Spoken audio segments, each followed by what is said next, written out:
did you expect? Who did you expect? Who did you expect? Who did you expect? Who did you expect?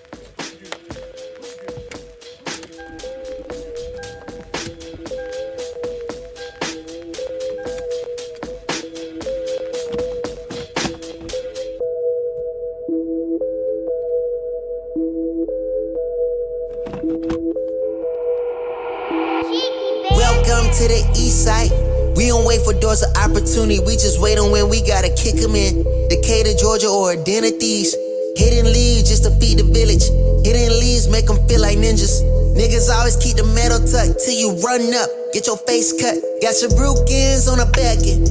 Know too many niggas trapped. They be stuck in genjutsu. They see the world from a different view. Shadow clones cause they silhouettes. Hard to point out when they robbing you. You never know what be inside of you. You never know who you be talking to. Till it's 2 a.m. on the east side. Blacker shadows in the nighttime. They don't wait on nothing but the right time. He ain't come around the corner. Shots fired, that's a nigga down. Sad, but this is normal around this town. I've been crying for my niggas found. I've been praying for my niggas down. Always looking for some progress. Try a nigga, he gon' regress. Locked and loaded that nigga ready. Turn your brains into red spaghetti. I be looking for God here. Hopefully he see that I'm trying here. Save my niggas cause they really lost.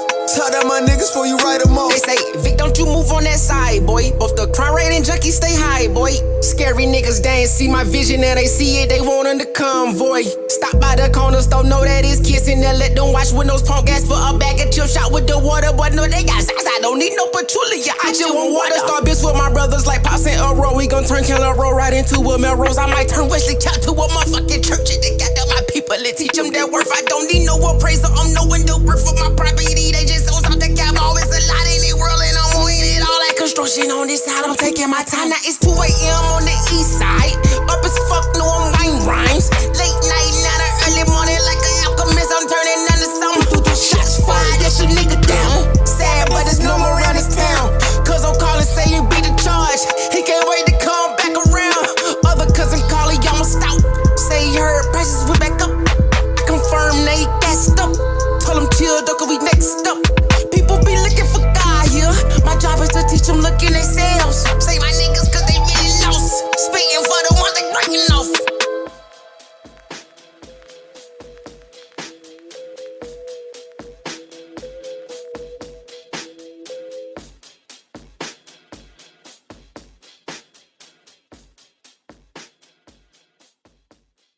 Who did you expect?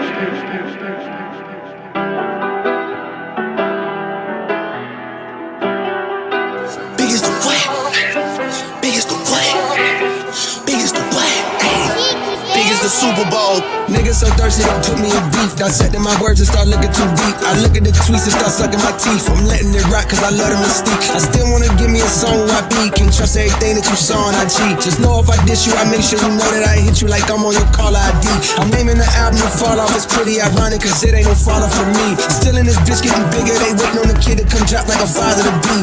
Love when they argue the hardest MC. Is it K-Dot, is it Aubrey or me? We the big three like we started the league. But right now I feel like Muhammad Ali.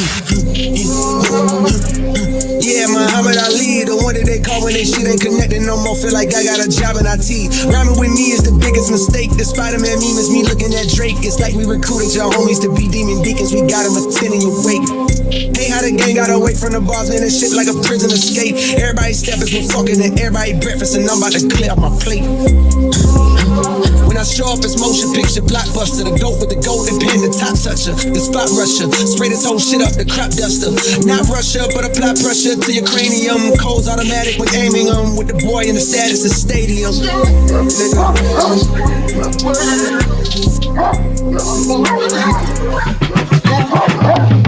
Big as the Super Bowl, but the difference is it's just two guys playing shit that they did in the studio. Niggas usually send they verses back to me and they be terrible, just like a 2-year-old. I love a dinner with some fine women when they start debating about who the GOAT. I'm like, go ahead, say it then. Who the GOAT? Who the GOAT? Who the GOAT? Who the GOAT? Who you bitches really rooting for? Like a kid that had been from January to November, nigga, it's just you and Cole. Big as the what? Big as the what? Big as the what? Big as the Super Bowl.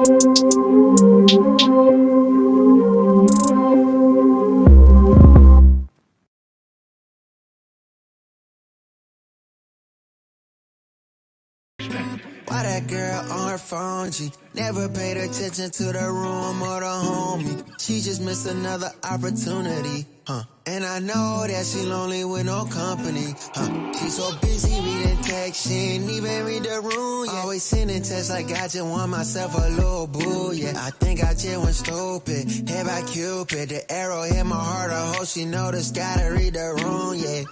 Learn to read the room, I really wish that you can read the room. I really wish that you can look inside of me, and I can tell you how I feel, little baby. Just learn to read the room, Read the room. Just read the room, Just read the room. Learn to feel that presence and that feeling in that mood. Just learn to go ahead and feel that moment too, Learn to read the room. Trying to talk to you is honestly so fucking strange. Trying to find a way to drove my brain to be deranged. I would've never thought I'd have this kind of issue. I couldn't connect with you inside of the same room. I know you feel me, at least I think you do. It's hard to tell, I cannot read the room. Seem to be unfazed, that's what you supposed to do. You seem so confused, baby, why won't you learn to read the room? I really wish that you can read the room. I really wish that you can look inside of me, and I can tell you how I feel, little baby. Just learn to read the room, Read the room. Just read the room, Just read the room. Learn to feel that presence and that feeling in that mood. Just learn to go ahead and feel that moment too, Learn to read the room. I'll show you how to read the room, baby. Say you faded off that drink, I hit the road in Zoom, baby. Project nigga section 8, I never had a spoon, baby. She says it's rated, this movie coming soon, baby. No, I ain't worried about your boyfriend, he ain't like that. See me, it's on sight about that pussy, he gon' fight back. He gon' risk his life, I beat him up like go down my path. But your bitch want me, so it ain't my fault that you tried that. Oh yeah. Learn to read the room, I really wish that you can read the room. I really wish that you can look inside of me, and I can tell you how I feel, little baby. Just learn to read the room, Read the room. Just read the room, Just read the room. Learn to feel that presence and that feeling in that mood. Just learn to go ahead and feel that moment too, Learn to read the room.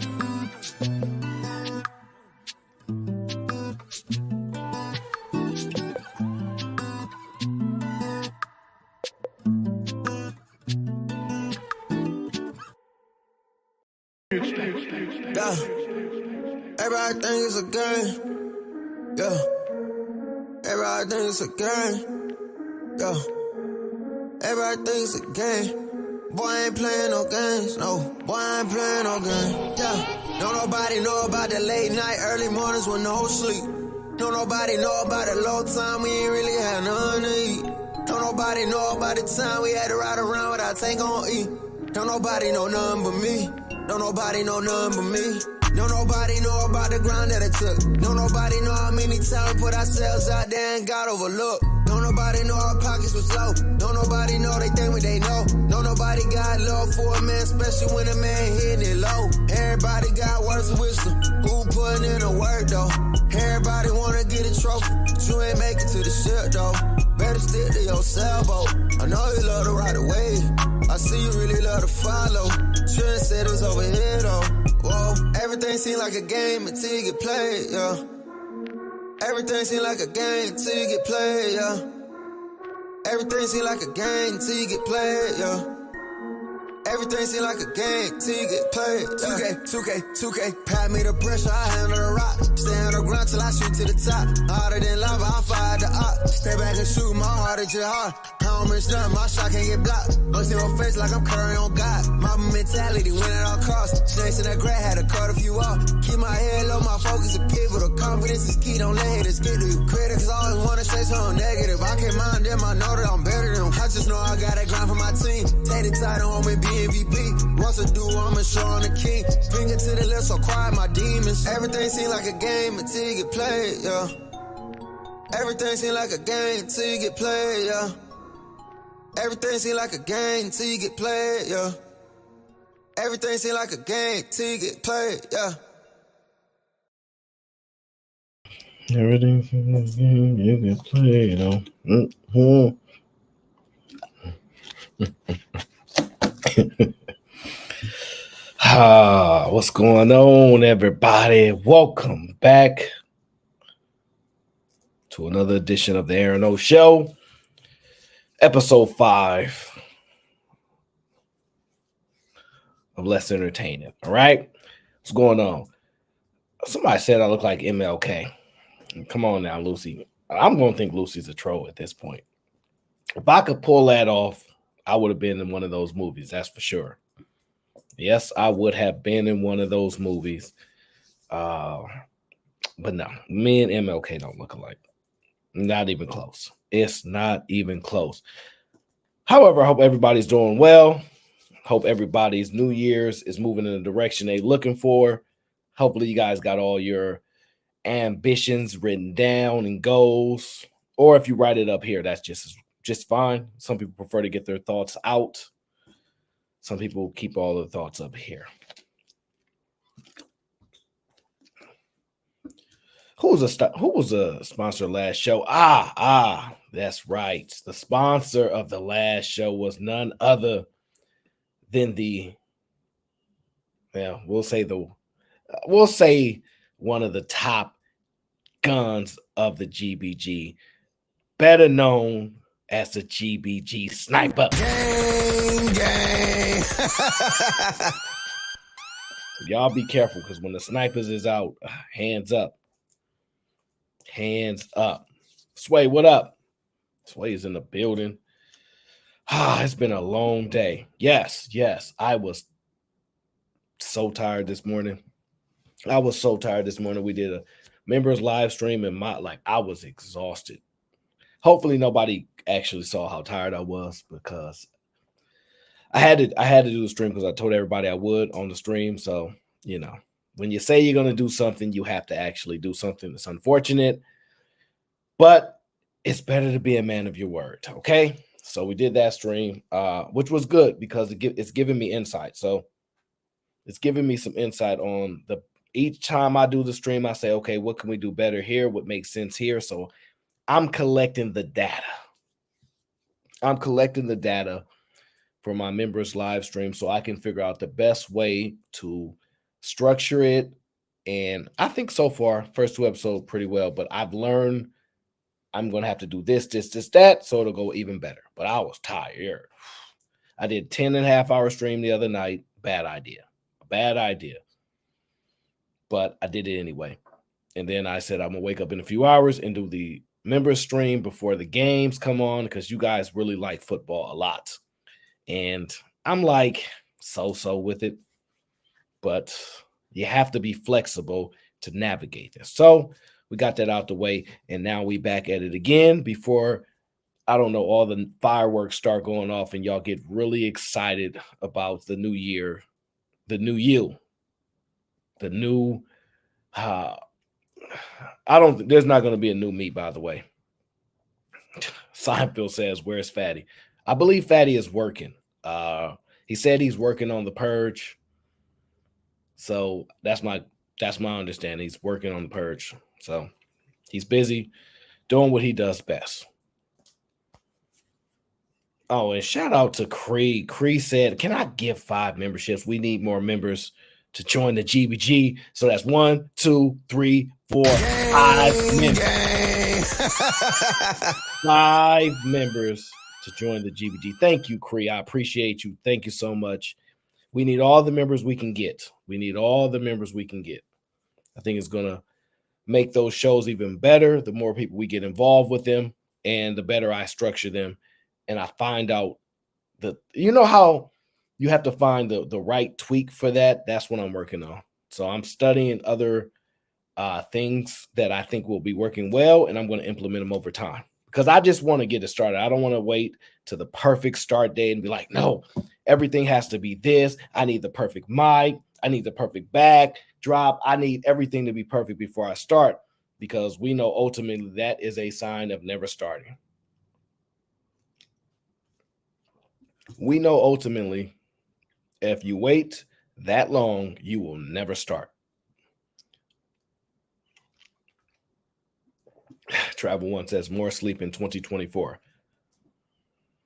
I am probably going to get more sleep in 2024. I have a high feeling that I'm going to get more sleep in 2024. I don't know about substantially more sleep, but I'm going to get more sleep in 2024. And I'm also going to work on some sleeping habits to get them better. So that's one of my goals. It's better sleeping habits. I can't promise you I'm gonna do it, but I'm going to try. I'm absolutely going to try. Ooh, we got B-Day in 6 hours. T-minus 6 hours. Let me see. 6 hours. Oh, okay. So that means you on the East Coast because I'm on the West Coast. If you T-minus 6 hours, that puts you on EST time. Okay. All right. Listen. Have a lot of fun, but don't have too much fun. And then enjoy yourself, but don't enjoy yourself too much. So you want to find a way to balance all that excitement and joy, and then don't have too much incitement and joy. Yes. But either way, we'll celebrate either way. So happy B-Day to you. Hopefully you post some pictures because I will be able to like your pictures and all those. And make sure you enjoy yourself with you, your friends, and family as we bring in the new year. All right. Now, what happened today with me? I've been chilling. Live stream earlier, live stream now. Went on podcast show earlier. It's cool. We did our thing. Somebody says you're missing more in life when you sleep. I agree with that. I think you miss a lot when you sleep, but I also think you ain't gonna be able to make it to life to sleep. If you don't sleep more, you ain't gonna make it through life. So you need to sleep. I just think sometimes we might sleep too much. So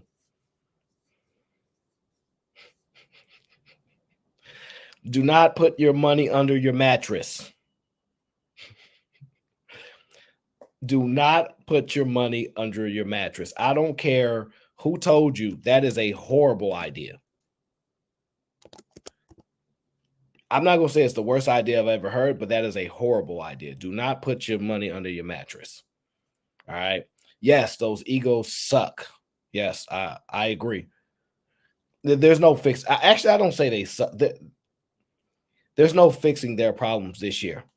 And so if you look at it, it's really hard for teams to make it to back-to-back Super Bowls. You look at the Chiefs. The Chiefs won, and they're struggling. So, it is what it is. I ain't going to even stress about it. Red Pill, what up? I'm not going to stress about it. I'm not going to lie to you. It's not going to affect me that much. I like sports as much as probably somebody else, but I'm not stuck on it. I'm not. I've bypassed that, people. Trust me, I have. And the kid have moved on, okay? Now, darn it. I'm trying to find.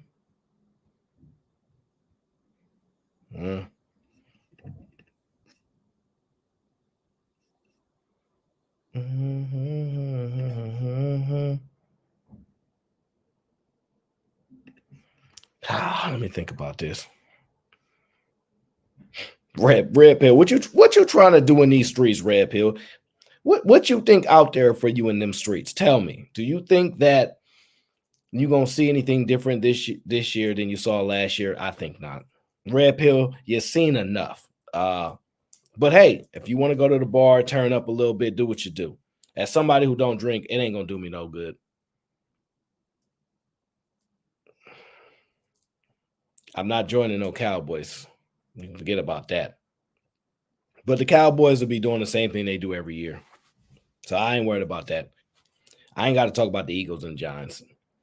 Giants, they don't have a quarterback, so they're going to struggle until they get a quarterback. And then they'll be all right.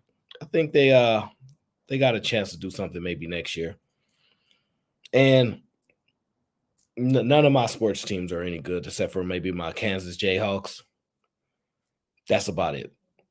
Outside of that, college football team is not very good. Pro teams, trash. So it's not going to be my year. It's not going to be my year. So I'm going to accept it. I am going to accept it. That's what I'm just going to do, okay? Now, I forgot where we started on. Where did we end last show? Last show went crazy, by the way. Last show went crazy, man. That was a really fun show. You know, the best part about me is when I come, listen, just know when I come on your channel, I'm going to troll. If I come on your channel, I'm going to troll a little, just a little bit, okay? That's just my rules. If I'm on your panel, I get to troll just a little bit, okay? Because I can't help it. I enjoy trolling not as much as the trolls, but just a little bit. It's fun to just say wacky things from time to time and just to, and if we would have never made it to YouTube, just think of how boring our life would be because we would have never found out how much fun trolling can be. Can we be honest? How many of y'all been in the chat and y'all just said something just to mess somebody a little bit, even if it didn't make no sense at all, but you just wanted to do it? How many times? That's right. That's right. So don't mind me if you see me trolling a little bit in the chat. I mainly troll in the chat. But every now and then, if I'm on the panel, I'm gonna troll just a little bit. Just a little bit, okay? So just give me a little grace, all right? Just a little bit of grace, but also remember, if you decide to make fun of me, oh well. If you decide to make fun of me, oh well. I'm just gonna let you do it and enjoy life. That's what I'm gonna do, okay? Hey, Lindsay, what's going on? What's going on now? Episode 5. Where are we gonna go today? That's right, Miss Doris. Troll lives matter. That's right. Because what fun is it if you guys can't have like an alter ego in the chat from time to time? What fun is it? But let me tell you, do not go on everybody's stream and troll. Okay? Podcasts in particular, don't troll that, man. Keep it. You can joke a little bit, but he don't like that trolling stuff. He can't stand it. He cannot stand it. So do not troll him in his chats. He do not play around. I was up there earlier. I'm like, you know me, I'm more laid back and I'm more. He don't play. He was. I think my girl Carmen said something and he was like, nah, I'm not having that. And he went off. So you have to be careful, okay? You have to be careful around. He gets a little frustrated when people troll just a little too much. But that's all right, because I think he traumatized. I think he's traumatized from trolling over the years, and he ain't figured out how to deal with it. But he got this new thing called stupid detention, which I think it's pretty interesting. I like it's kind of funny, the concept. So hopefully he can do some dope shows with that. All right. Somebody said he's emotional. He needs a couch. I think he has a couch. I think the man has a couch. I absolutely believe the man has a couch. I'm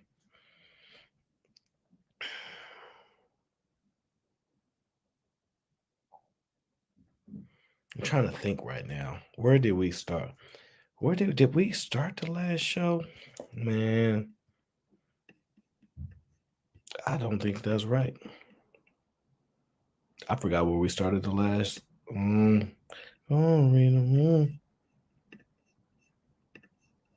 Either way, I'm gonna tell you like this. Now,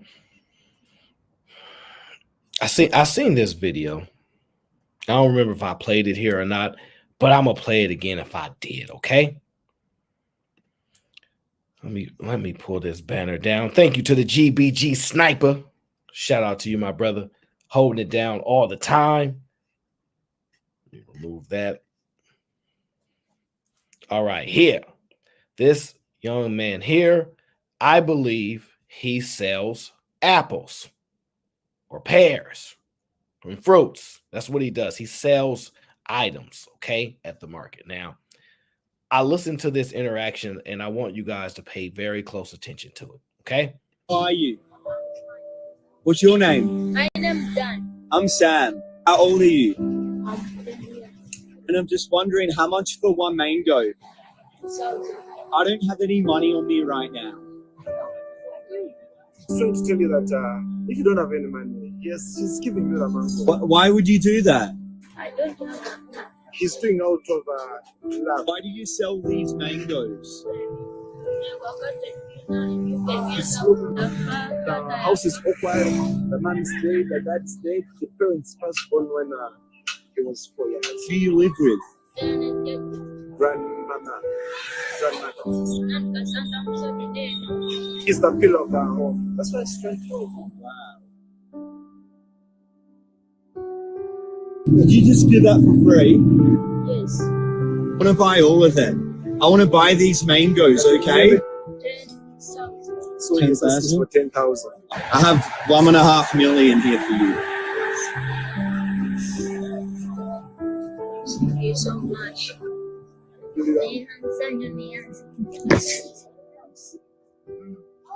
This is it. This one is it. Thank you. Of course.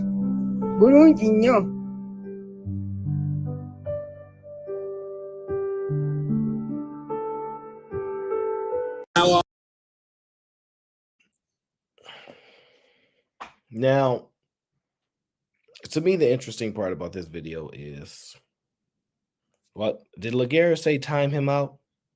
There's absolutely no way Laguerre told me to time him out. Did he tell me to do that? I normally don't, but if you want me to do it, I'll do it. I'll do it. No problem. Laguerre just texted me, said, time me out. I said, no problem, brother. It's what you asked for, okay? Now, let me tell you the most important thing that I noticed from this. One, he gave all of the money to his grandmother. This kid lost both his parents, and the reason why he's out there trying to hustle up some money is to support his grandmother. And the reason he got all of his money and gave it to her, he gave all that money he got, just gave it all to her. He didn't have no dreams of buying no Louis Vuitton. He didn't have no dream of buying no Jordans. And I know what y'all thinking, that they don't have a Nike store there, which is very selfish of you, because all around the world, they get all kind of gear all around the world. But to me, it just goes to show, when the structure of family exists and you remove pieces, for the most part, people tend to fill in roles. They just fill in roles. And sometimes it's not an ideal situation for you to fill in these roles. But what I've noticed is that overwhelmingly the young ones go to fill those roles much more than we understand. And I think it has a profound impact on them. Now, what I'm going to discuss today, is what I want to get an understanding of, is I played this video one stream, and it was, what is a good woman, right? I don't know if I have that video. Let me see if I have it, because I played it before. Do I have it? Yes, here it is. I have it. What makes a good woman? Pull it up here.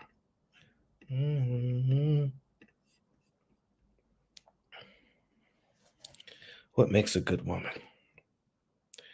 And in this video, she broke it down kind of in a certain way. And I want you to guys kind of just to kind of grasp on to what she's saying. Most women, all the women I know, most of the women I have ever met, were raised from the time they were little that to be a good woman is to be good for other people. So ultimately, the indication is a good woman, you know, as you would say, like quotation, good woman is being good to other people outside of oneself, right?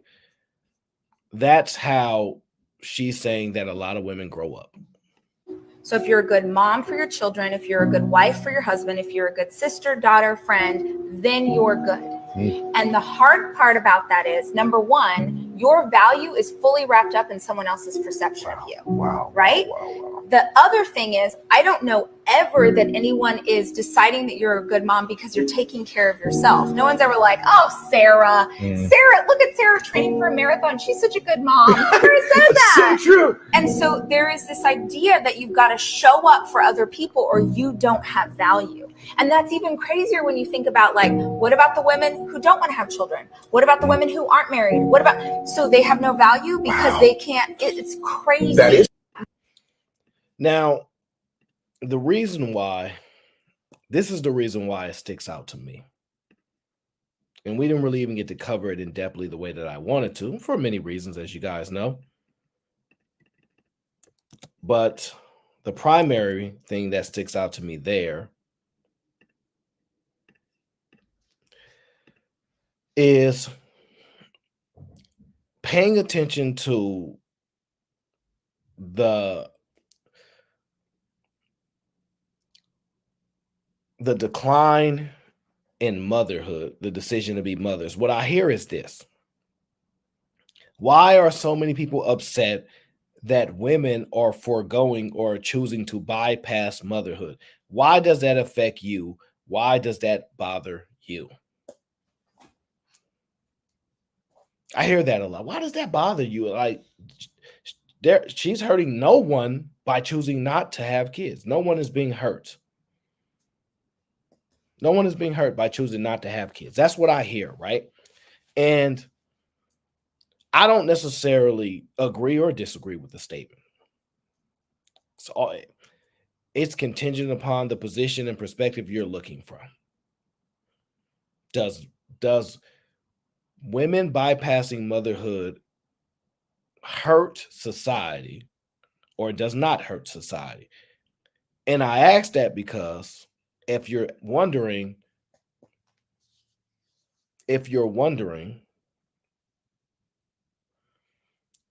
why is a good woman's value tied to the service, I'm going to substitute that word in which they do to other people, why is that value tied to that outside of tied to the individual? Meaning, why wouldn't a woman be a good woman just because she takes care of herself?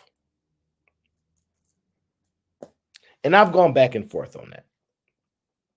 And ultimately, I've come to the conclusion of most people's value tend to be tied to the perception of other people. Tends to be tied to that. So I'm wondering, from women in particular, what is the value of a woman if she does not do service for others? I'm not saying she has to, by the way. I'm just wondering, what is the value of it? What's the value of a person that does not want to serve other people? I'm just wondering. If you don't, because I've heard this, and this is just my opinion, right? Let me pull it up.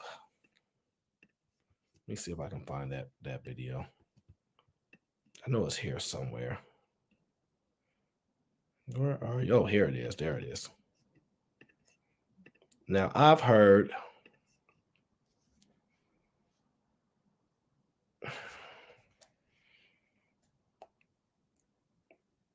this is what I've heard.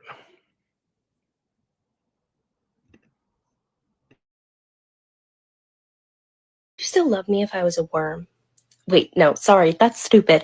Let me rephrase that. Would you still love me if I was of no value to you anymore? If I broke my vows by turning into someone you never agreed to be with? If I suddenly couldn't be a wife, couldn't be a mother, if I couldn't clean the house, and I couldn't put dinner on the table, and couldn't have sex, would you still love me? Would I even be me to you? Do you love me or the things that I do? When wives get life-threatening illnesses, 1 in 5 husbands leave. Those don't seem like good odds. So I'm just asking, if I turned into a worm tomorrow and I could no longer provide you with anything at all, would the love remain? Would you find a terrarium and fill it with mulch and keep me in the bedroom? Would you spray me with water? Would you keep me alive? Or would you throw me out onto the pavement? I think I would make you a house of popsicle sticks if you were a worm.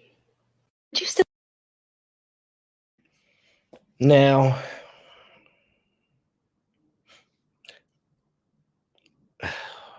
I have to entertain everything, right? But let me answer this question.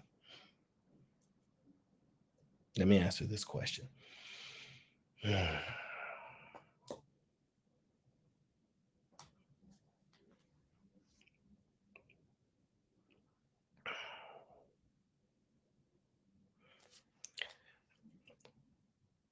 I think this is a really difficult way to tell you the truth and you're not going to like it. But yes, I think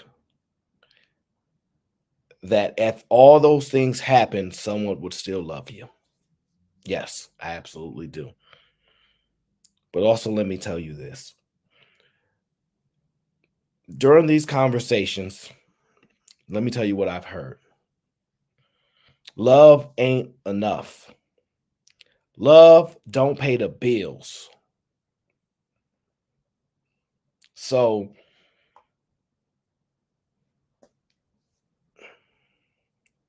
my answer to your thought process is, if you got hurt or you were immobilized or you said you became mute, or you've lost motor functioning, all type of things, right? Would someone still love you? The answer is yes. But I don't think they would stay in a close relationship with you.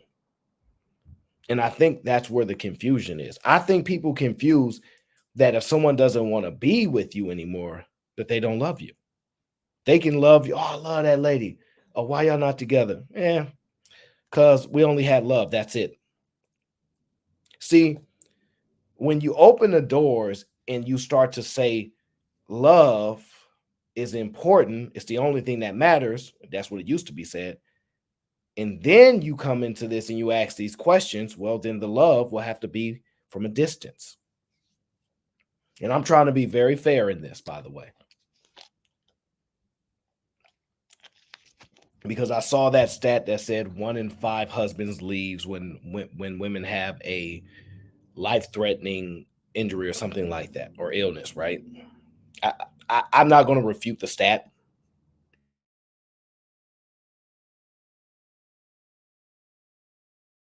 Because because I'm willing to accept that being the answer. But I'm going to tell you this. If love is the purpose, and that's not enough for relationships based on what I've heard today, and I've done these panels for an extended period of time, then he's still going to love you. You just ain't going to be the only woman in his life, and or vice versa. My guess is if it was a man, and now you said you build him a popsicle house, which I thought that was interesting, and I do believe you, by the way. But you're not going to be in a relationship with him anymore, because at that age, how would you define love? Would you say that love is confined to you and you only? Because if that's your argument, that's love for you. But how he feels is different. He may love you, but he ain't going to just be with you and you only. Now, he has things that he's going to require over time. And your love, because I don't think anybody, if you can't give somebody what they want or desire, right? I don't think you're going to stand in the way of it. So you would have to let him go. You would have to let him go, and you would love him and he would love you, but love ain't enough. Just like they told me, love don't pay the bills. Love don't pay the bills. So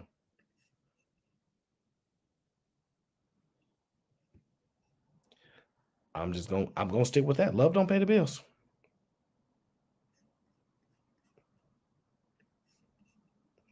Now, we shift back into the motherhood aspect, right? I've been trying to find reasonings behind, and if anybody can actually answer this, I love to hear it. This is my thought process.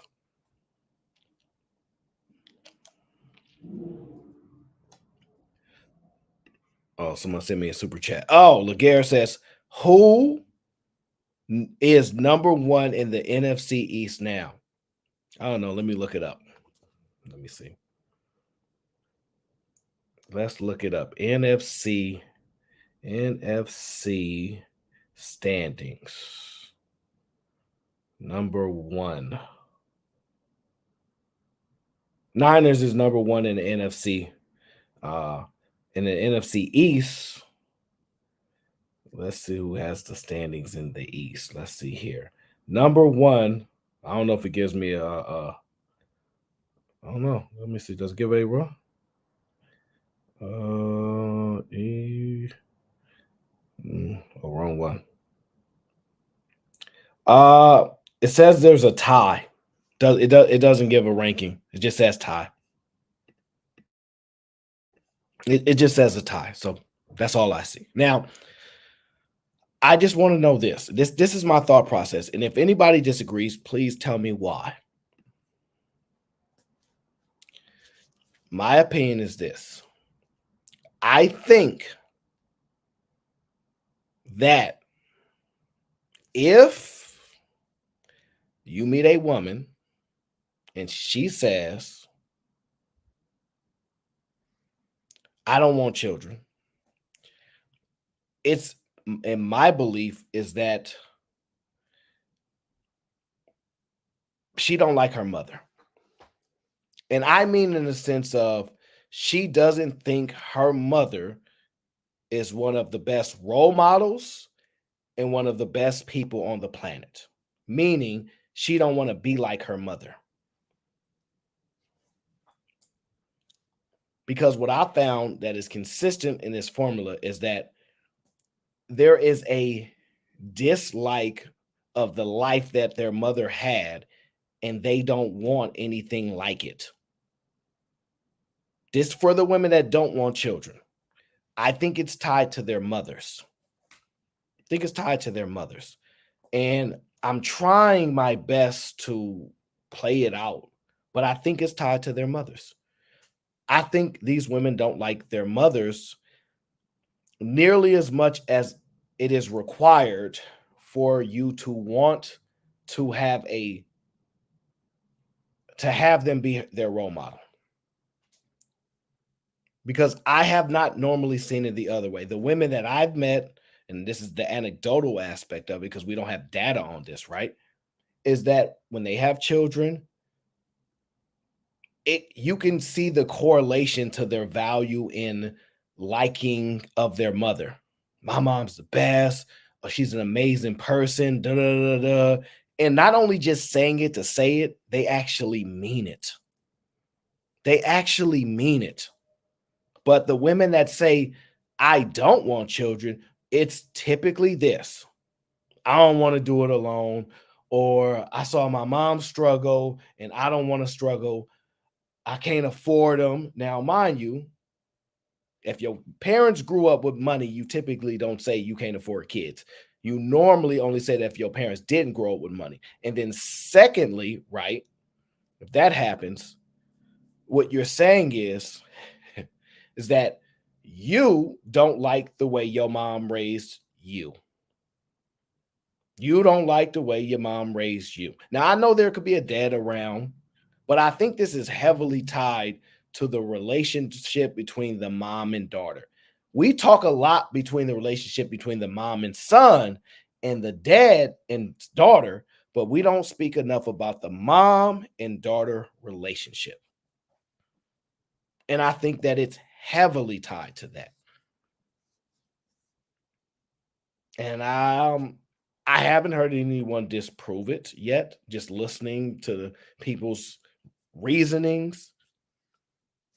And so I believe very strongly that is the reason behind these things.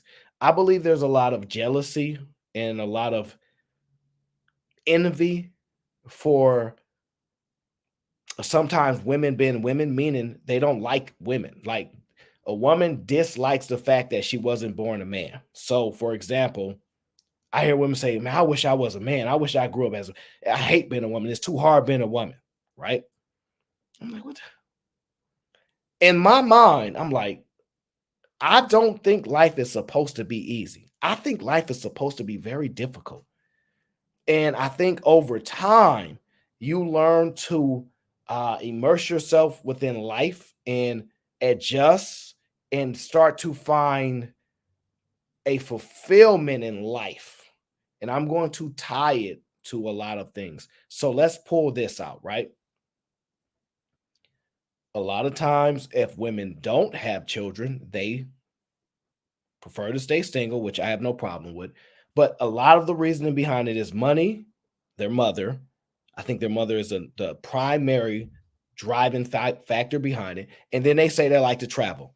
Y'all know my thing. Every woman always say, I love traveling. If I meet me a man, he got to like traveling. And y'all know, y'all meet these women and they tell you that they like traveling. And you find out they ain't even traveled outside they state. Oh, you like traveling? She just telling you that to put it in your mind. So when it's time to go somewhere, you take her somewhere. I want to visit these. They ain't really traveling nowhere. We looked up the numbers. Most people not traveling. We looked up the numbers. Most people not traveling.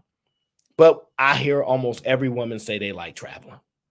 The next thing is the woman saying, oh, I'm a homebody. I watch Netflix a lot. That's the next one. Homebody and Netflix. And so now this video, I played this video before, but this is the part that I want you guys to tie into, right? Yeah, these women be capping. They ain't flying nowhere. This is the part I want you guys to remember. Remember this woman said this about motherhood? I want to say this to the men so y'all can better understand what's really going on with us women. We are mentally, emotionally, psychologically, spiritually exhausted in motherhood, okay? The domestic labor fall. Now, I just want to leave it there. I just want to leave it there. Emotionally, spiritually, what else did she say? Physically, like all of all of the words you can add there. Like motherhood is destroying them, right? And the part that is interesting to me is motherhood's destroying women that don't even have children. Motherhood is destroying women that don't even have children. I find that remarkable, actually.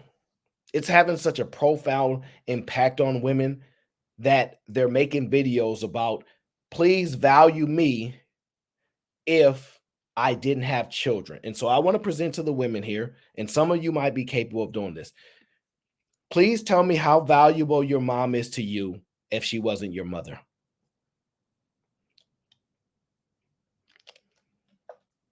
I'm going to repeat the question. Please tell me how valuable your mother is if she wasn't your mother.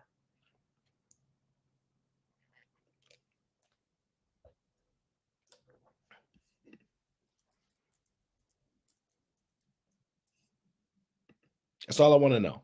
And I want to know what makes her valuable.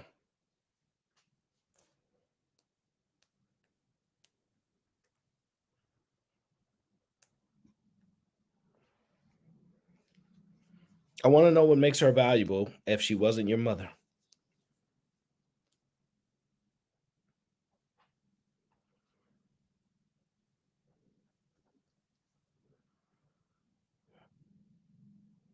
Because I've been kicking myself about this. How can women ask that their value not be tied to service, in which the very thing that they value, the things that they say, the reason they love their mother is because she was your mother. So now remove the fact that she's not your mother. Tell me how valuable she is and why.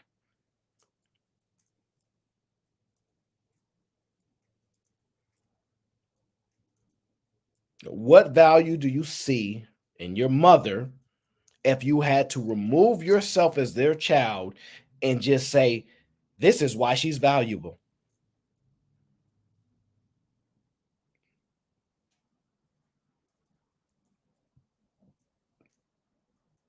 And what I'm eventually going to realize is I'm going to presume the things that you tie her value to is going to be the service in which she does for other people.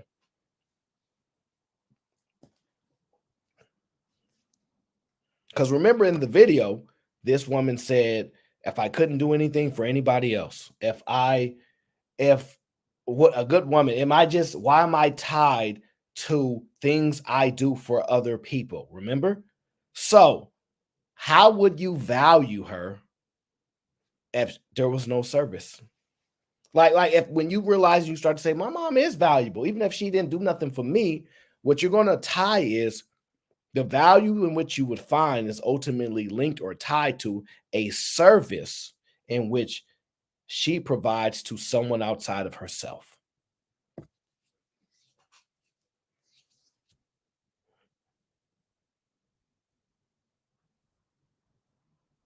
Unless you can give me the value that exists outside of that.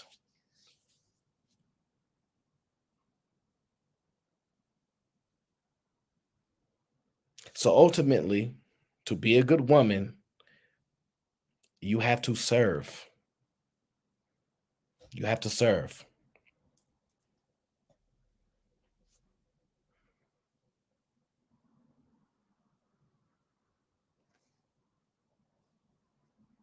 That to me, that's ultimately what I'm identifying. I'm sitting back and I'm thinking, I said, make the argument. How can you identify someone's value if they're not your mom, and you just have to look at them and don't give them any credit for anything they ever done for you?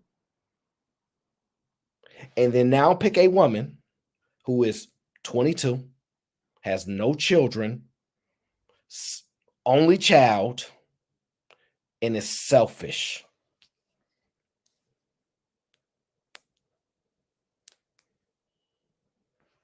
Can you tell me what value do you see in someone like that?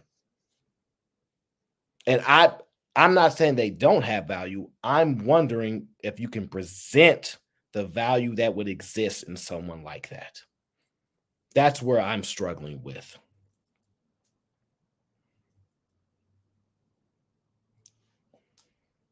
Ultimately.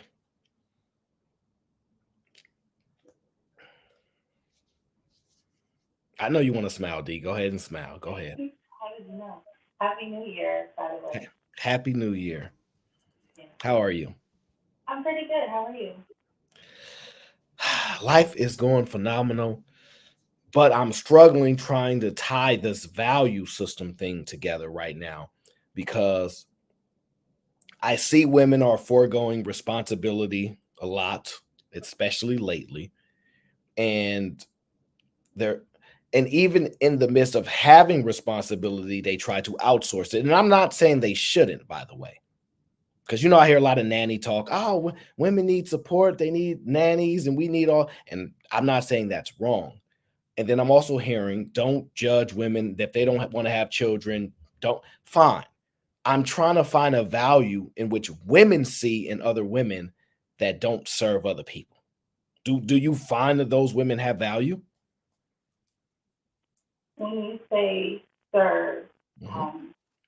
can you define exactly what you mean by that? Sure.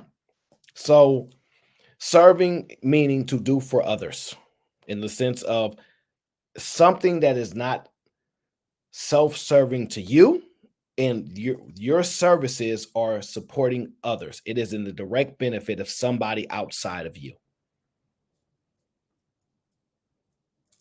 Okay. I definitely feel that women without children are able to serve. So, for Yes. example, I don't want kids. I Mhm. have a great relationship with my mom. My mom had 7 children, and I was the oldest girl. There was a lot of responsibility on me, and I spent a lot of my adolescence having to Take care of other your mother siblings. my siblings, right? And Yes. so, as an adult, it's not appealing to continue that process into my adulthood. So, for me, it has nothing to do with my relationship with my mom. I'm also in education, so I work with children that are not related to me, and those are ways that I serve. So, it's not necessarily that you have to be a biological mom There's an Africana philosophy of other mothering, where women in the community will take in and feed children regardless of who they belong to. The African American community had that for a while. Well, in the start, they had it for a while where you can go to anyone's house and they would feed you, they would discipline you, they would take care of you. That's a form of other mothering. I think that we're moving away from that as we become more individualistic. But there's value in women that are not, birthing babies. Okay. Your audio is a little, I don't know if you have a mic plug, but your audio is slight. Yeah. So your audio is slightly lowered. So I can hear you. It just doesn't have the best audio output. It's not a big deal to me, but I do believe that the fact that you believe that your decision not to have kids, it is in no way a reflection of your relationship with your mom, is insane. For you to acknowledge that your mother had a lot of children and in which it required you to participate in helping to raise them, had a direct impact on what you think about not wanting to experience that anymore, is insane. That is literally a direct correlation to impacting your decision, is the fact that your mom or whoever had you participating in raising of your siblings. And you acknowledge that had an impact on you. You do it. Can you hear me better or no? Slightly. I can hear a slight volume up. I don't really know how to work this. Don't worry, I am technologically deficient as well, so we gonna share that.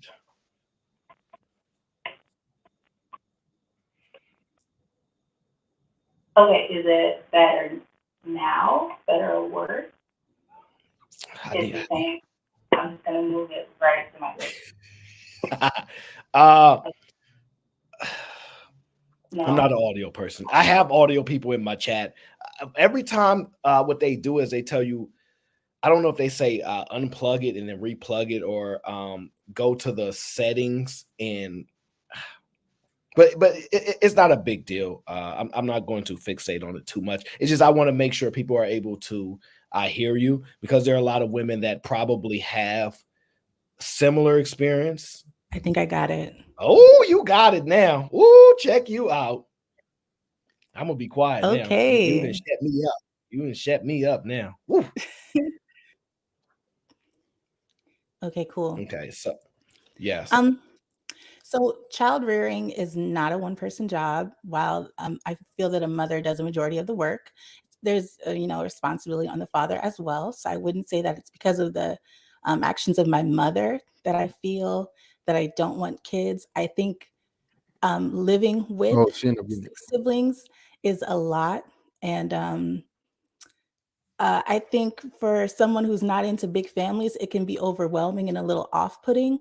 And because of that, that was my experience as a child. It kind of makes me not want to even go that direction.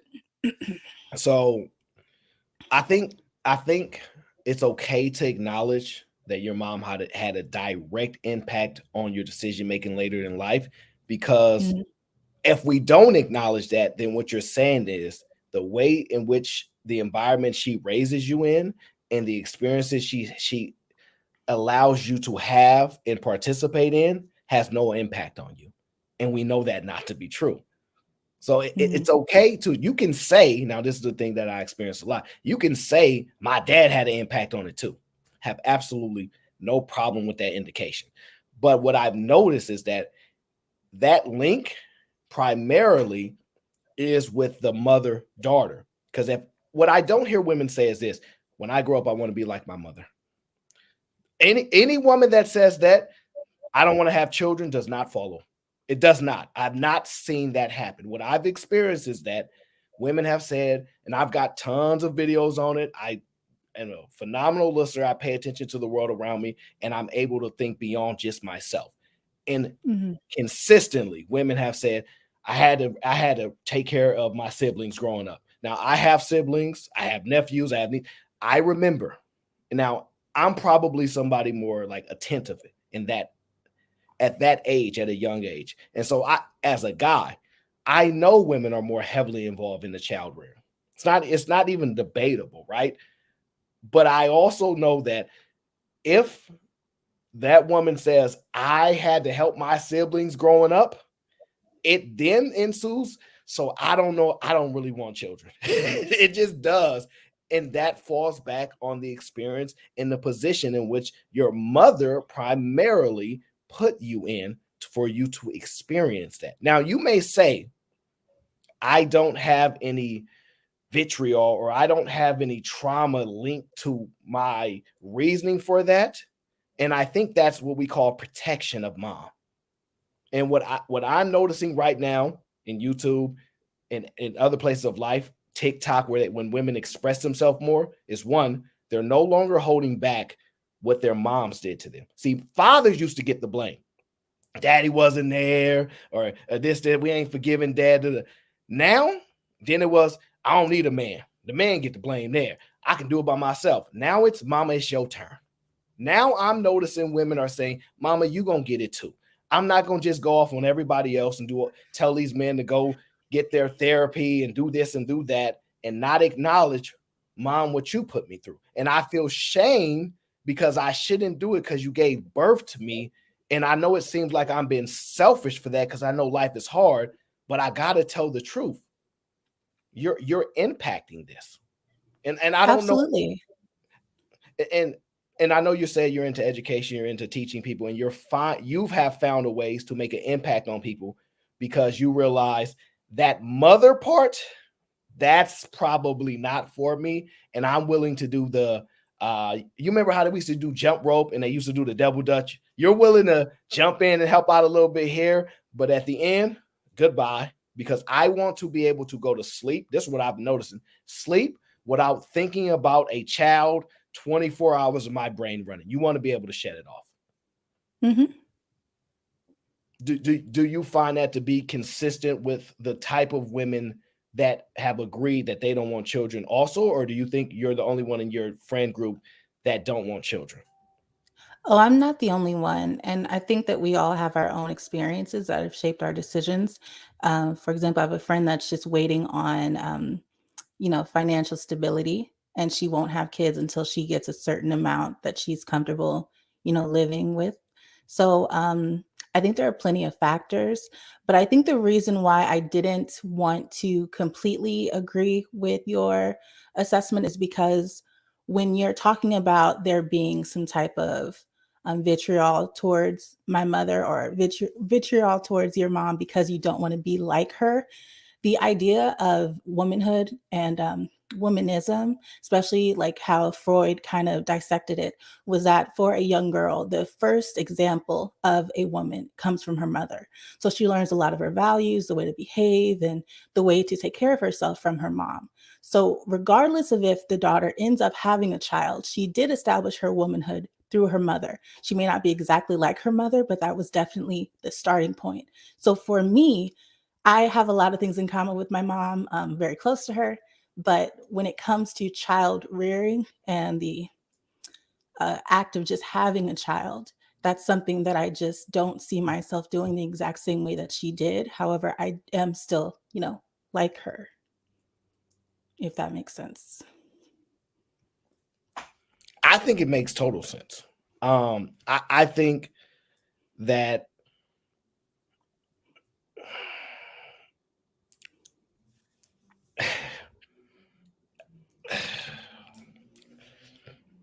I have to protect the mother-daughter bond, all right? Because is there anything that maybe, okay, let me ask you this. Did your mom apologize to you growing up? When I was a child Yes, or in my adulthood? as a child. Do you No. no, no. Do Mm-mm. you think do you apologize to children? Yes. Hmm. You don't find that interesting? I would have to say that, just as a person and in society, we progress and we grow. There are a lot of things that we learn from our parents that we don't want to do. And I think that it would be we wouldn't be as evolved as we are if we were constantly doing everything exactly as the last generation did. You can see with Generation Z, they're nothing like how we are. I don't know if you're a millennial, but they're different. So I'm expecting to progress and learn from mistakes of others and not make those mistakes. So I don't think it's strange that I do things differently.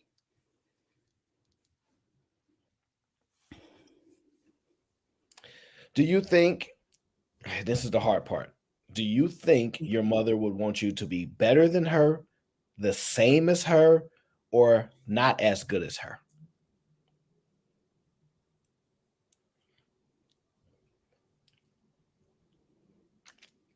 She's definitely told me and my sisters that she wants us to do better. Mhm. And I don't want to put all her business out there, but my mom got pregnant when she was in high school, her senior year. And she told all of my sisters and I that she was proud that we didn't do that. We're all out of school. So, she said that was a good decision that we all made. So, Did she tell you why she got pregnant at a young age? not in detail, just that she wasn't being as responsible as she could have been. Okay. Now, does she have a great relationship with her mother and her father? With her mother,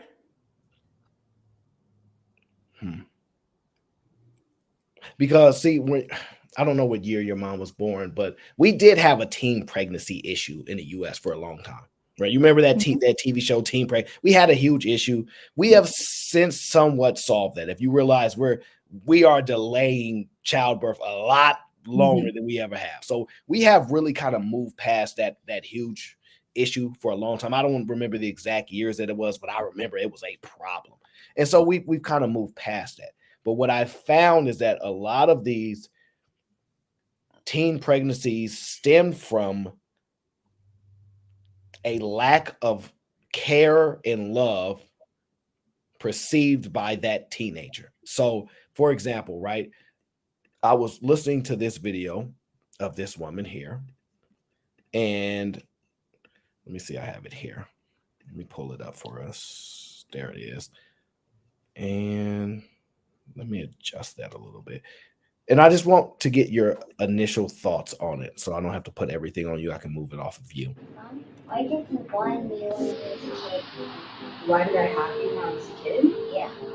Well, that's a tough question, girly. You know how mommy tells you that I grew up like really different than you, and how mommy didn't have like a family? When I was 15, I thought that I was grown up enough that I wanted a baby because I wanted my very own family. We know now that it's silly to have a baby when you're just a kid, right?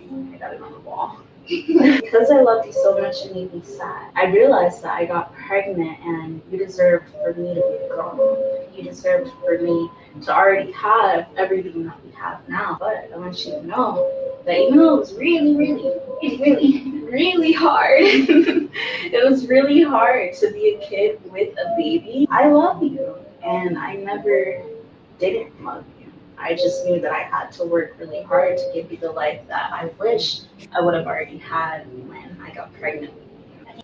Now, it's a little bit more into that, but I don't want to go too far past it. But to me, that is common for the search of love, affection, the void. Women went and had children and say, I'm going to start my own family. I'm going to find something that will love me back.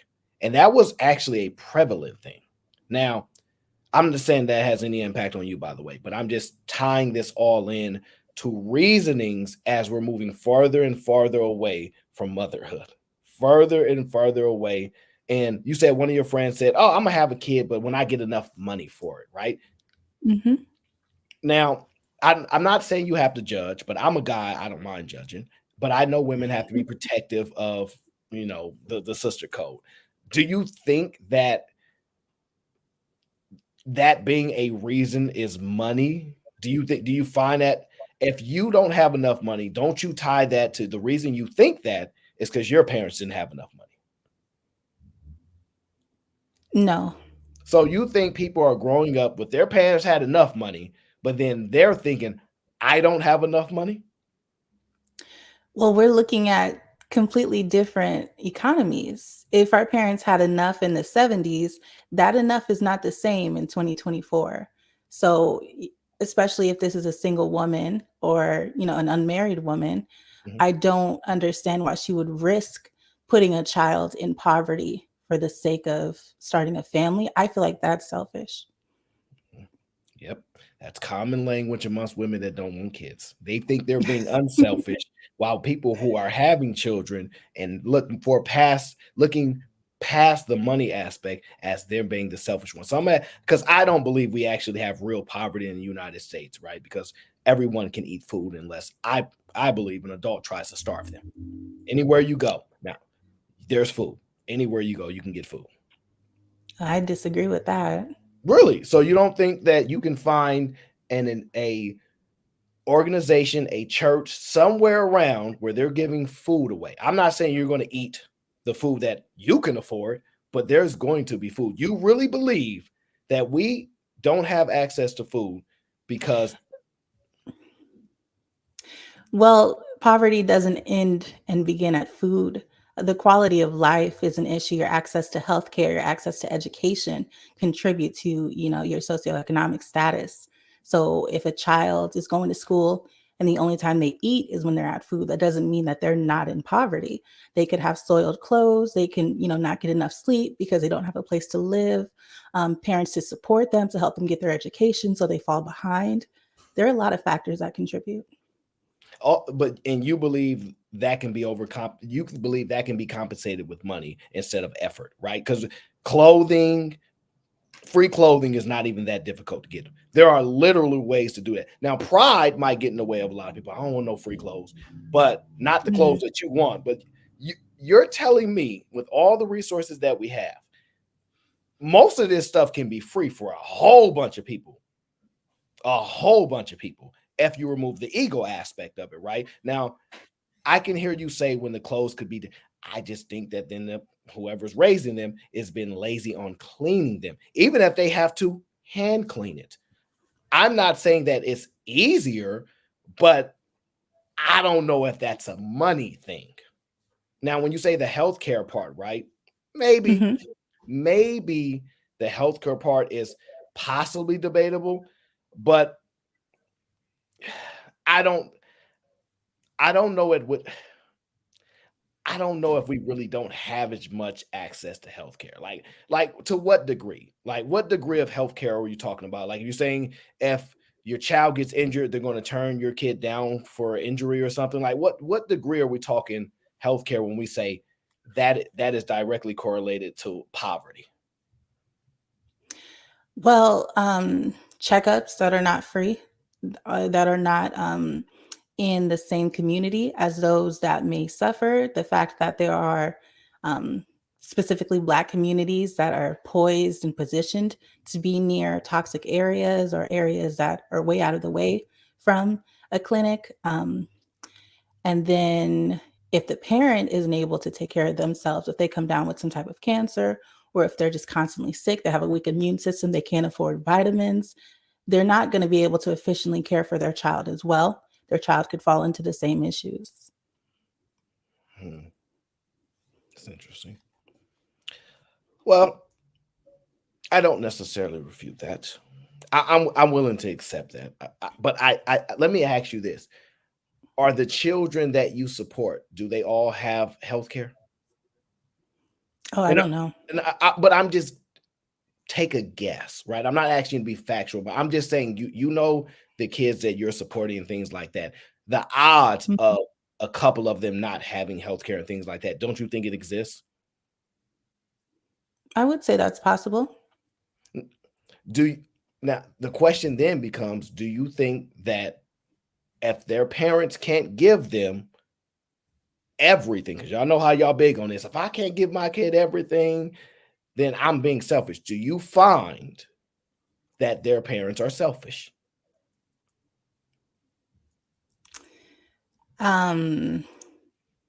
Everything is like a superlative, so I don't really know how to define that. But what I will say is, just looking at students and their education levels, you can tell which parents are actively pouring into their children, who made sure they go to Head Start, who give them after school activities to contribute. Usually parents that are not as well off are not able to do that. And their child ends up suffering, with their education. There's only so much a teacher can do 8 hours a day. It has to be fostered in the home as well. And with all the other issues going on, that doesn't happen. So, the child has to deal with the consequences. So everything to me isn't, the newest shoes. It's just, are you willing to commit a couple hours out of your day to help with homework and to repeat what the lesson was, things like that. I'm willing to accept that because I don't necessarily see. My thing is, I think children should grow up poor in poverty. I think there are some children that should have that. I also think some children should go up rich. I also think some children should go up middle class. I think that this world is not going to be balanced that way to where we're just going to have, hey, everyone's going to get baseline. It's not going to happen. And what I found is some of the biggest contributors to the world are the ones that have processed that and navigated past those hurdles and gone on to have an impact on the world and said, you know what? I didn't have everything everybody else had, but I had three out of 10 things. And I just kept pushing through and I made a way. Now, it sounds like to me, most people are saying that I need 10 out of 10 or I'm being selfish. So what is the minimum that you think is reasonable? Because when you say I want to have a child, I totally understand that. I'll tell you my honest opinion, though. I think women only say that when they don't have the right man. It's my honest. I've never met a woman that man is the most amazing man in the world, but I don't want his kids. Never in history have I seen it. Absolutely not. So I often know I'm usually speaking to women that don't have that man. I'm not saying you don't have a man, but you don't have that man that can do that, because women can't turn his kids down. I can't. So because part of your reason for not having kids is not because you're worried about being poor, this is that. That's not an issue for you, right? So let's move past that part, right? Because you're not saying that's a determining factor for you, right? Because we understand that some women that is, but the reasons you gave initially had nothing to do with, I'm worried that my kid's going to grow up poor and in poverty. It's that's not something you see yourself doing, right? But it's not based upon money, things like that, right? Right. So what we found is that there are many, many reasons why women are foregoing motherhood. And I think all of it is tied to the first experience that they have with their parents, primarily the mother, and then other things that they navigate through life. So let me ask you this. To the women that do have children, why do you think they went and did it? Why do I think they did it? Yes.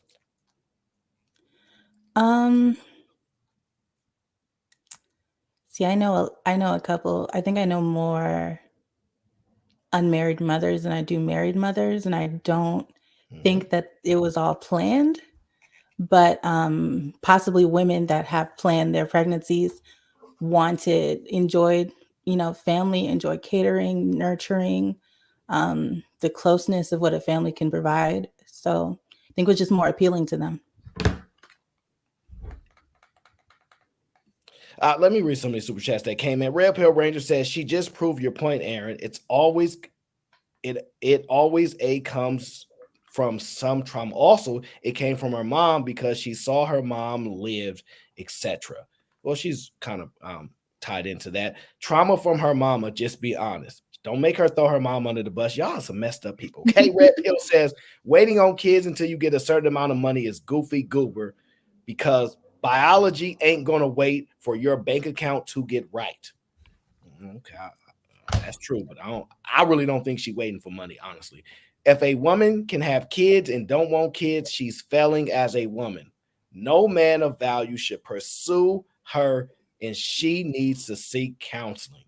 Ouch. That is quite aggressive. I don't think I'm she in needs therapy. Right? I think people should go to therapy. Everybody go to therapy. It's a good time. Yeah, I just think we're in a different space. I'm willing to accept that we're in a different space in society where if we don't need marriages like we used to need marriages, and I guess it's kind of hypothetical, then I could understand we don't need families the way we used to need families. I could see that being able to exist if we are able to acknowledge the other thing. Um, my question to you is, do you believe that, do you believe competition amongst women exists, meaning your place in this world, like where, hey, there's another woman there, whether it's a job, whether it's competing for a man, competing for, do you think there's competition that women see and acknowledge? Yes, definitely. Okay, so and just ignore Dusto. He comes up here trolling too much, but we ain't gonna have much trolling today. And I know, I'm pretty sure you're probably familiar with this guy. They're gonna kick, if I do, they're gonna kick me off before I get 6 words out anyway. So because the way I structure my conversations, I speak from a genuine place. I can't speak for other people. That's never been me. But I do want to understand is that this is where it's going to come interesting. Do you believe that in life you want the most options or the least options? So, like, for example, do you want to have, I don't know, I'm assuming you're a heterosexual woman, but even if you aren't, I don't care. Do you want the most options to get a man or a woman, or the least amount of options? Of course, the most Okay, options. okay, so the most. Do you think taking children off the board increases the likelihood of you having more options or lowers that? I think it depends on the direction you want your life to go. I think having kids is going to give you more options family wise. I guess if you, I don't know, want offspring that are going to produce something great that you can put your name on, or if you want to have more options to, I don't know, have the family plan at T-Mobile. But if you single with no kids, you definitely have options to choose your career path, travel, as you talked about. Yeah, I was I think there hating are on options. I think there are options both ways. yes, but my key word was more options. Do you think more men want children or more men want no children? Are they taking care of their kids now? That was not the question. It seems Because like they didn't want that's them. you saying the type of father you want. That's not the question. You're going to deal with a man regardless. And I'm going to guess that you're not going to say, I can predict what type of man he's going to be. So I know you're, because then if we come back, you're like, yeah, he did this to me and that. I had no idea who he was. It's not going to sit well. So I'm guessing you're not able to predict that.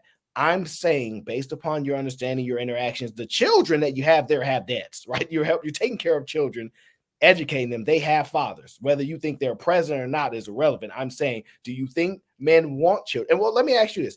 Do you think they're going to do the things that produce children? Of course. Okay. Do you think women are going to do the things that will prevent children? Statistically, so far, it's been happening. The So, birth rate is decreasing. and do you think that's from a lack of? Do you think that's from lowered rates of actual sex, or do you think that's from increased rates? Because I Oh would say no, it's decreasing. no. Yeah, I don't think that's changed. I just, we know that there are less babies being born. So Yes, I that's think they're engaging and just not producing. also the amount of abortions have dramatically skyrocketed. Hmm. Now, I'm going to ask you this. I believe there are a lot of men that may need some therapy, right? And I believe women are very outspoken about men going to therapy to fix their problems and all these type of things. Do you think a woman getting rid of a child leaves an insane amount of trauma on her? And this is just your assumption because you don't want kids. So I'm just women that they confide, whatever it is. Do you think that leaves a level of trauma with them? Absolutely, physically and emotionally. Now, here's the bigger one. Do you think women are going to stand on business and not do the actions that produce children? so that way they don't have any? Or do you think there's going to be some oops babies still? I think there's still going to be those babies, but it's evident that people are taking actions to not give birth to children, whether that be through abortion or celibacy, abstinence. It's happening, but it's not, in all. It's not an absolute. Now, you can ask me a question, by the way. This is not just one, but it's only about what you feel comfortable with. Now, earlier you said, are men taking care of their children? Do you believe most men are not taking care of their children? No, I don't think most. When you say, do men want children? And then, we know that there are so many children that are being raised by single mothers. It makes me believe that men don't want children. I don't know the number of men that don't, but we can calculate the number of single parent homes and try to deduce. So are you saying that, and this is just my estimation, are you saying that men are saying, hey, you have a child, so I'm not coming over to the house no more, peace out, and they just dipping off, they not trying to see that woman no more? Because when you say they don't want the children, are you saying they just disappeared off the face of the universe, and the woman's like, I have no idea where your dad went, he left us here? You're saying that's happening at alarming rates? I never said a rate. I don't know the numbers, but I think, to just use a celebrity example that I think a lot of people know instead of something anecdotal was Brian McKnight, who had a bunch of kids and then went and started a whole nother family. Well, my grandfather was similar. He had, my mom and her sisters, and he went and started another family. So he left your mom, or your mom told him to leave? I'm just curious. No, not my mom, my grandmother. Well, either or, because we know how grandma stories happen compared to grandfather's stories. So I'm wondering, have you ever had a conversation with her about it? With my grandmother? No, so you don't actually know the story. It got passed down to your mom through you? It did get passed down. Oh, thank you. I love it. Thank you. Right? Because we all know how that story goes, right? We all, like, the men know ultimately how that story plays out. We know what's going on there. I've heard it a million times, right? Let me give you an example of sad story. Might not be your story, but I'm just going to give you an example of sad story and how planting thoughts in women's minds at a young age has a profound impact on them, especially through a traumatic moment, and you're the leader. Listen to this video here.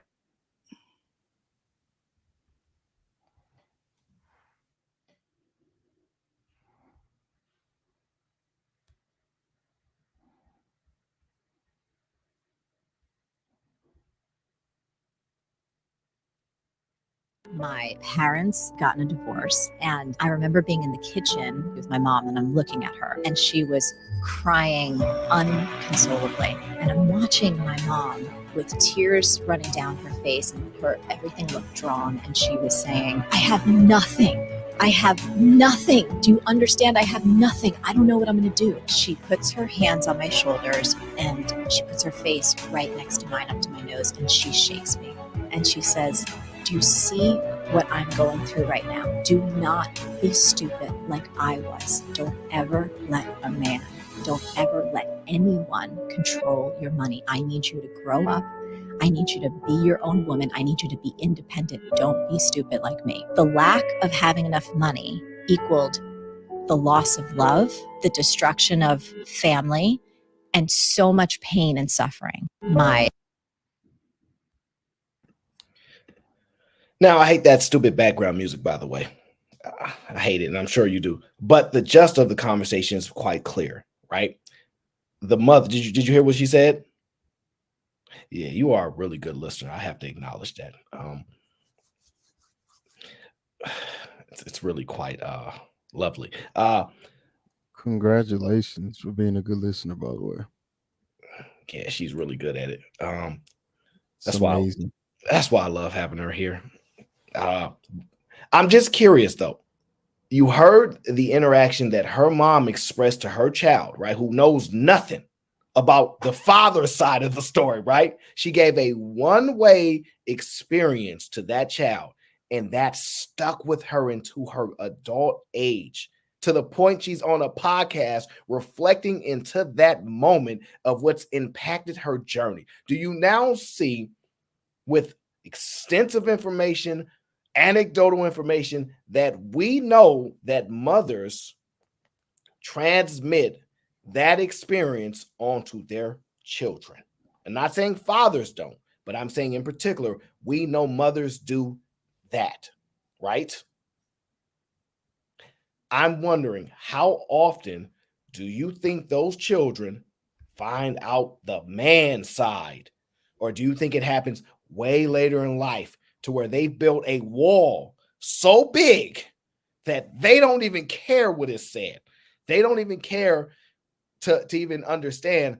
Sometimes you can build a wall so big, it's so hard to climb back over that. I'm just wondering, because I'm telling you, as a guy, most of the experiences, guys, that we had is the father reinforcing, I don't care, that's your mom. Don't you say anything bad ever. That's your mom. Even when she down, doing dirty, doing bad, they almost rarely tell us about that. I'm not saying there are not some fathers, oh, your mama. I'm just saying, in the general sense, most men will tell you the dads don't reinforce that, the negative experience that they get with your mom, in the same to the same degree in which mothers transmit to their children. Like, it's vastly different. It's why you hear the difference of, when we grow up, the difference of experience, right? And then what I'm finding is, like I said, now women are holding moms accountable, as you're starting to see. They going off on mama too, slowly but surely. Do you see why my apprehension is, like, this is so tied to that mother-daughter's experience, to when women are growing up, what I'm starting to see?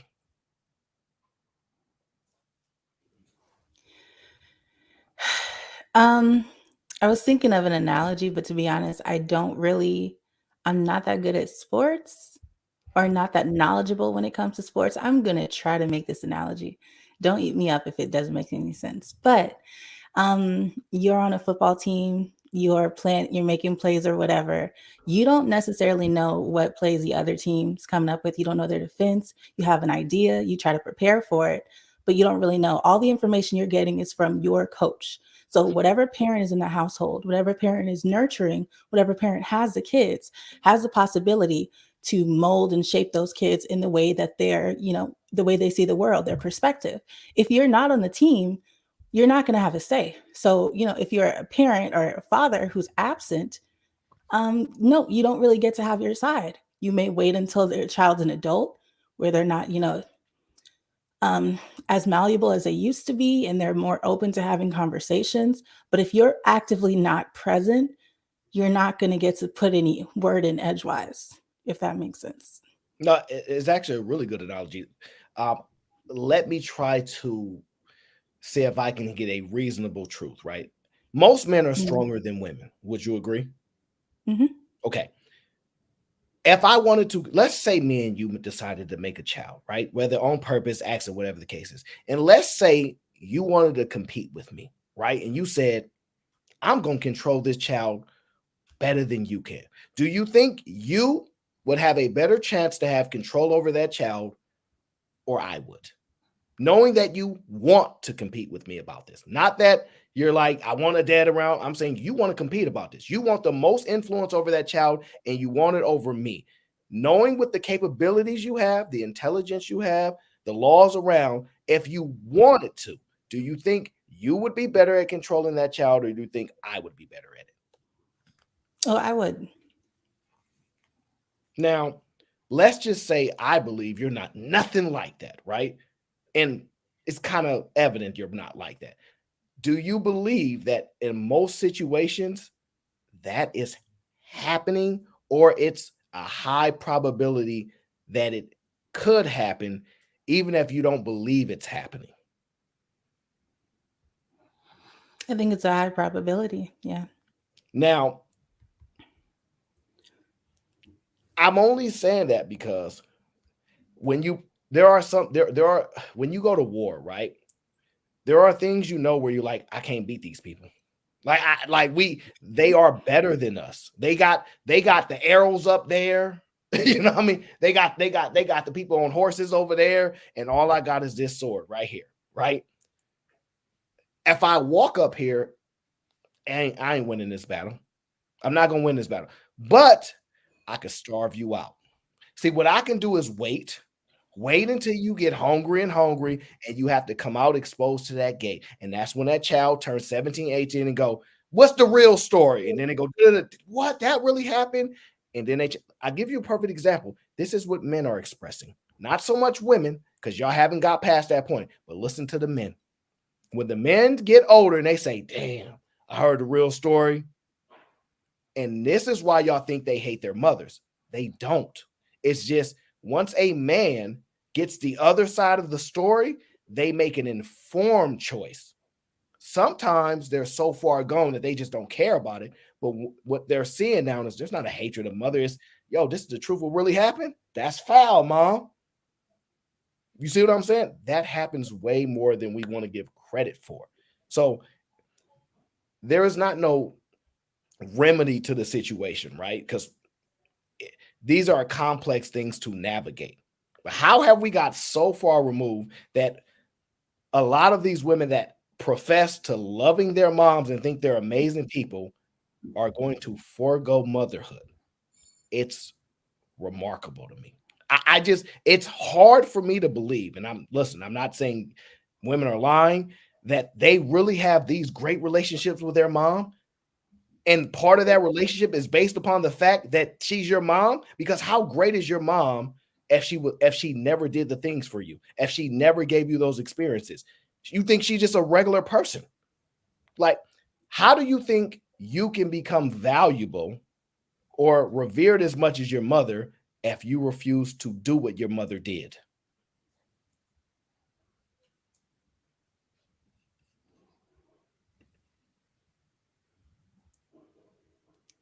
Oh, I thought that was rhetorical because, but as I said earlier, I'm not a carbon copy of my mom. I'm not going to walk the same path as her in life. I don't have the option to. I'm a different person in a different time. So, I don't have to do every single thing in order to be like her, in order to follow her teachings and her values.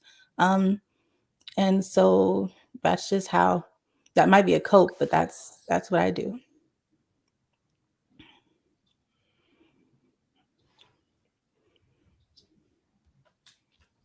Cheeky, Dusto, you have thoughts? I'm just listening. Of course, this is rigged, but continue. It's rigged as usual. It's rigged? Yeah, come on now. Rigged how? It's another thing. Well, the mom, see, these women, they had all the power and the control in the household, and they did these men so horrible. He was doing the best he could in the post office, working 80 hours a week. And the mom took control and influenced the daughters and told her side of the story. It's always the women. So it's rigged. Did you say that, Aaron? Or did you? It's okay. Okay. Don't I worry. didn't hear that. So here's what I heard, and I think it's fair. There's always two sides to a story, right? And there should always be some level of critical thinking from the person who's receiving a story, whether it be a male or female, right? Typically, like we're saying, because mothers are most often the caregivers of children, they typically have, the custody, primary custody of children. They do control the perspective of the other half most often. And I know it's asking a lot for children to be critical thinkers because they're still learning how to be themselves. So it may be a little unfair to say that, or maybe request those things. But hopefully the older people get, the more open they are to hearing the other half of the story. Because it's so easy to just take the word of somebody who's taking care of you, right? Primarily. Because that's not to say that fathers aren't involved. They're just not as involved, in regards to like the amount of time spent. CBG in full effect. Tell that little nigga we just dropped the bread. The sniper you waiting outside for that air. My game shit up, and I know they gon' blast. Oh, there you go. Anyway, it's I think this is a fair. I think it's fair to ask, um, and critique or critically challenge. Hey, that story came from one side. Do you know the other side? And if not, then the question that should come up next in the person's mind is, then how do you know it's completely true, right? Everyone's got exes or some previous romantic relationship. And if you hear some people talk about their relationship with their ex, you'll be like, damn, this person was that bad. What did you do? And then they'll never tell you. So this is just, it's a bias that we all have toward each other. I don't know why this is rigged, because it's not. He's just saying open your mind to different perspective. Makes sense to me. It's not rigged, but this is the difference between me and everybody else. I'm willing to have a conversation if it's just about men. If D says, "Hey, I want to talk about just men, fathers, what they do," and I don't want to talk about women, I have no problem doing that. You won't Oh, hear me say, wow. "But the women do it too," and this, that, right? What a lot of guys want to do is, well, it takes two and all these things. How about one of us just take the blame? Like Okay. that's the thing that people struggle with, right? It's all my fault. I picked your mom. Yeah, I'm an idiot. I'm dumb. I did that. I don't have to blame nobody else. But it seems nobody wants to do that because Well, Aaron, to be fair, that's true. Like, I think that's what makes both of us unique, because I don't mind sticking on men issues either. I've got plenty of clips and videos of where I'm just going off on men with no women included. I'm like, it's really your fault. All right, these issues are men centric, and we can stop it if we just do certain things. But again, and whenever you do these things, you get called a simp or whatever. I don't think people really pay attention to how genuine the conversation is when me and you are hosting the conversation. But I think it's starting to get paid attention to. So although we didn't have AOC this week, we will be having it next week, and they'll experience that genuine conversation that most people don't offer. But yeah, you're right, Aaron, dog. You wanted a few, dog. You wanted a few, man. no, it is true because I understand the need to feel to balance that out because there's a thing in your stomach where you're like, dang, right? Because a lot of times women are like, I know the man gonna wait for me to say, but men do it too. So they're like, just don't say it, just don't say it, right? But their point might be tied to it. They're like, man, technically it's really my dad, but I don't want to blame him because this ain't the conversation about him. I know that happens a lot too. I'm not ignorant, right? I'm just ultimately what I'm saying is that how about this, D? Let me ask you this. Do you think that women have the capabilities of picking and choosing a good man? Do you think they have those capabilities? I think that's the conversation about vetting that is complicated in a way, because I do think that you meet someone's representative, then after a while, you get to see deeper sides of them that you didn't initially see. But I do think there are ways to look into their family, look into their past relationships, if they have any kids, if they, have been arrested for anything. I think those are things you can do to help you pick, but ultimately, you can never truly know a person. Okay. Now, this is what I do, right? And I don't expect anybody else to do it because I'm willing to suffer everything that goes with my decisions in life. Pick a bad mom, whatever the case is. I'm going to say it's all my fault, and I won't never have to blame her. I won't let her, it's your dang mama. I won't ever do that. It's on me. I did. I'm willing to die. I'm willing to do it, right? And some people may not be. The curiosity that I then have is I don't need to know anybody completely. What I need to understand is that humans will be humans, right? And then the question then becomes if you have an expectation that humans will be humans, right?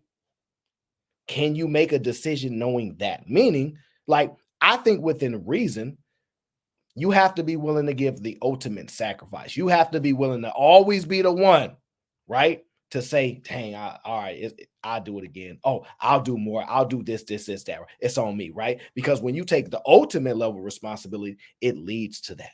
So ultimately, what I'm saying is that I may think that I can vet women pretty well. And I happen to think that I read people very well, right? that'll piss some people off because then they'll say, okay, where are your results? And right? They have no idea what my objectives are, right? The reason that I'm saying that is that even if, because every guy that I've met, let's just say it, and I said, dang, he gonna be a good dad. They've been good dads. Not one single time have I known somebody and go, yeah, he gonna be a good dad, and he don't. Like, it's almost completely 100% ballpark.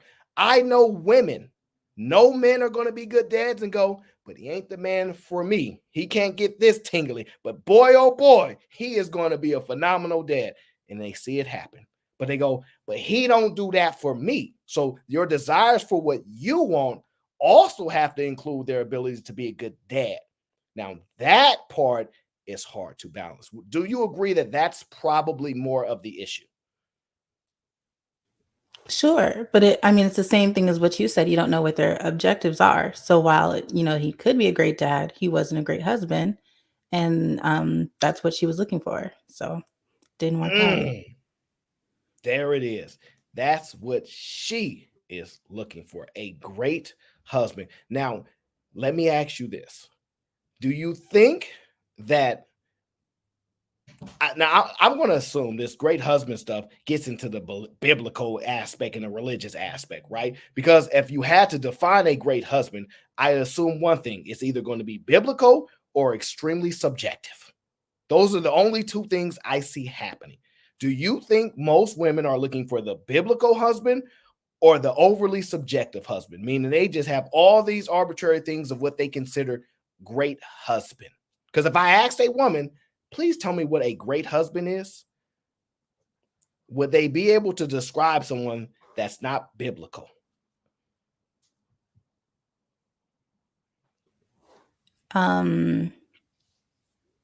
Possibly not. I'm going to lean on possibly not as well. Now, let me ask you this. Are these women great women in the biblical sense? Probably not. Probably not. So they'd be a good match. See, the truth of the matter is we ultimately know that most people are liars and they are not the person that they are looking for. They like, I know for sure these women ain't virgins. I know they not. And I also know that they ain't had no husband. So no husband and you ain't a virgin. But you gonna listen, and I am somebody that is extremely understanding. I expect nobody to be perfect. I have no expectations of it. So I expect D, if all these things could happen, right? We could get together in 5 years. You leave me for another guy, right? Take my kid away. I don't know, make me fight over it and I got to fight, whatever the case is. Stay together for 10 years and you do it. Stay together for 30 years and then you do it. Or we die together. All of those things are possibilities, right? We accept. If you tell me, I know I said I would be married to you forever, but I changed my mind. You know what I'm going to say? She's human. As long as you don't try to kill me. I can't be angry. That's such a low bar. No, but see, that's the problem, right? You think that's a low bar because your expectation for someone to be is not human. Think about, okay, give me the example of a high bar, by the way.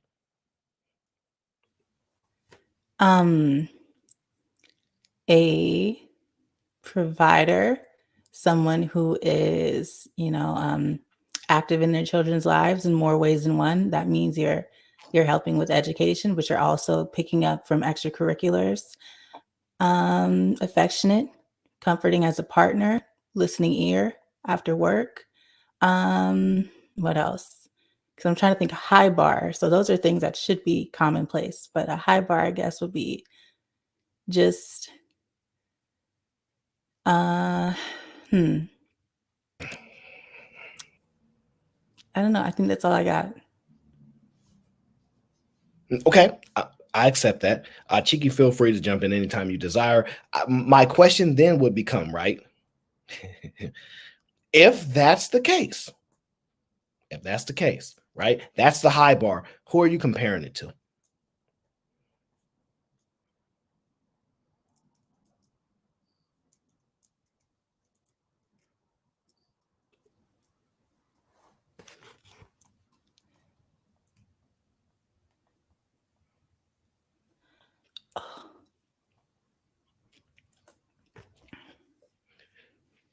Yeah, I'm just interested. You have the high bar. Who are you comparing that bar to? Where'd you get it from? Hold on. Mhm.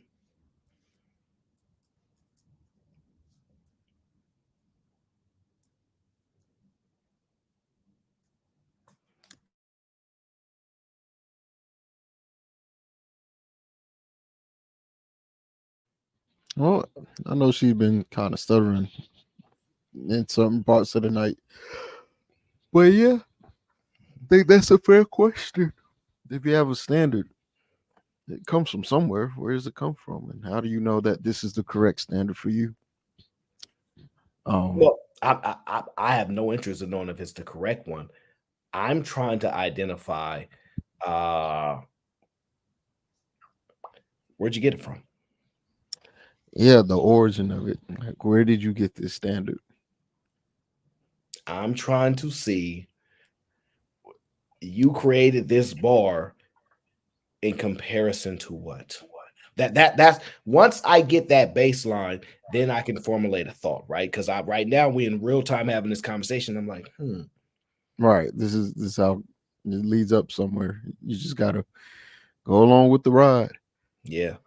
And ultimately, I think that might be the question that really starts to bring heavy clarity to a lot of these things, because what I said was a low bar in her perspective, whether it's biblical or non-biblical. I'm not sure where the objection was.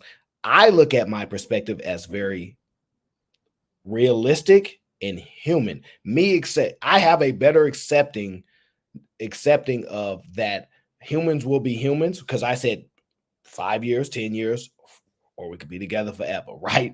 Which gives a baseline that it can be really up and down, good, bad, or great. And that comes with dealing with human beings, right? That's my baseline, right? Setting a high bar is creating expectations for someone, right? That she Right. ultimately says you can never completely know. Right. Well, not only that, but it also the expectations got to fall on you as well. And like you were saying earlier, a lot of people, I don't think a lot of people realize um how much they don't meet their own expectations. Um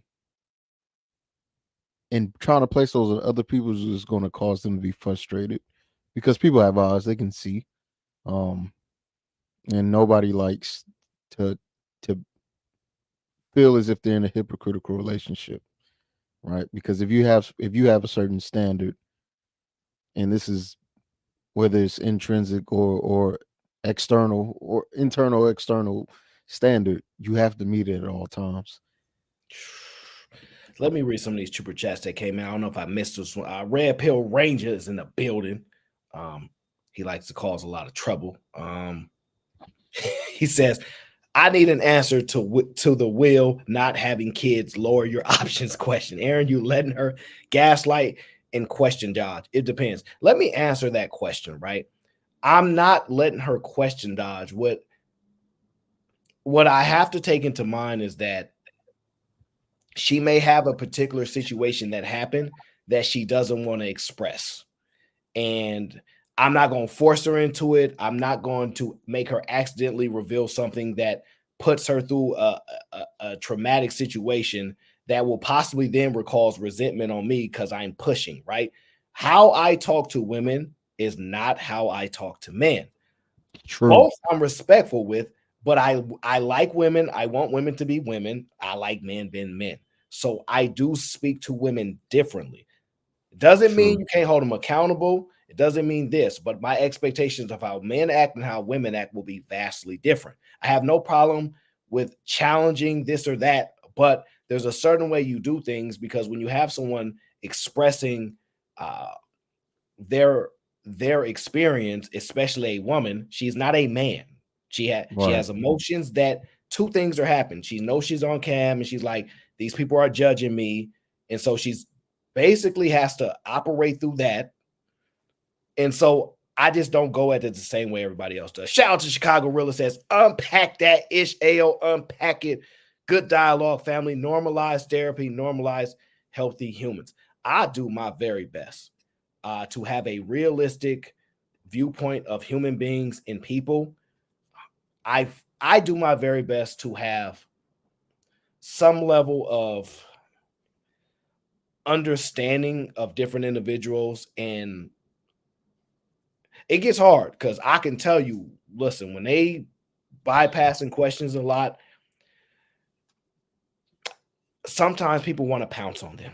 And I think that you have to be careful because you gotta know who you're talking to, right? Like, I don't know. This is my first time seeing D, but she seems to be sweet. So it makes it a lot easier to be patient and just kind of work with her versus some super aggressive, disingenuous, loud, obnoxious person, right? Like, I don't think people realize that most human beings are reactionary, with the exception, of course, of you, right? Because you do your thing, whatever it is. I don't know the feng shui you got going on with the yin and the yang and the deep breathing and meditation you do before you get on stream, not to react to people. All of that shit you do, yeah, right? Well, I don't do that. So when somebody act like they want to be lit, then hey, you'll match those energies, like, and then sometimes you will take it up a level if you have to, right? But you never tend to go overboard, and that's the one thing I can say. Like, you'll meet the appropriate levels, and you'll gauge it really quickly. Right. And you'll be like, okay, that's where we going at it. Okay, so let me adjust this temperature just a little bit so we can even this up and balance this out. And I'm trying to be even keel throughout. There's a entertainment aspect where I might get a little demonstrative for fun, but yeah, in a general sense, I'm usually calm. Oh, Brittany's here. Oh, is that the Brittany B? Hello, guys. Absolutely. I didn't even know you was watching. Lady that was up here. Who, D? Yeah, no, D's been here a couple of times before. She's mad cool. Hello. I just wanted to say Happy New Year before it got too late. But it seemed like a safe conversation. Hi, Cheeky. I think all my conversations are safe. But I could see it with other people on the panel. It can get a little crazy. Is she coming back? I don't know. She said she was coming back, but her internet was bugging out just a tad. So maybe she's fixing it. I'll stay up here till she comes back, because it seems like you guys were having dialogue with her. So, and I understand if you're on the panel and you're having conversation, too many people, whatever. But Aaron, I'll answer some questions.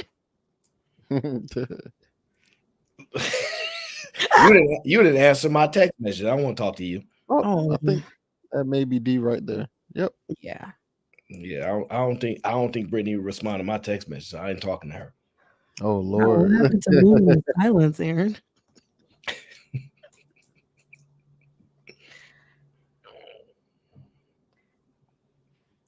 Is y'all gonna bring her up? No. But she's okay. I am very patient with letting people up because I'm reading the background and stuff like that. So as I make an assessment, but she good.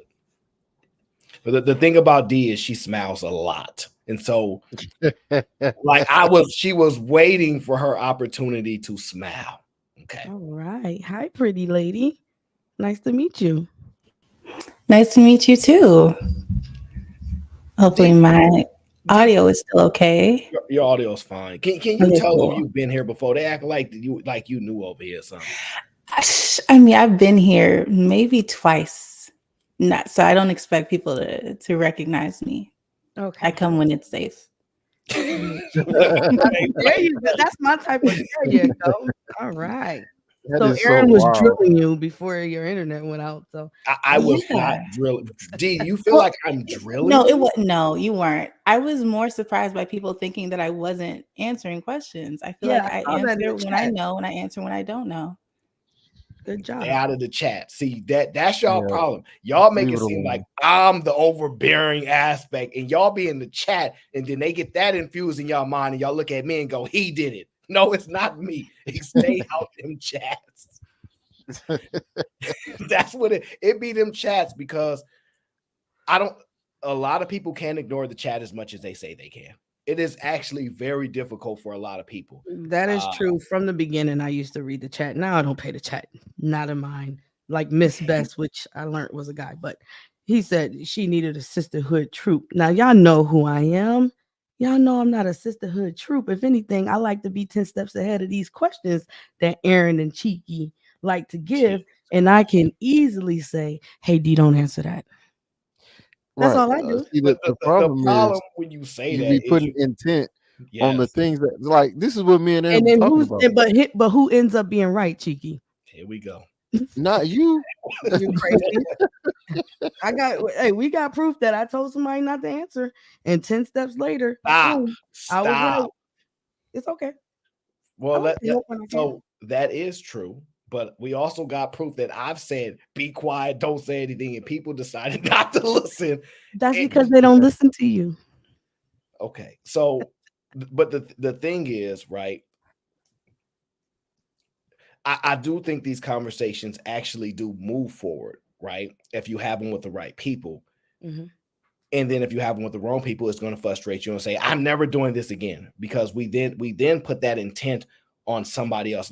So I'll give you an example, right? I don't know if I want to give that example. See, you see how you can think through your thoughts? Why can't women do that? I have no problem. Did I rush you on any question? Not you, Aaron. The chat. I actually think that if anybody should be thinking their thoughts, it's me. I'm the one that been villainized on these YouTube streets. Okay, so if there's anybody that has to overthink, right, it should be me. Right. So D, before you left, I was asking you when you looked at a high bar, because you indicated that what I said sounded like a low bar, which I can accept. And then you gave what you considered a high bar. I had interest in finding on what are you comparing that to? Like, in order to indicate high bar versus low, where are you comparing that? Like, how'd you get that comparison?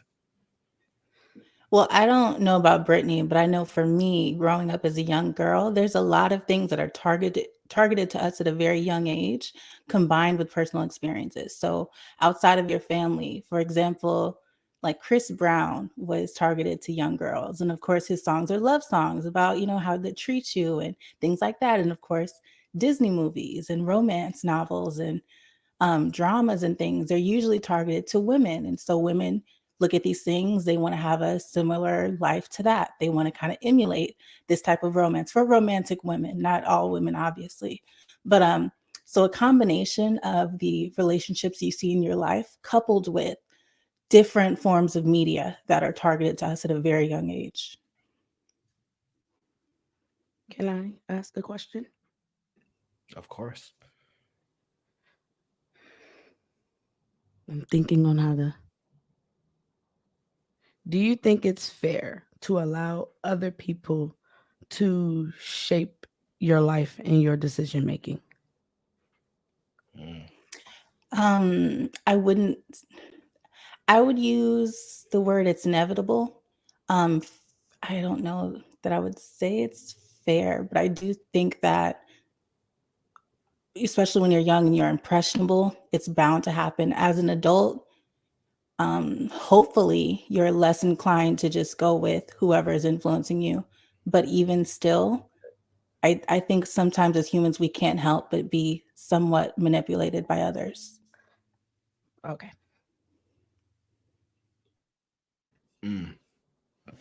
That's deep. So that would mean, sorry. No, go ahead. I'm just thinking. So the only reason why I asked that is because if a person is genuine, I look at it as I wouldn't let anyone from the past or any of my experiences shape how I look at the next person. So if I had friends and they were all mean girls, would it be fair to say, D, you're a girl, that means you're automatically mean, or I'm going to treat you a certain way because you're a female, you know? So if we can be impressionable at a young age, what does it say to us as an older age with, I think this is what Aaron was asking as far as like the bar, having a high bar, because all of that would come from past experiences. Well, I really didn't. I mean, I don't have a definition of high bar. I just feel like as long as they don't kill you is like an incredibly low bar. And I think you should strive for more in a relationship besides your partner not being homicidal. So I don't know what high bar looks like, but that wasn't enough for me. Okay. All right. So did you answer what what the bar is for you and where you got it from? Was the Chris Brown and Disney movie the answer to the general statement about where women get their bar from, or was that a specific? Me personally, yes. Oh, okay, Yeah. I got you. Oh, okay, that's interesting. I would say most women get their bars from other people, their past experiences. So they build off of that. What they like, they take. What they don't like, they raise the bar. Well, let's give an example, right? Let's talk about bars just a little bit, right? I want you to listen to this video that I have here. Guy maths. So obviously, when a guy meets a girl, right, he's at level 0 with the girl. He intends to build. For me, like there's no like set date. It's like, yo, I want to be married by this time. You don't choose the date before you have the man. But then when a girl meets a guy, she already has all these, pre-notions and, standards and no, standards are okay, like expectations of him. Do you get me? So let's say he's starting at 50% for her. So like, and then obviously as the guy is getting to know the girl, like she's going up in his books. But like, as the girl's getting to know the guy, he's going down because obviously like she has more expectations for him and whatnot. I feel like men have an excuse for everything, you know. Oh Women, my it's so gosh. much more straightforward. It's either I like you or I don't. Yeah, because you guys are having an agenda before you even meet the dude. No. You know, yeah, guy math.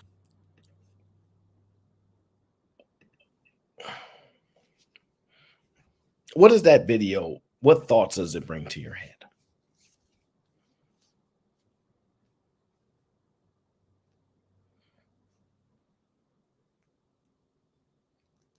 I heard accents.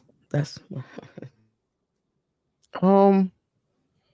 I think it goes to show the different mindset between how we view each other. Because it's funny, the girl at the end was like, either you like the guy or you don't. And he was like, well, it's easy for you to say that. You already have an agenda for the guy you meet. And it's like, well, it goes back to this idea of men actually liking women, and liking to learn them versus having them meet an expectation or having them do something to be worthy of wanting to be learned about. You know what I'm saying? Because and I don't know, I guess maybe it's just due to how, society has shaped them, right? And for them to be, or maybe it's biological because they have a clock, or so there's, I guess it's just different reasons. But I think watching that video just kind of shows the different mentality when it comes to approaching each other in relationships and stuff like that. So when Dee says I have a low bar and she sets that expectation bar, I listen to that video and go, one, it's fun because this girl got boy math, they love that boy math, man math, and female math, right? But in actuality, that's exactly what took place here. I have in my opinion, a more accepting of human beings at the base level of human beings are, which are fallible people, sinners, mistake makers, people that hurt you emotionally, all of these things. I have that baseline, right? And I operate with understanding that is normal of people, right? I have a standard in which, in a general sense, and principles which I operate with, right? But in a general sense of me understanding, these are human beings, right? So like you said, we can only know so much about somebody, right? So I kept it at a baseline understanding of human beings. What you did was you come into things with, we should have high expectations, and then you get disappointed when people show you that they're human. But you think your expectations are normal. That should be something people can do. And I'm like, sure. But I think what women find out is their expectations of a high bar. They think if I set the bar high, I know I'm not going to get it. But if I just get here, I'll be happier and happier. And that's when they're talking about starting at 100 and lowering the numbers, marking it down. And for the men, I'm taking you at the lowest level of understanding of humans are, and then building that baseline up. Do you see how that correlates?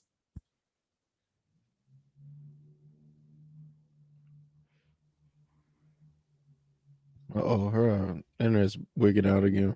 No, she's thinking. She's on mute. No, but Oh, I know. I didn't know it was a question for me. I just, so then that would kind of disqualify killing you, because we know that humans kill. So can you even say that's your standard?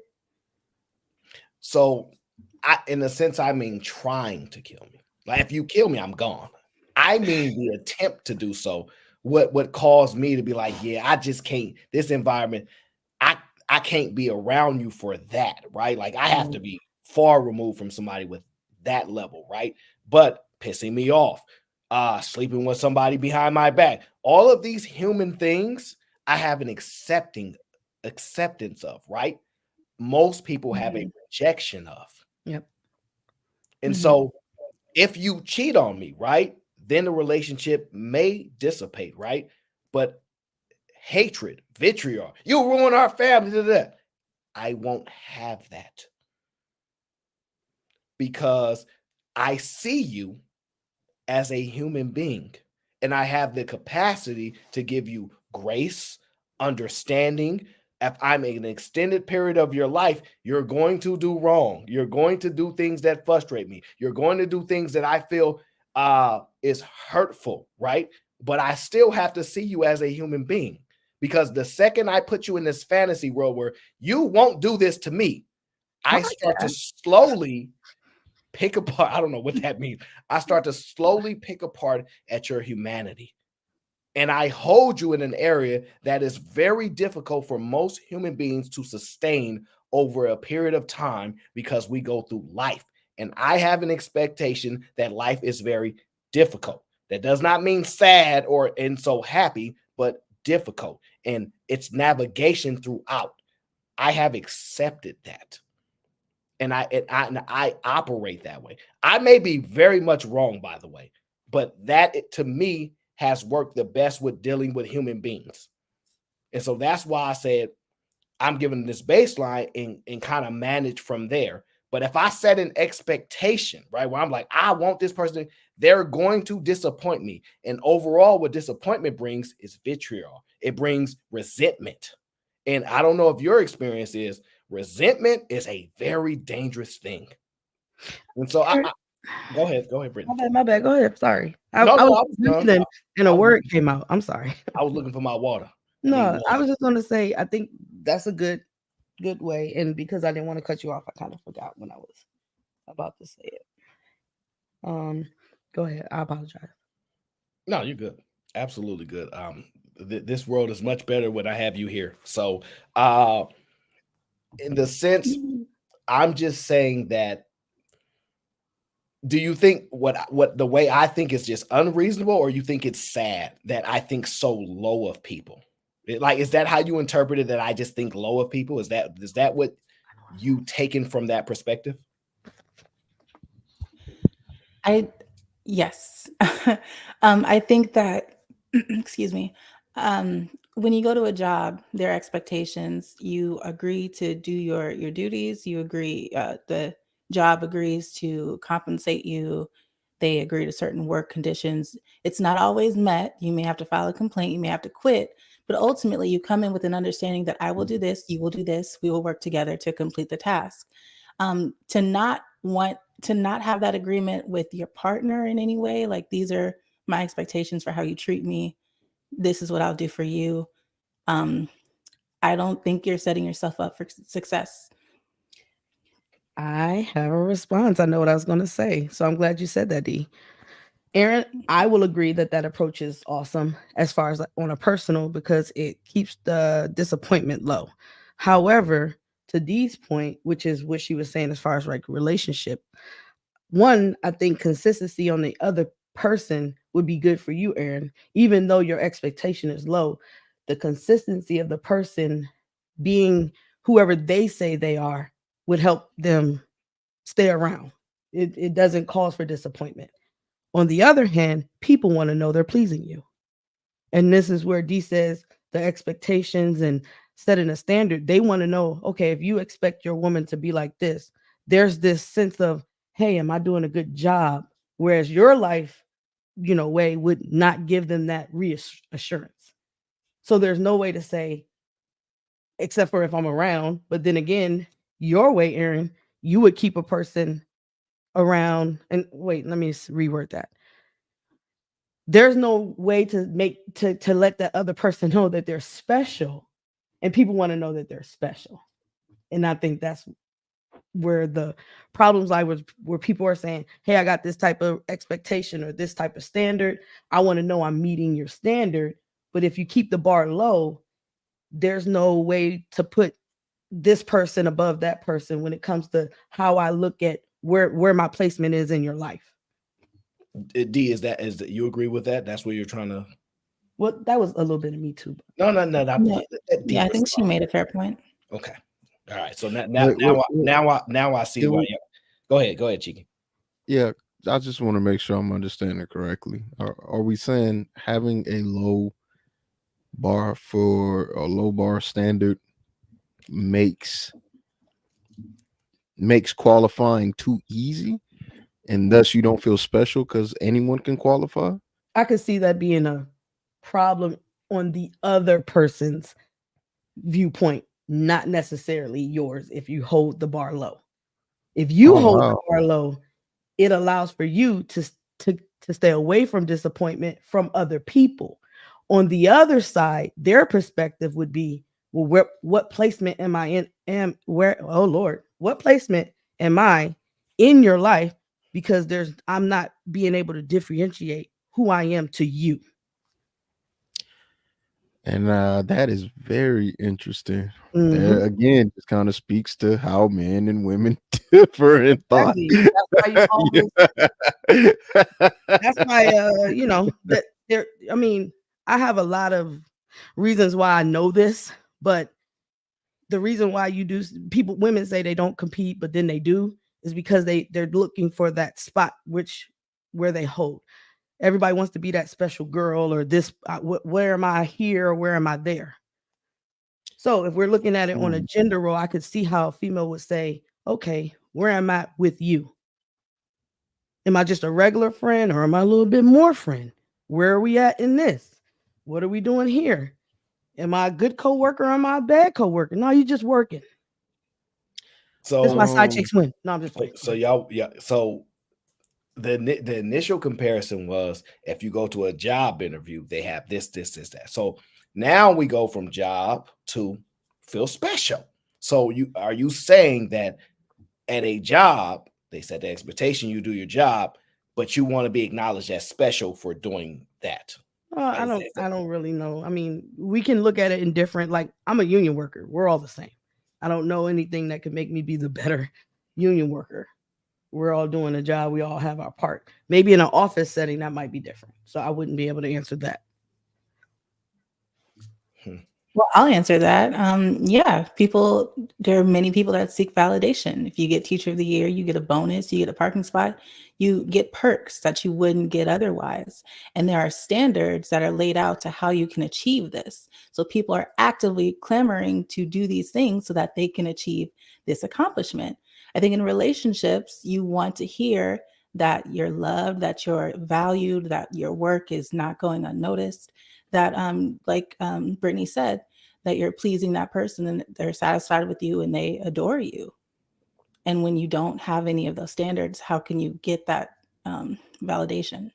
We're basically saying women do want standards. Go ahead. Well, which is awesome. I agree, but most women won't. But go ahead.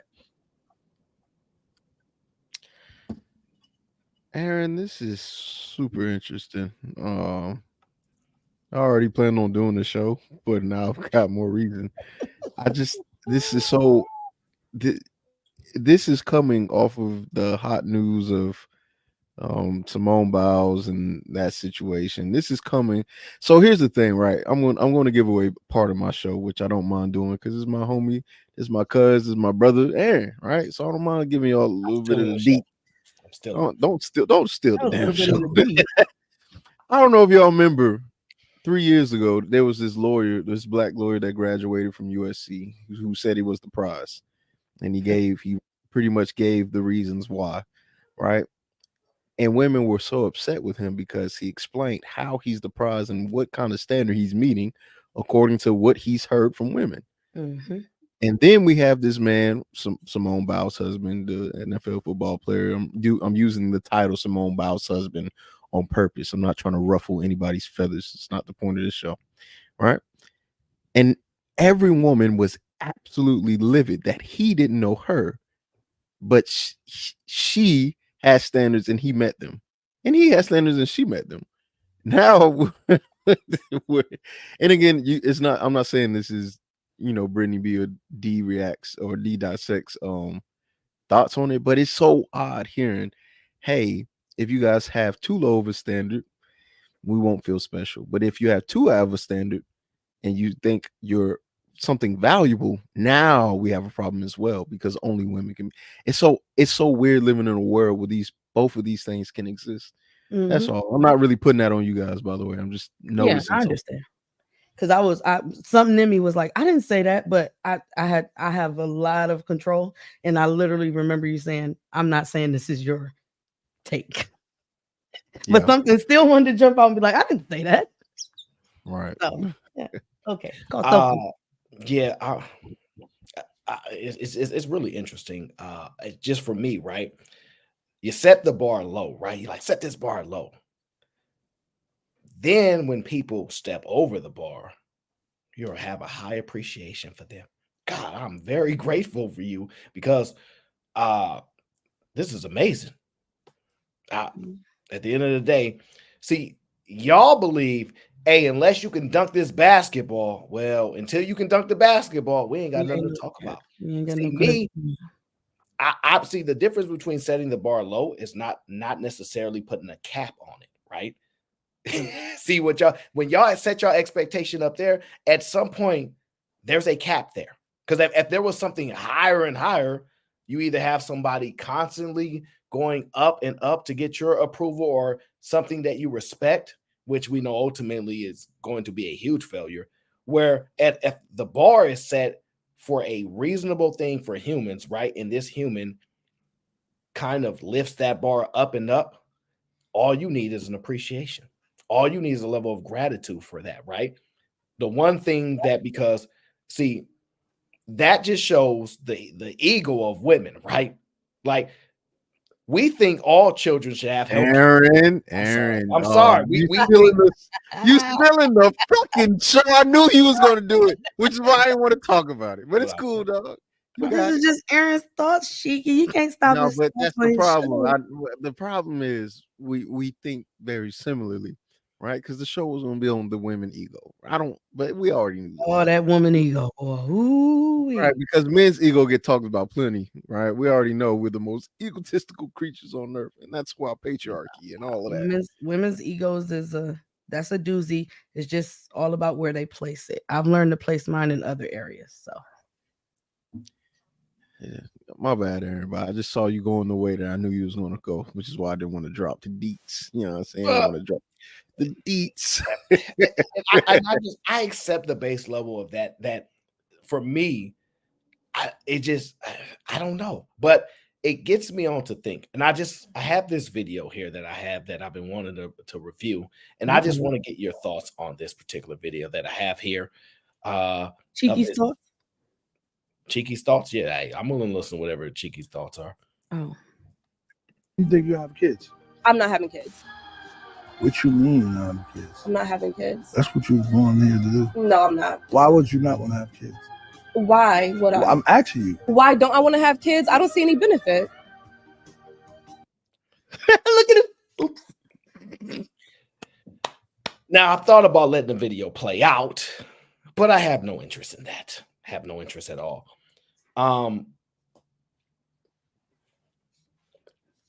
I think that actually sums off to what a lot of women believe. There are no benefits to children. It depends on how you look at the babies. No. D does not want any children. Like that young lady says, she does not want any children. Oh, D, you don't want no children? Okay. D just ain't ran into that guy. Once she run into him, she gonna go, I was on the air and don't show. He said, when I run into this guy, I'm gonna change my mind. That ultimately, that is what's gonna happen. And that's that. I don't see nothing wrong with that. Even if you word it like that, because if you're thinking as a person who is sitting in her nice room but alone, the thought of children is not logical. It makes no sense to say, I want children right now, unless you build a foundation and a storyline behind it. Therefore, a man would have to come with the children, the life. And I'm saying the storyline for a reason.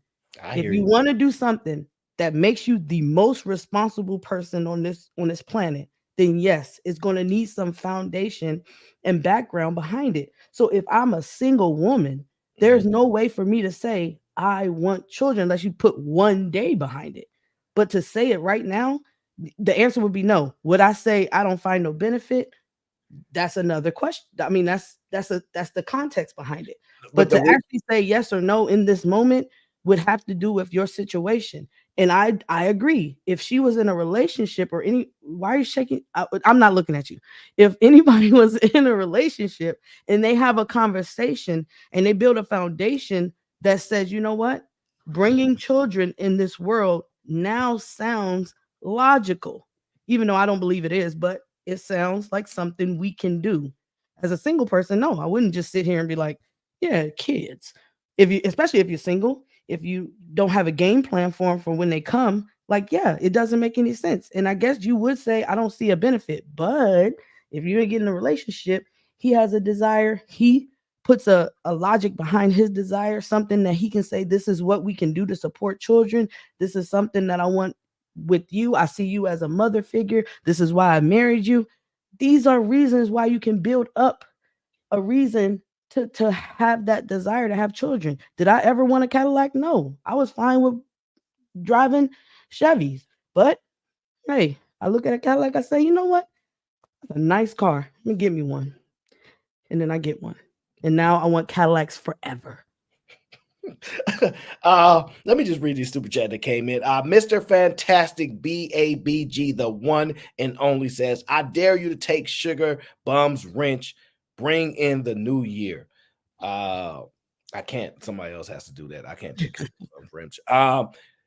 Granville says, she the chick that was on the roster, fourth in line for the dude in Dubai, and she was teaching English. Never forget. What?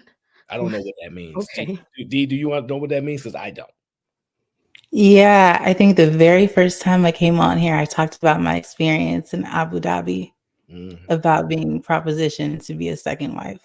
Oh, okay. Got you. That was a very long time ago. Sounds like an honor. I felt honored. I don't know. I didn't know much about what was going on. Well, I'm interested in knowing, is there a benefit of children? You heard that, young lady. You want me to play the video again? Because I will. Please don't. That's only my request. D, if you would like for him to play it again. Oh, no, I don't need to play it again. Okay. Is there a benefit? I mean, If you are seeking motherhood, if you are seeking a family, the benefit is you have a family, you have someone, you have dependents, people to comfort and console and to child rear and to develop. Then you get to go off and watch them do great things.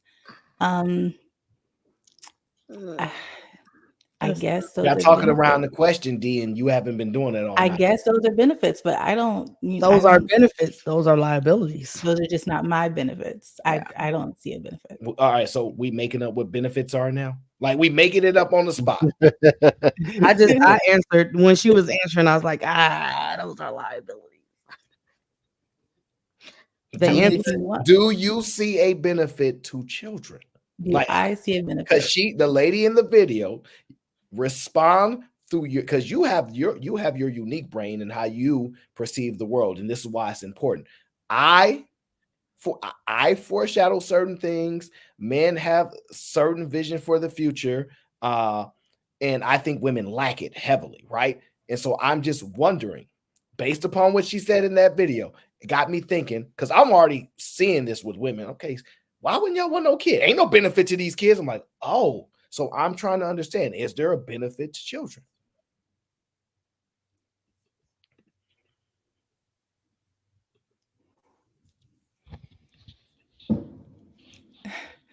From an economic standpoint, yes. Personally, for me, no. Wait, what? To keep the country going, to keep industry moving, have kids. That sounds like slavery. It's a benefit. Everything about having children is ego. Everything about having a child is all about you. It's not about the child.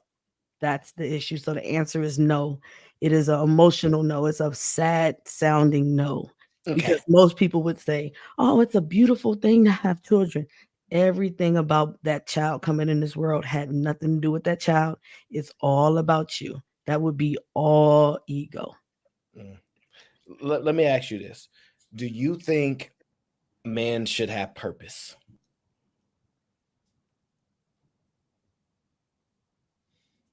Yes. Yes. What about you, Brittany? You think men should have purpose? Okay, because you said man, which means human kind. I'm talking about men in particular. Men, men. Do you want me to podcast it, or can I just say men and women should have purpose? I'm not talking about women. Okay, yes, then the answer is yes. Okay, so you believe men should have purpose. Okay, right now, this is where I fell into it. God. No, you didn't fall into nothing. This is where I think the troubling aspect of women who don't do a really good job at preparing for their future life. They're too constant in the present, right? And that's why they're constantly looking for a leader to go, I need you to look around that corner because I don't really want to have to do it, because I don't want to deal with the consequences of the decisions of my actions 30 years from now, right? That's why you're starting to see a lot of things happen. So the women that don't have children that I see, right? I'm kind of interested in knowing, if you don't have children, I'm assuming you have a little bit more freedom. I hear this a lot, travel, right? That's what women like to do. They get that freedom. Traveling is a big thing, right? Am I lying, D? Is that so? Like, what other things do childless women enjoy doing? You just want to know my hobbies? Well, you can use some anecdote of what you do and what you've seen other women do, or why you think it's important for them to be like, I don't want to be tied to a child. I don't value children, at least my own children, however they want to describe it. I want the ability to turn off my brain and go, I don't have to think about nobody else but me. Like, what is it they're trying to experience in life currently? Life. They're trying to experience life. What is life? You about to fall for it, D. Oh God. I'm sorry. Life is engaging in activities. Life is, attending events.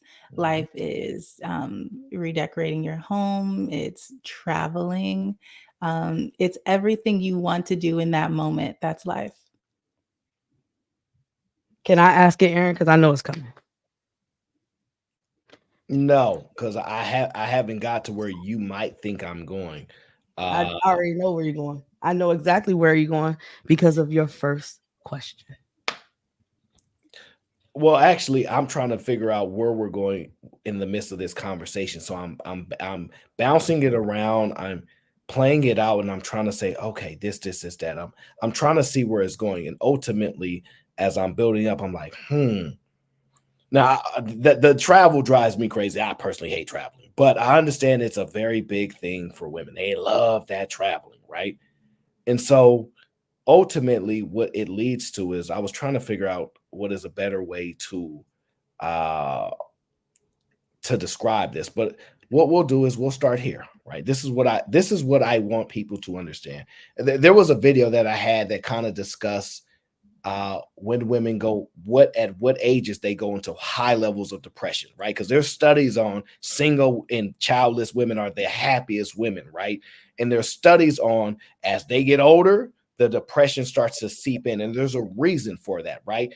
It's because they prioritize right now, and they don't prepare for their future, where they believe they're at. Because like, I don't know where I'm gonna be at. I'm gonna deal with it when I get there, and that's problematic. So what I tell people is envision yourself getting old. Embrace getting old. Stop dyeing your gray hairs. Stop trying to look younger while telling man, oh, you just not going to be attracted to me when I'm older anyway. Y'all don't even like getting old. So like a lot of these things are counterproductive, right? But the challenge then comes when I think about maturation and I hear women mature faster than men, right? And I start thinking, I'm like, okay, men are constantly, whether they have the capability is different, constantly thinking about, man, I have to be prepared to take care of my family. I have to do what I have to do. Some guys fell out and some guys do phenomenal. Life is about winning, losing, failures, etc., right? But what I found is the biggest distinction that I found women who don't want children and women who want children is the impact of a male's influence. So I'm going to guess somewhere the father's connection is not very strong.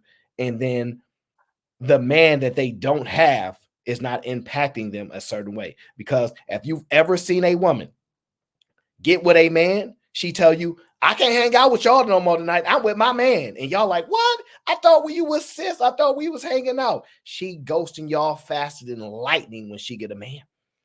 Sorry. And it's interesting how quick in that shift is. And women like, dang, man getting their life and just a huge shift. And it brings me to the thought of this video that I was listening to. And I want you guys to listen and give me your thoughts. The problem is a lot of people get older, but do not move to maturity. They're full-grown adults, but they're still about things. When we're children, we value things. And when we get toward adolescence, we begin to value experiences. And then if we move toward maturity, we begin to value people, relationships. Eventually, you hopefully mature and you realize life isn't about things or experiences. Life is about people. And when you make people your value, you enjoy things and you enjoy experiences with those people. What does that video make you think? You learn as you go.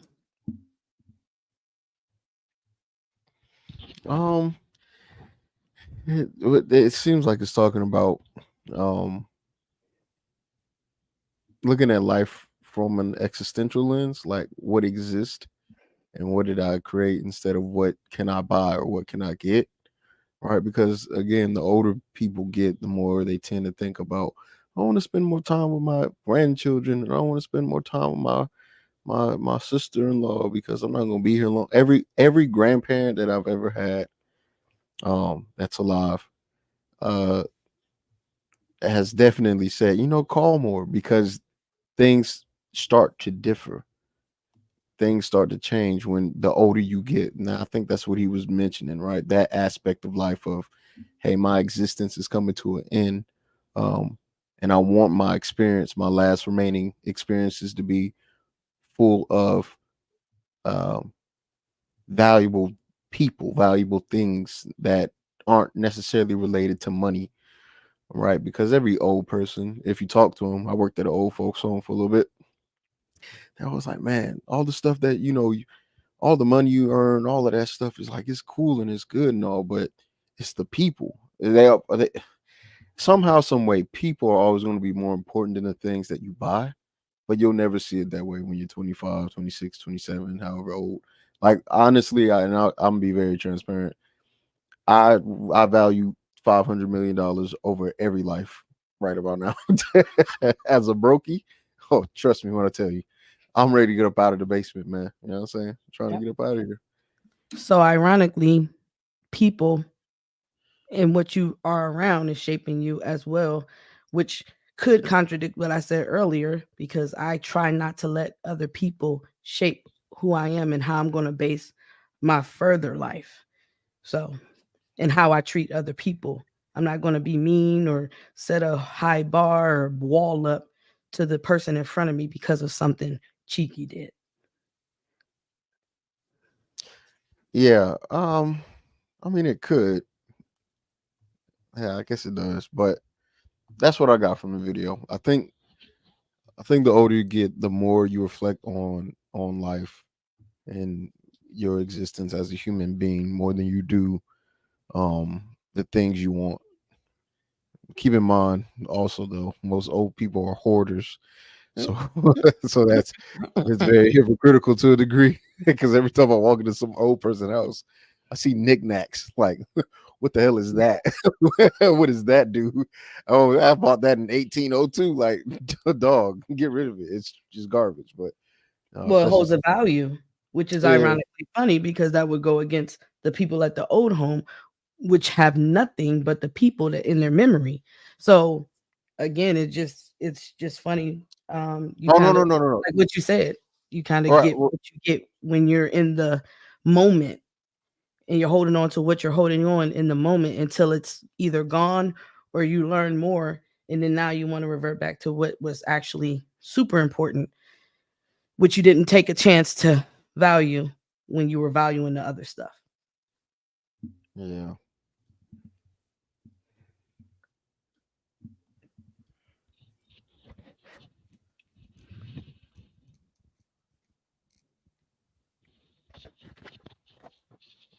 Uh-oh. I was Let's about see. to say it's quiet. I'm comfortable in silence. So I'm cool with it.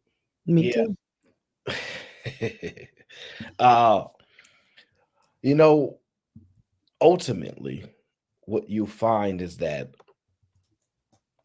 I hear womanhood and I hear what's the woman? There's womanhood and there's manhood, right? The I know you teach, right? And I'm interested in the perspective. What is the difference between manhood and womanhood to you?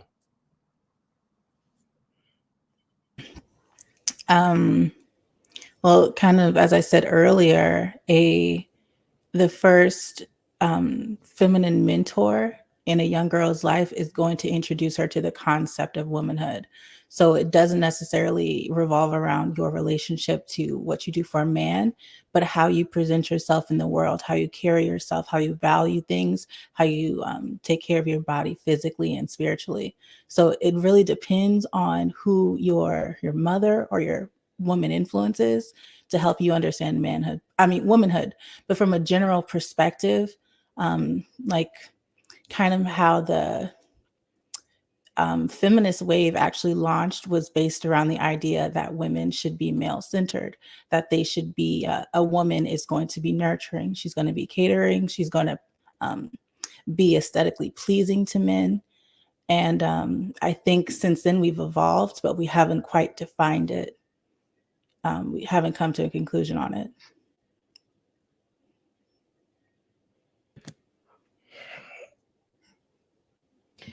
Oh man. No, I'm truly trying to, in my mind, I'm trying to figure out if women don't want children, which is fine. I'm not pressuring anybody. What differently does a woman do for womanhood and a man for manhood? In the argument, not yours, but could be feminine and versus masculine. I was about But to say. actions wise, it sounds the same. Aaron, oh my gosh. Yeah. You're touching on House Husbands 2024. Yeah. Good stuff. By the way. You're saying their actions are the same? What differently should a woman do in her womanhood that don't want children than a man who don't want children. Like they both don't want children, but they both one's developing their manhood and one in their womanhood. What differently should one do? Like what difference? I think you would tell, hey, keep growing, value yourself, take care of yourself. What differences would you tell one another? Because it sounds like they're the same. What differences would I tell who? I don't really understand. Okay, so here the idea, right? If if women don't want children, but are if women don't want children, what is the distinguishment between two people in a society in a general sense, right? The thing that makes women distinguishable from men in most cases is right being the homemaker and the child rearer, right? But if we eliminate those two things and you still have to be a functioning member of society, what's the difference between a man and a woman? So, as you said earlier, Aaron, you talked about how men are typically stronger than women. I would say that women tend to be obviously more emotionally inclined in a way that they understand the psychology of the way that a person kind of thinks and behaves because they're very in tune with themselves and they can be more in tune with others. So when it comes to those types of aspects in society, they're valuable. Psychology, education. As a woman, I can better, as a counselor, if I wanted to be, I could better talk to young girls that are going through difficult times with their hormones and wanting to be sexually active or whatever. I have a perspective that's valuable. And you, their mother, to an extent, you don't have to be a biological mom to be a female mentor to a young girl. So you're still I exuding guess motherhood. You're still a mother. That I guess that still is the same thing. You just wouldn't have birthed a child. So I guess the better question would be what is the difference in purpose and not in necessarily purpose. right. What is if you remove those two purposes from women, right? Child rearing, homemaking. What differences in purpose is there between a man and a woman in today's society? The possibilities are endless. There are men who, what aren't they monks that are celibate, that cannot have wives, cannot have children, but their purpose is to spread a gospel that they believe in. Oprah has influence over many women and she's not married. She doesn't have kids. Who was it? I know this is going way back, but wasn't it Sojourner Truth? Didn't have kids either. You can create a purpose in which you enrich your community and the world through your works that don't revolve around children. Right. So it sounds as if there's a shared purpose. There's no differences. All right. If I take away those key things, then that means that in purpose on a societal level, we're the same.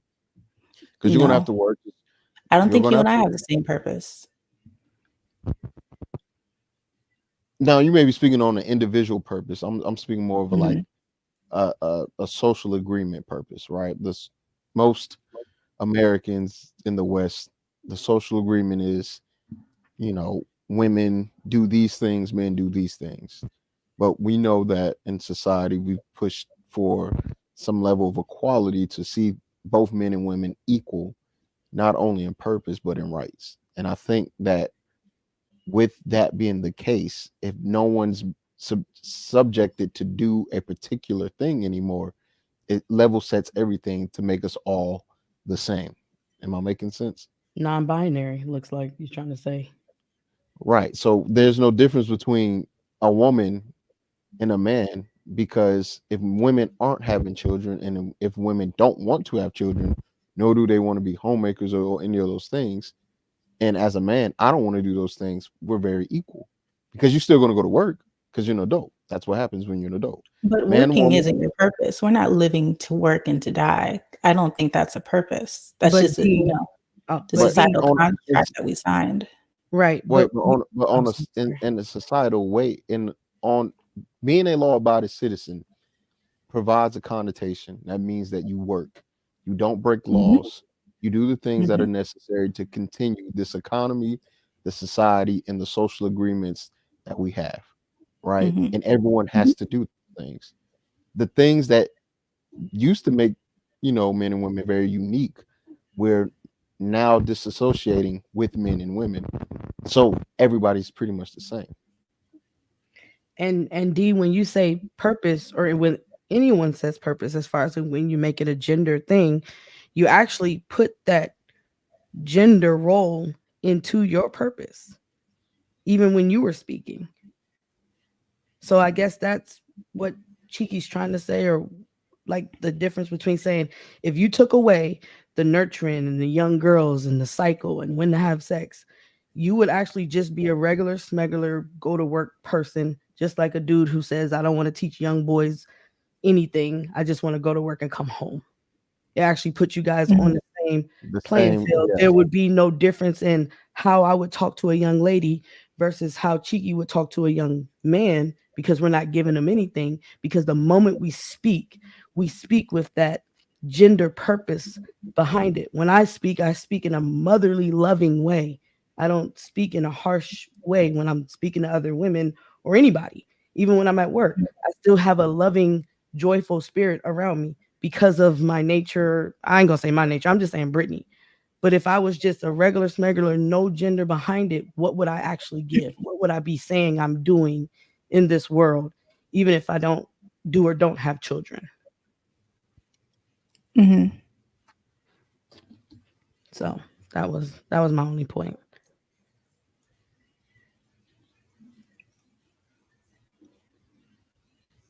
Or question. I don't know. Yeah, I don't know. I think we're coming to a place where it's going to be hard to look at differences between men and women because of how similar we are, which is why House Husbands 2024 should be a thing, and I'm always push for that. Right? We need to. Hey, look, if there is no set, and hey, don't snicker, don't laugh, don't snicker at that. That's a thing, and it should be a thing. If women are allowed to opt out of child rearing and all those things, then men should be able to opt out of being the main provider and those things. And it should be socially accepted because these are the things that we're pushing for. Right? It's easy to have these quote unquote societal roles changed, challenged, and presented in a whole new way because there's nothing upholding either end of the bargain. I can't tell a woman you have to raise kids, you have to have birth a child, and you can't be a career woman. I can't tell no woman that. And no woman can't tell me I can't be a homemaker. I can't raise kids. I may not be able to birth them, but that doesn't mean I can't raise them, right? So if all of these things can be questioned and challenged and nobody's upholding what we've typically accepted as gender normative ideas, then I have all the right in the world, and you as citizens of America should support all the right in the world for men to be house husbands. But it's a challenge, of course, to accept something like that, which is why I'm doing it. I'm challenging people because every time I say it, everybody look. Dee didn't even hesitate; she just snickered. I'm like, "Oh, what are you laughing about?" I support it, Cheeky. I support fighting your nature. Hey, it's not our nature. It's a social. It's a socialized thing. It's not our nature. Because if I say it's in our nature, women's supposed to be having babies and wanting to have them, and y'all don't want to have them. So y'all fight your nature. No, I don't think it's nature no more. None of this stuff's nature. I don't actually believe wanting to have children was in a nature either. But it's okay. Because the way you guys can logicalize when a woman should be able to make the decision to have it and making the right choice and choosing better, it would actually be something you would want her to actually take the time to say, you know what? Let me not listen to when I'm ovulating and my body says to go make a baby. Let me make this very, very critical decision. Let me make sure I put all the thought in the world into it. So it's all good. Because if it was the nature, you'd just be randomly having sex every month around the same time to make sure you got pregnant. That would be nature.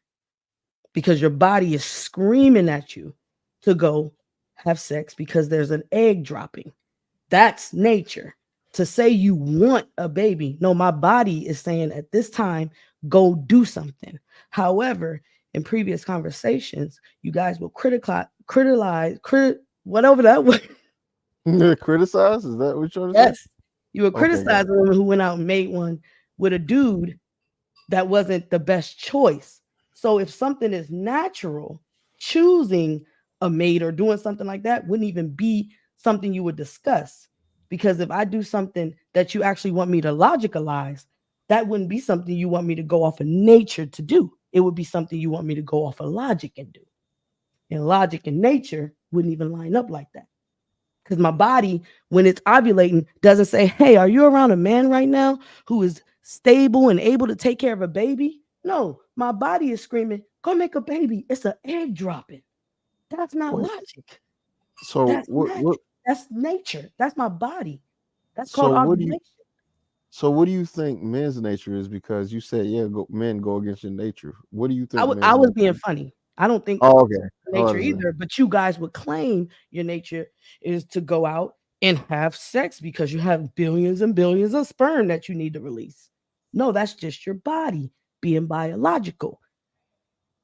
It's not your nature to actually go make babies, because the same logic and principle would be set for you as well when you bring in a world, a soul into this world to say, hey, let me make sure that I have the right setup to make sure when I do this act, that it's not my balls that's saying to do this, that is actually something that I can take care of an offspring.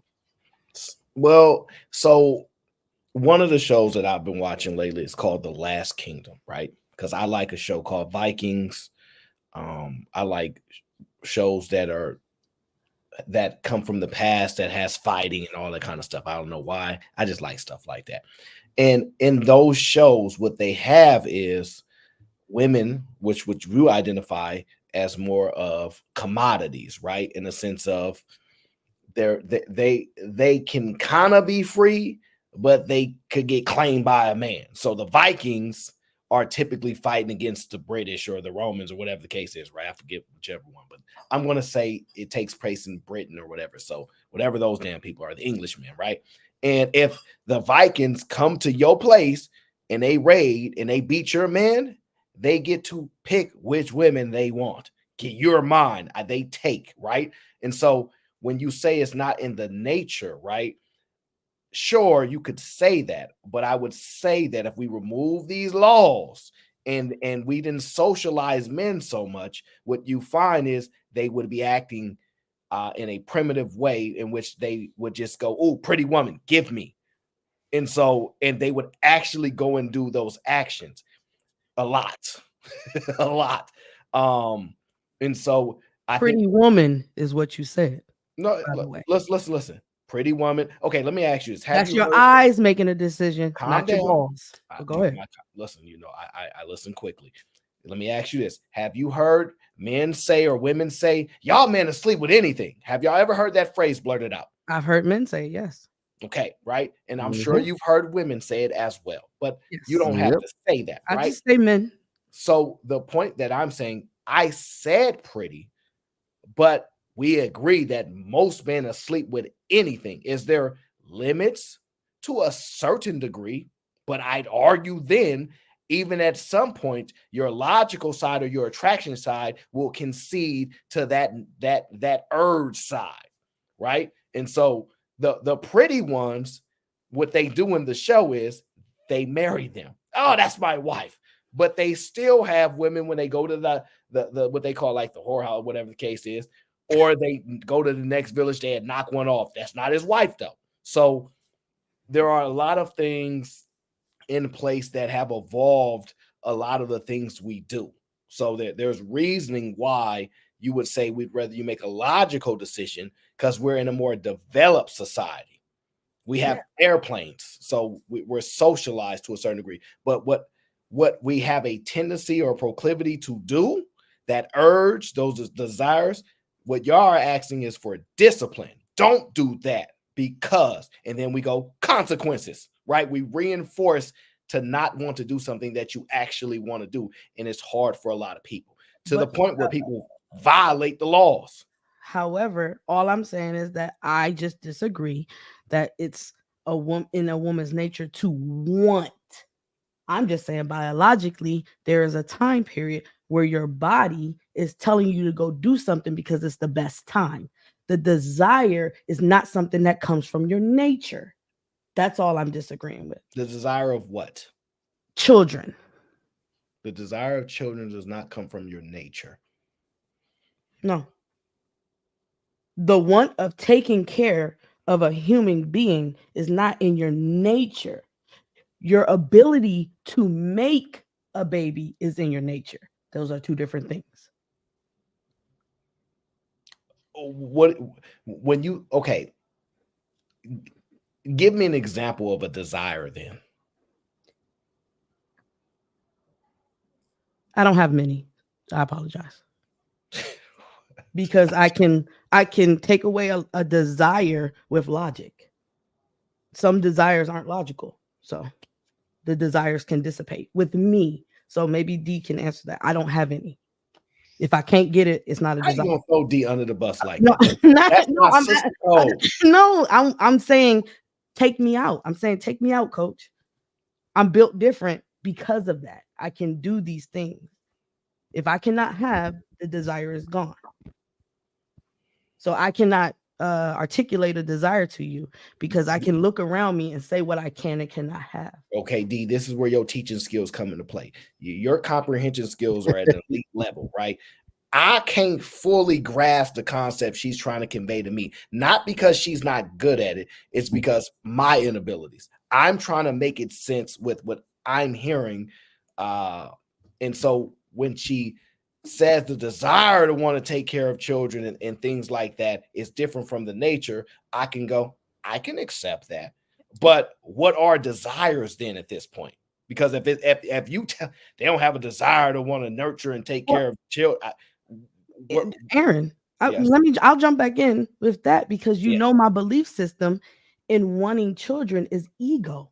So if I can see that everything about taking care of a child has nothing to do with the child, it's all about me, that's where your desire will come from. The pleasing of yourself, what a child and a family would look like to you, the reflection of you having a husband and children, what that does for you. My ability to make one is way different than my ability or desire to serve my own ego when taking care of one, because I can say I'm the best mom in the world. That has nothing to do with ovulation. That has nothing to do with my biology to be able to carry one.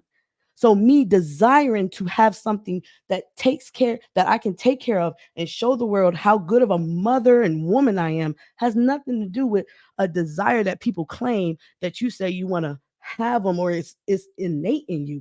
That's different. I think it's okay to separate the two. Saying that I have the ability is different from saying I have a natural proclivity to say I want children. No, I think and I believe that the wanting and desire of having children comes from your ego. It's something that is within you. So if people have that, it has nothing to do with your ability to make them. Cheeky, help me. D, help me. I think what's being said is the desire for wanting kids isn't natural. Mm-hmm. Okay, but the desire for wanting to be a good mother and all of those things is selfish. I also believe that, but people saying that you wanting kids is natural. If you have an ego that stands high, within how you look as a mother and what you think your identity is as a woman, yeah, I would agree with that. But it has Okay. nothing to do with my vagina, ovulation, any of that stuff. Just like she can say, I don't want them. Has nothing to do So with the nature. maybe desire is stemming from the emotion attached Ego to to not what it looks like. so not necessarily. I don't think that's the angle that Aaron may be coming from, right? Because he said something that I resonate with myself. My ex didn't want children either until we started dating.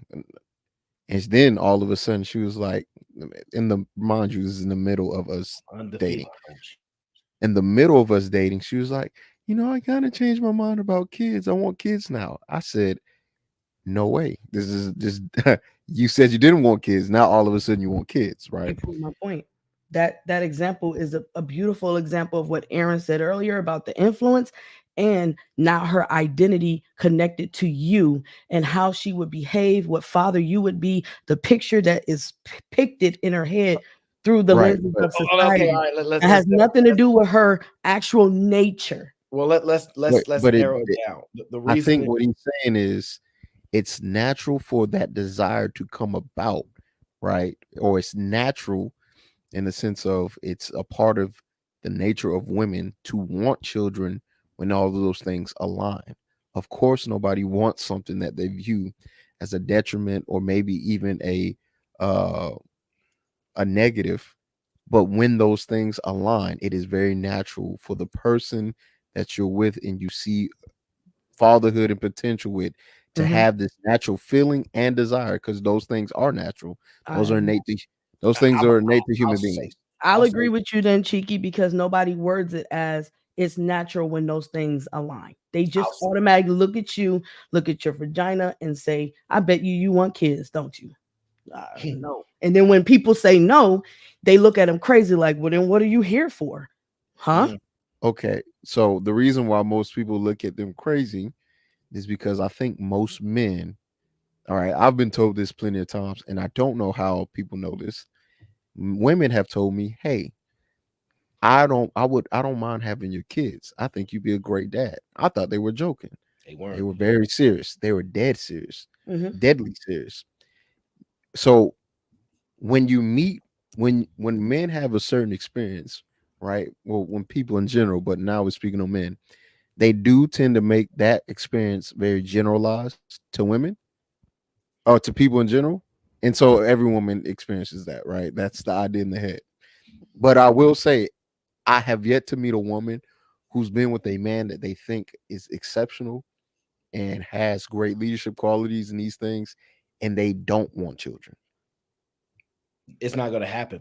Like, I'm going to say something very Yeah, I haven't met a woman who don't want children though, so that's different. Oh, there are plenty of women that say they don't want children. I'm going to say something Yeah. hyperbolic. You missed what I said. I said I haven't met. I know that. I heard what you said. I was reinforcing what I wanted to say. Now, the point that I'm making is this. Like he's just being a butthole for no reason. I gotta Ain't bring gonna a be little mean bit to of me, balance. Aaron. And you said the world is better when I'm around. That is true. Crazy. That, It but must that, be that in your ain't got nature. nothing. That ain't got nothing to do with what we talking about right now. Now, the point being is this: I want to say something extreme, but I'm starting to take hold to it. Right? I'm ready. Because I don't know what love is, and I have to resort to what people tell me love is. If a woman don't want children, she's not capable of love. Ooh, I'm just gonna say it. If a woman don't want children, she's not capable of love. that's a good point. To me, it just don't make sense based upon what everybody say this love is that they try to explain to me. There's no way love can exist there, and a woman go, "I don't want no child. I can't." Right? Because how can she love you, but she can't? She don't. I can't wrap my head around it at all. I just can't. I'm trying my very, very best to understand a woman who don't want children but believes they're capable of the love that they profess that exists. I'm really trying to. I'm like, no, you don't want no children. Can I ask Red Pill something? I normally don't read the chat. I don't know if he's repeating what I said or he's asking a question. He said, taking care of a child has nothing to do with the child. What is she talking about? Hey, Red Pill, did the child ask to be here? And I'll just let you answer that in the chat. Did the child have a choice in whether it was here or not? And then you can answer that. And hopefully you're smart enough to just take it 10 steps ahead and you can apologize to me later. Go ahead, Aaron. Red Pill says, if a woman is with a man she loves, honors, respects, she's going to want to have his baby. But when they date losers, it's easy to say no to Tyrone Jr. That's logical. That It makes ain't sense. even listen. They ain't even saying no to them well enough. A man desire to a man's desire to continue his lineage is nature. Again, just people just this is why the way sphere exist. Stop taking no. I paid for it. You want me to show only the exists proof for in the me. cash apps? I paid for it. Only exists for me. You got the Britney sphere, okay? No, I it's am no the way way sphere. sphere. Okay. Yeah. So actually, Dark and Leilani, not really familiar with you, but she says if a man doesn't want to get married, I think they're incapable of love. That okay. That is very ironic. The reason being, that's so crazy. Sure. No, false, but if that's your thoughts, then let them be, because you do realize what's so funny is when people say marriage, I'm sure they're thinking of this Western 21st century idea of marriage and not actual marriage, right? Because depending on what culture, all that good stuff, yes, you don't have to be married in the way that y'all want to be married in the West to experience love like that. And sure, and if that's your opinion, if a man don't want to marry a woman, and then he can't experience love or he can't show love, then whatever, so be it. I'm just curious to hear your explanation behind that, because I don't really think you'll have one. That's the problem. But who knows? I like hearing the different perspectives, right? Because I actually found a video that I think Cheeky would find actually pretty interesting. He probably even heard it before, but because we have this whole battle with this. Hold on, I think we got Palafessa in the back. Well, I'm not sure if that's actually him. The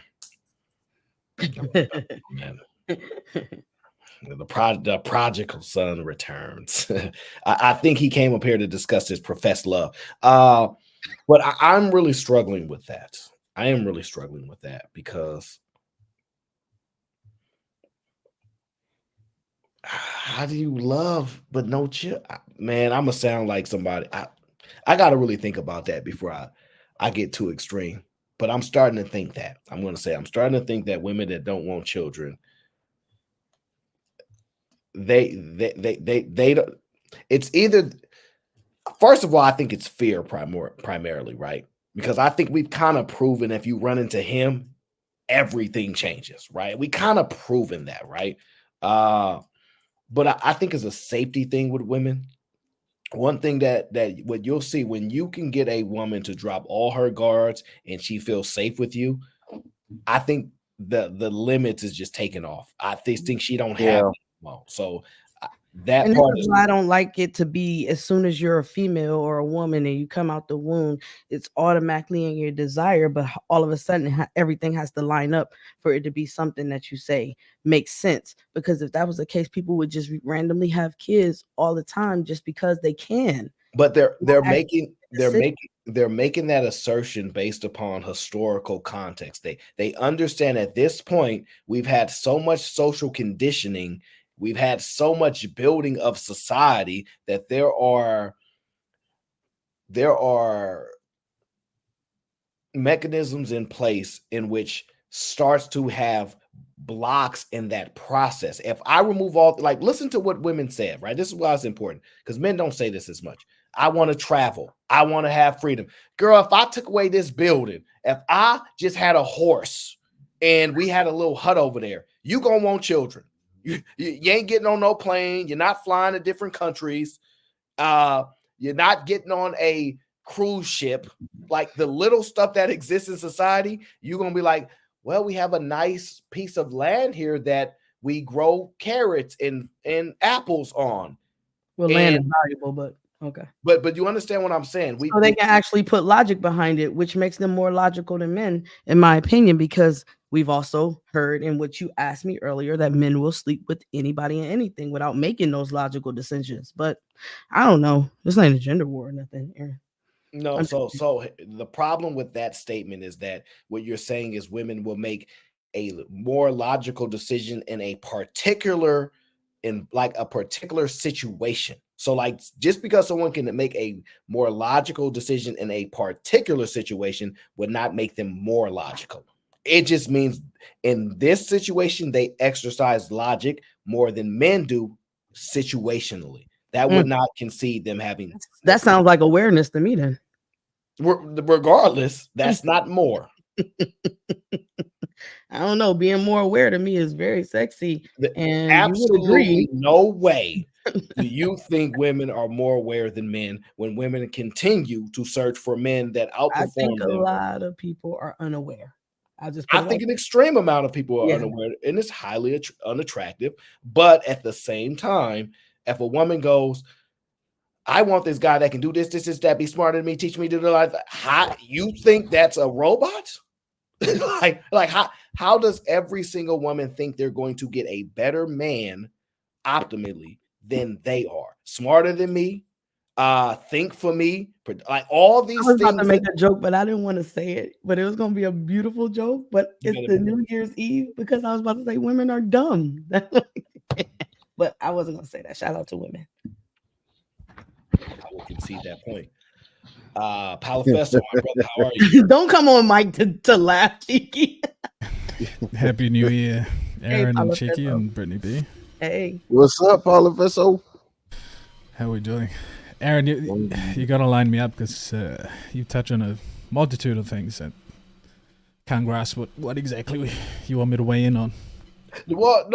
Honestly, there's so many things that we try to build with one another. I would say extract, but then that comes across because Brittany does this thing where she goes, a woman's on the panel, and they about to ask her 97 questions, and and that's, in my opinion, primarily because women either don't have questions in which they truly want the answer because they don't like them, or they're truly not trying to find out things about men. So when women come on the panel, and I don't mind it because there's some level of pressure that I see comes with it. They don't seem as interested in the understanding of men as men is trying to understand women, right? And so I'm like, how come women don't have vast, deeper questions into the psychology, how men act, and things like that? I'm like, why is that? You want me? I was about to say that's a good question, and I can answer, but I don't want to give my secrets away. That's true. That's true. I think women are inherently selfish, and because they're not the pursuer, there's no need, or they're under the impression that there's no need to understand men. Men will always pursue them, so there's no need or desire to understand men. Good point, Palafesto, which is why I didn't want to answer, because if you're a woman and you actually know that, a smart woman will actually go against that and actually do the opposite, which is how you can always win. But again, I try not to give away my secrets. Yeah, it's this is where it gets a bit complicated. We as men has been the gatekeeper for a very long time for women. So this is where we reference things like traditional relationship, for example. Even the men were the gatekeepers of women, if we want to qualify it as that. And now we're in an age and an era where women are now having to fend for themselves, especially for their mating partners. And it's very difficult for women who've only, for 60 years, to undergo that role and try and refine it. So it's a new frontier for women. And they're incapable of it currently. I like that you said that, Palafesto, men are the gatekeepers of women, because even as a daughter, your father would be the one who says yay or nay. So I like that. Thank you. You know what? I think that will soon change, though. There are going to be more and more men that say that they're the prize, and they're going to have all the facts and all of the evidence using women's standard to prove they're the prize. Yes, good point, Cheeky. Good point. That means men are aware of what they're doing and doing the opposite. Instead of pursuing women and acquiescing, they'll just say, you know what? Hey, didn't you say you wanted this, this, and this? Okay, it's over here. Now work for it. Yeah, and I think the more that people do that, and we learn to push and accept this, especially from the younger men of the next generation, because this is going to take generations Yes. until women fully accept this. This is why I'm starting it now, right? Because by the time I'm 50, I'm hoping, I can see some changes and be like, hey, shout out to the little homies out there that know that they the prize. Yeah. But as long Right? as you have men out there that claim that having sex and having women is a part of their nature, then it's going to be hard to get men to claim that they're fighting their nature. Just FYI. So just, keep fighting, Cheeky. Maybe you can Yeah. get all the virgins they can go that way since they don't have the blinders of vagina that leads them Nah, around like a blind horse. I don't need just the virgins, right? I need the men that'll stand on something, right? Because those men that you're talking about are the men that I would call non-principle, non-visionary, they're non-factors, right? They're the people who can't help in much of anything because they're too distracted by vagina, or women, right? I don't want to just reduce women to vagina, but they're too distracted by that particular part of a woman to get anything done. They're not doing things for the greater good, nor will they ever do anything for the greater good. And those men tend to be very undisciplined, unprincipled, and don't stand on anything. And will just, let a woman dominate and rule over them and be okay with society running the way that it does, although it's not beneficial for men at all. Right. That's a good So I'm not really looking for them. I think that with this shift in society, with women taking on roles, with women being perceived to be more independent and leading their own lives, not conforming to what men do and how men say we're going to do things. They want their own vision to come to life and fit a guy in there. I think more and more women are grasping with the failures in life. So like normally the failures would typically fall on the man. Hey, you's a failure. You failed your family. You're despicable. Jump off of, you know what it is. And I think the reason why depressions and the rates are creeping up so high for women, especially as they get older, is that whole thing is I'll eventually get to it or I'll figure it out.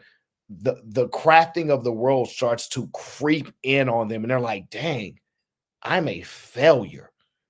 And it's probably the most challenging thing that women have ever truly faced as we continue to navigate. That's what it seems like to me, because what the only thing I hear basically from women is if I mess up, instead of messing up, I'm not going to participate. So you know how they're giving men all this trap. Men are quitting. They don't want to go to college. They don't want to work. They don't want to do this. Well, women are finding their own ways to quit. I don't want to be mothers no more. I don't want to do this no more. They're finding their way, their unique way to quit as well. And you know what's funny with that? Go ahead. I'm sorry. I was just gonna say, even with the motherhood thing, if you've never participated in it, if you don't have no children, you're using somebody else's experience to guide your whole life, which again, to me, would be a wall that you build based off of what information that's not yours unless you identify yourself within that other person, which actually wouldn't even be fair to yourself or the children that you could bring into this world. Avatar, reveal yourself. What you talking about? The light-skinned man. You talking about me? You Mr. Avatar right now. I ain't no Mr. Avatar. My name is Sway in the morning. Mr. Sway in the morning. Let me give a shout out to my new members of the GBG. Shout out to Renee And shout out to T.O. for gifting the membership out. Thank you very much for joining the GBG. I just want to let y'all know the general get us in a lot of trouble when he go on other panels, and then I got to deal with the backlash. All right, I'm just telling you. Ain't no way. Aaron, you know what's so crazy? I give my opinion, right? And I don't force it on nobody. I get asked to come on shows and get in trouble. And I'm not even being disingenuous. I'm just saying what I think and what I would do. I'm not giving advice, not telling people to do it either. And it caused such a ruckus. It don't make no sense, but it is what it is, Aaron. GBG is just gonna be GBG, I guess. You stirring up a pot too. You got Leroy Jenkins that came after you. See, I need to join the Awayosphere. Ain't no way. So I'm not the only one stirring the pot around here, buddy. Aaron, you out there causing trouble. I don't be seeing. I'm under orders of the general. Okay, if we see a fire, we see the smoke, we got to put it out. Like that's all it is. You know what I'm saying? It's smoke over there. We got to go clean. You know what I'm saying? That's all it was. A little bit of light work. That's it. Oh, not light work.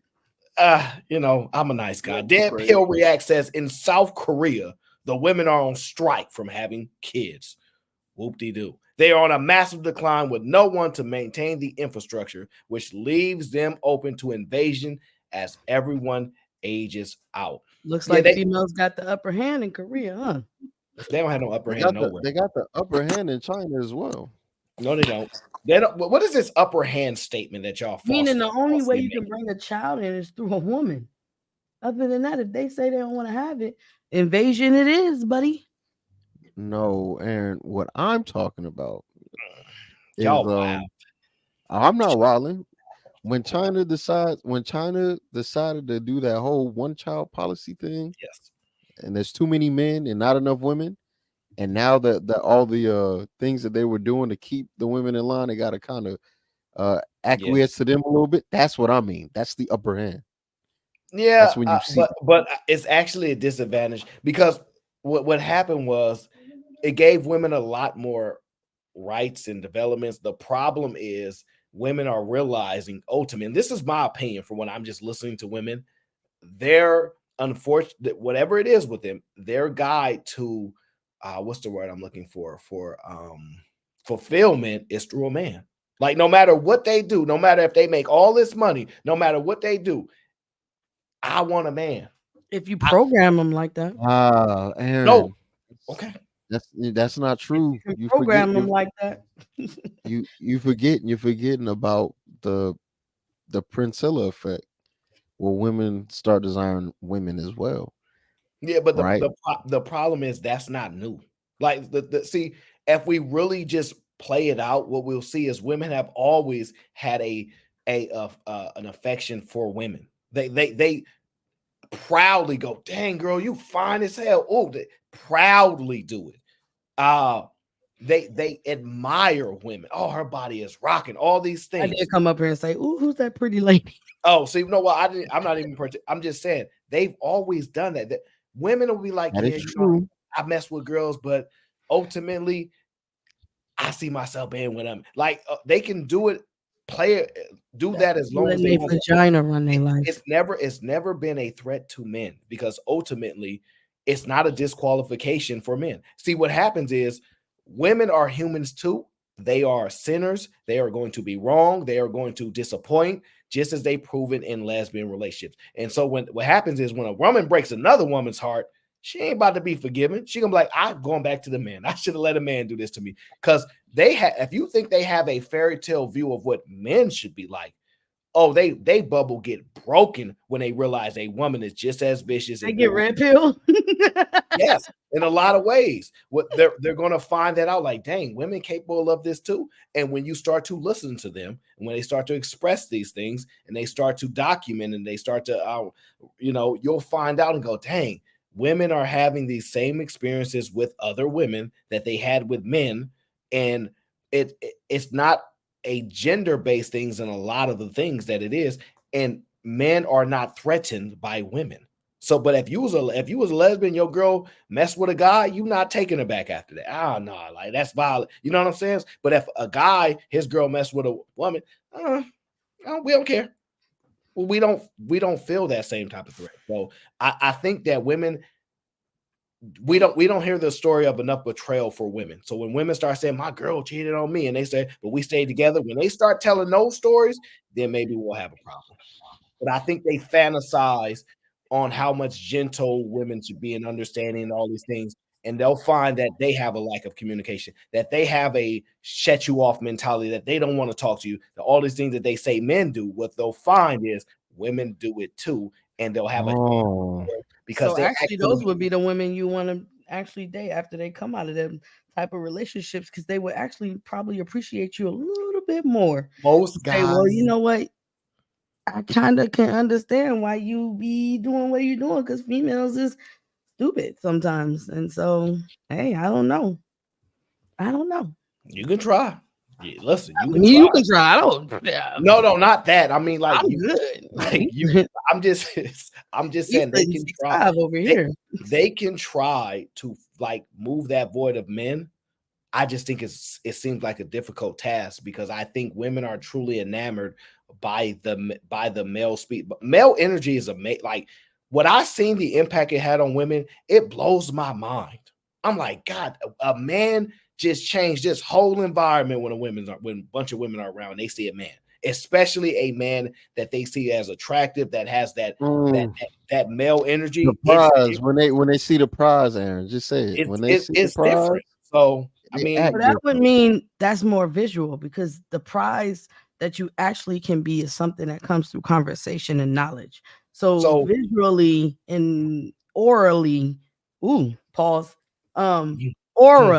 Aura, and the aura is something that can probably change the atmosphere, but that can actually definitely change if you open your mouth and you're stupid or something like that. But the real prize of you it comes through knowledge of who you are and what you do and how you carry yourself and your principles that you hold. That's, to me, the real prize.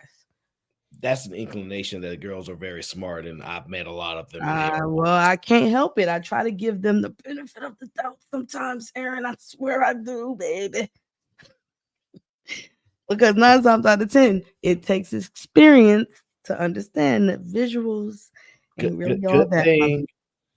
Yeah, good thing that men don't have a high requirement on you being really smart. They just don't want you to be. And that's because of hold on, but Aaron, so it goes to Cheeky's point as to why those type of men who don't have that high requirement of you being smart, why they're no good and they have no principles. If somebody doesn't require for me to be smart, that means you have a one-track mind, which means I can actually run all over you because I know where your mind is at. If you change your principles and actually require for a woman to be smart, to hold some type of value and all that other stuff, then you can join Cheeky's gang. Then you'll be single, because you'll realize women can't listen. I said this last stream. Women, some women should have multiple men. Fine, I absolutely. They should definitely go ahead and do that. They go ahead and lead and manage some men and see if they have the capability. I didn't say manage them. I just said because you have enough to give to the world and satisfy a lot of. We already have those women. There's not a lot of. We already have. I'm not talking about that. I'm just saying, if you're saying that the expectation that a woman is not smart and can't whatever, that's sad. No, it's not. That's because of your standards that you hold are low. No, it's not that. It's because I have an understanding. So, for example, right, you have to grasp.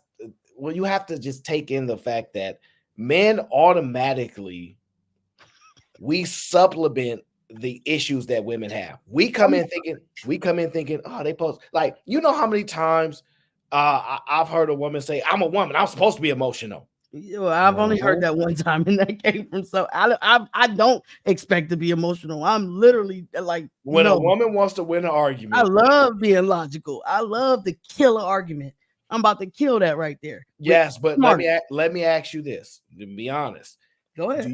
Do you know you can pull that card? Well, I'm a woman. I wouldn't. I think it's whack to But pull. do that you card. know you can pull it? And if you had to do it to win, I don't even want to. That's the thing. I would rather win a different way. Aaron?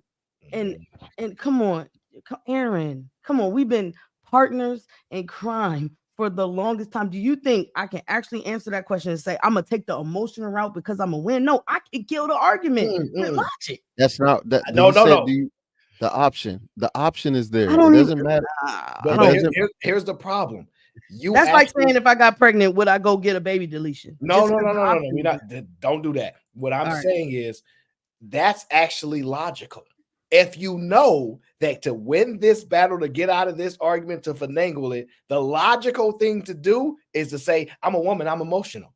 But it's not logical if I have the answer. No. So to me, it's not the proper route to take when I can kill the argument and be right the right way. But I'm the not going to problem use is some most weak-ass women can't do excuse. that, Brittany. He asked me though, Cheeky. He said, "Would I do Okay. it?" And my answer is no, because I would rather win by saying, "Look at what you got on your shoulder. I got your back. I'm using this argument, and I'm right. Trust me." Don't trust Okay. my tears. My tears don't answer problems. I do. I answer questions and problems, not my tears. Tears don't answer nothing. Listen to me. Trust me. That's what you picked me for. No, I'm not going to use that argument because you didn't pick me to cry. You picked me to Right. win. So then he asked that you do understand. Do you have the option? Oh God. Do you understand that you have that option? Do I understand? The answer is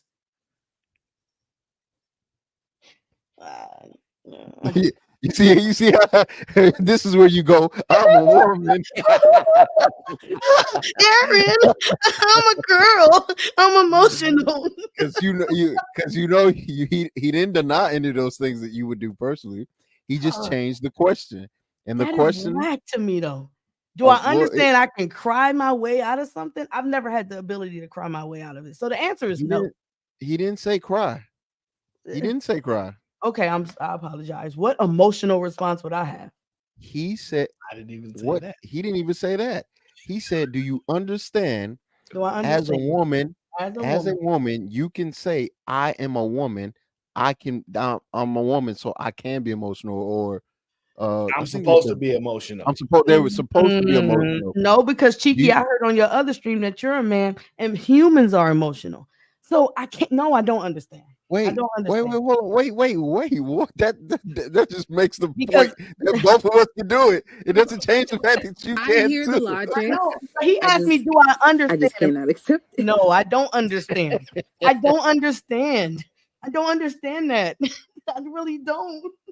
Okay. I don't understand the cop out by saying I'm emotional. No, I'm understanding that this is a problem that we have. There's something in front of us. Let's freaking solve it. We don't have no time to go into how we feel. I don't understand that. No, I don't. I'm sorry, Cheeky. I can't. I don't understand that part. I don't. I hear the logic.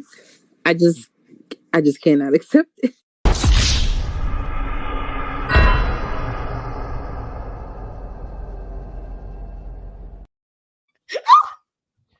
All right. So now that we understand that she don't understand, let's go ahead and just move forward, right? Because, and I know she understands in a general sense, women all they that have you can to do. cop out. Ugh.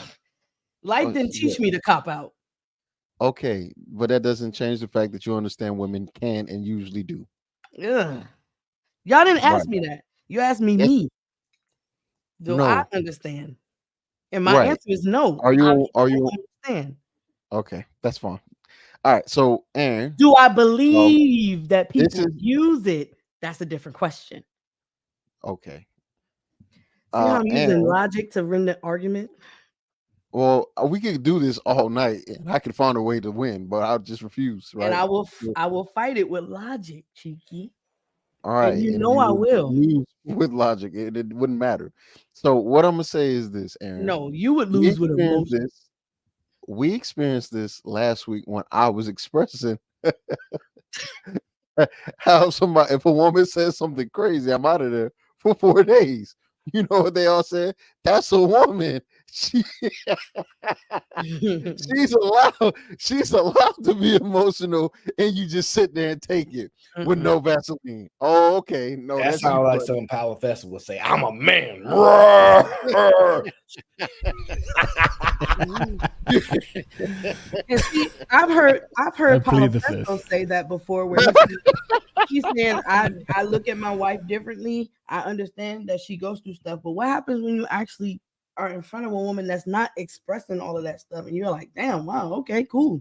All right, well, thank you. I didn't have to waste no Can time I on trying to can I figure out. defend myself first, Brittany B? Yeah, no, My stance on my it. bad. No, go ahead. My stance was trying to delineate between acceptance and tolerance. I can accept, but I won't tolerate. So there you go, Cheeky. That's cool. So is that still speaking on what I spoke about? It was a while ago, Palafesto. So if you don't remember, that's fine. But you were men were fighting you, and you were just like, I know, like she's a woman. Like I'm not trying to get her to behave any other type of way. And I think that's what they're trying to get me to see or understand. I'm saying I don't understand it, but I can say I know people do it, but I don't understand. And they're asking me, do I understand? And the answer is no. That's I don't understand. I'm gonna take the pressure. You gotta ask me the right question. I missed. No, I'm not about to let y'all do this right now. So D was here earlier, and we were having. She said she don't want no children. I'm hopeful some guy will run into her, bumping her out of nowhere, and she goes, "Children, I do." Right. So she can actually experience what it's like to go. I know what I have in my mind about how great men are, but I never thought I experienced this, right? And she got her expectations high and all that, so that's something I look forward to. But when I asked, when we talk about children, and the benefits of them, right? I think women find children to be very burden heavy, and a lot of the stuff that they deal with in motherhood, because the first video I played is women are emotionally, physically, spiritually exhausted through motherhood. And one of the reasons I think they're having trouble is I was listening to this woman here, and she said this is the hardest thing about motherhood that she had to deal with.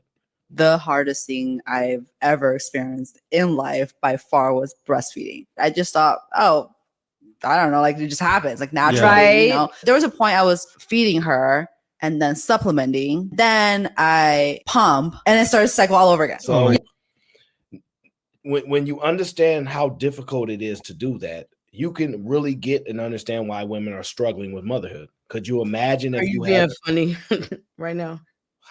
Wait, are you invalidating a woman's experience? No, I'm asking you, are you trying to say that when women say something about hard and then you use her breastfeeding, which I've heard that breastfeeding is very difficult, and it could be something that, like, what are you doing right now? I'm listening to you speak. Okay, go ahead. My bad. I thought you were trying to downplay and saying, "Oh, look how difficult it is," as if Aaron.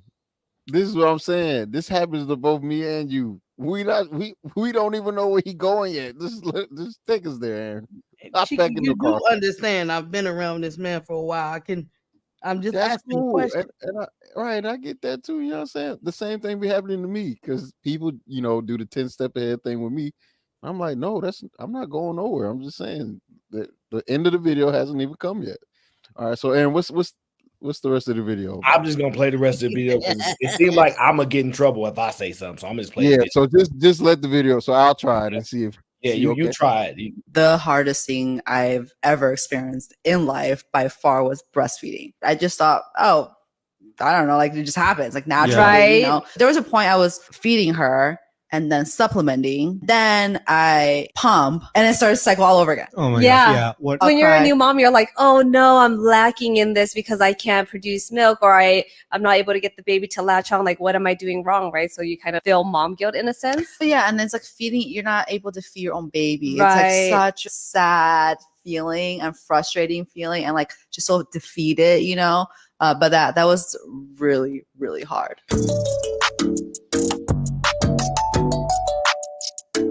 the hardest thing I've ever experienced I like your in little life dance. by far was breastfeeding. I just wanted to make sure that we heard the hardest thing she ever experienced in life. That's what she was explaining to us. Go ahead, Chiki. Tell me what your thoughts are. My thoughts are the reasoning why she said it was the hardest. She wasn't saying it was the most physically taxing. It's the feeling of feeling insufficient, and for a child that you created, right? That sounds like a deterrent to want. If I want to discourage somebody from an experience, I would talk about that, right? And I think that women hear and see these things often from women, and so this is also an aid in women not wanting to make children, right? I think it goes beyond just the selfish. Oh, I want to travel and this that, and the third. I think women really are concerned about their parenting and the outcomes of it because they just don't think they'll be good at it. How I can't give a percentage, but if I had to try and guess, I'd say maybe like 15%. I don't think every woman thinks like that, but that idea that you as a creator of life is insufficient at sustaining life because you can't get milk out of your titties, I'm sure would definitely mess with your brain and your emotions. And I can see why that could be a hard thing to deal with. And I can see why if a girl sees this and watches, this is only going to add to like, I don't want kids for this reason as well. So that's kind of what I got from it. Now, the second part of it is it being the hardest thing in life. Her life. Her life. So with that being the case, that's where the house husbands will come in. Baby girl, don't worry about it. We'll give them some Similac. I'll clean the dishes. All you got to do is go to work, and then we good to go. You don't want to So, give your baby Similac. What if Similac doesn't exist? So think about it like that. What if the only way I can feed my baby is through my breast and I can't do it? okay, well, there are other women with breasts and babies, so we'll use their breast milk if we need to.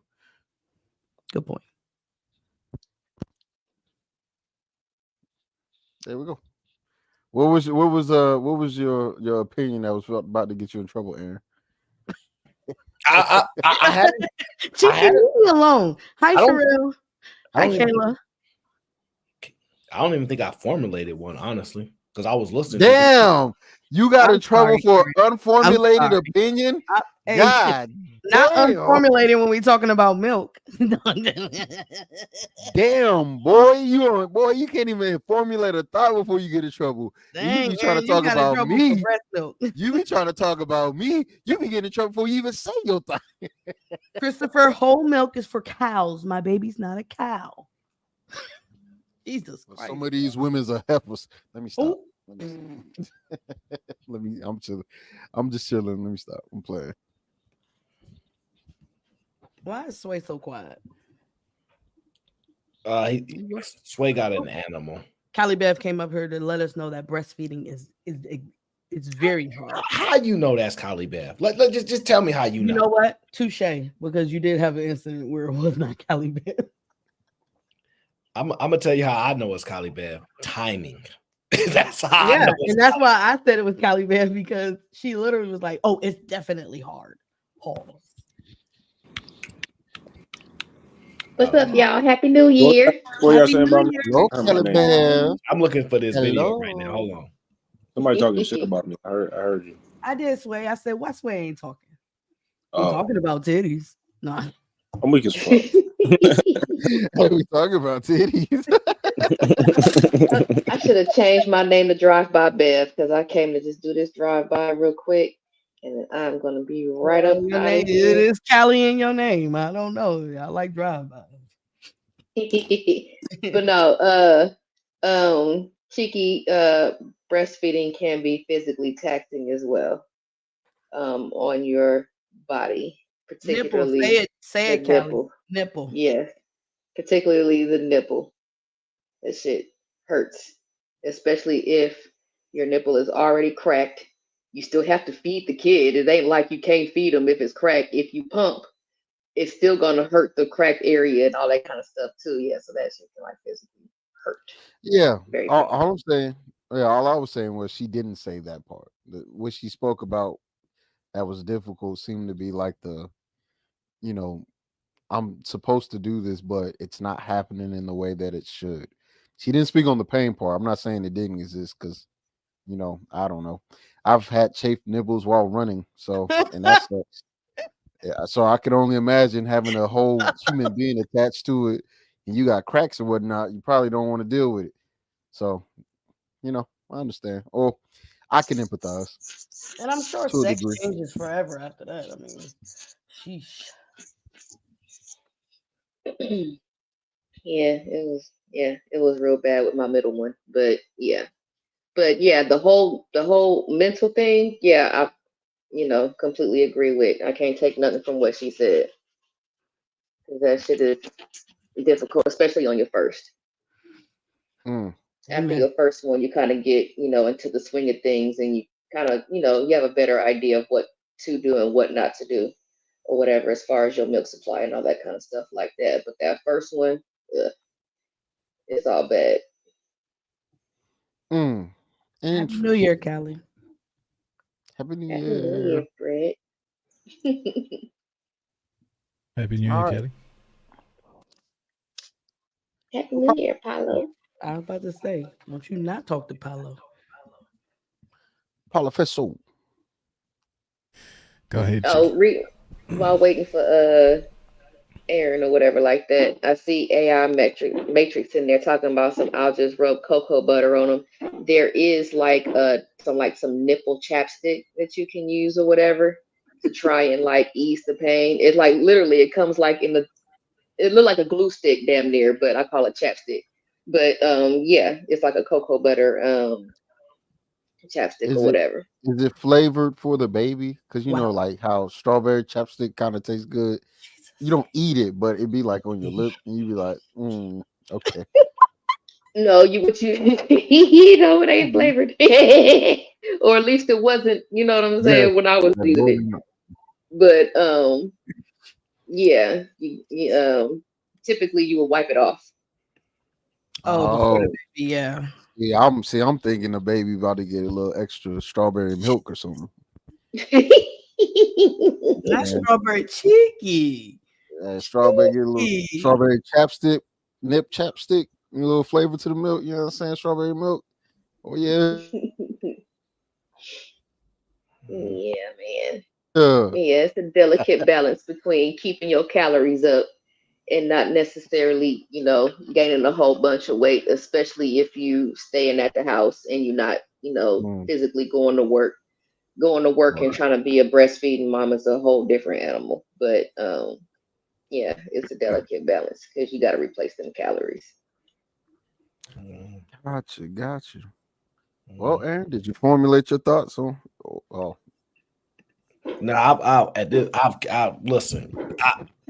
And sometimes when women speak, I just listen. So like when she say that's the hardest thing she ever experienced in life, I'm like, dang.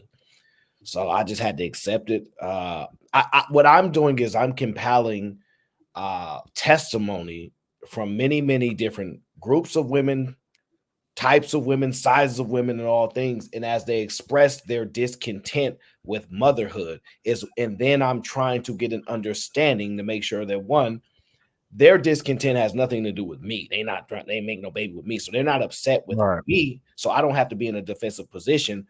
But I do think, and it's just my humble opinion, their attack on motherhood is an attack on men, because if you listen to what they say, right, it comes down to men. I don't want, but if he ain't gonna like, look, how you know the kid's gonna be there? How you know they're gonna be there? Team Fatty in the building. What up? What up? Happy New Year, brother. The problem is, I can't get canceled already before the new year happens. Get canceled. No. It's still 2023. We got enough time.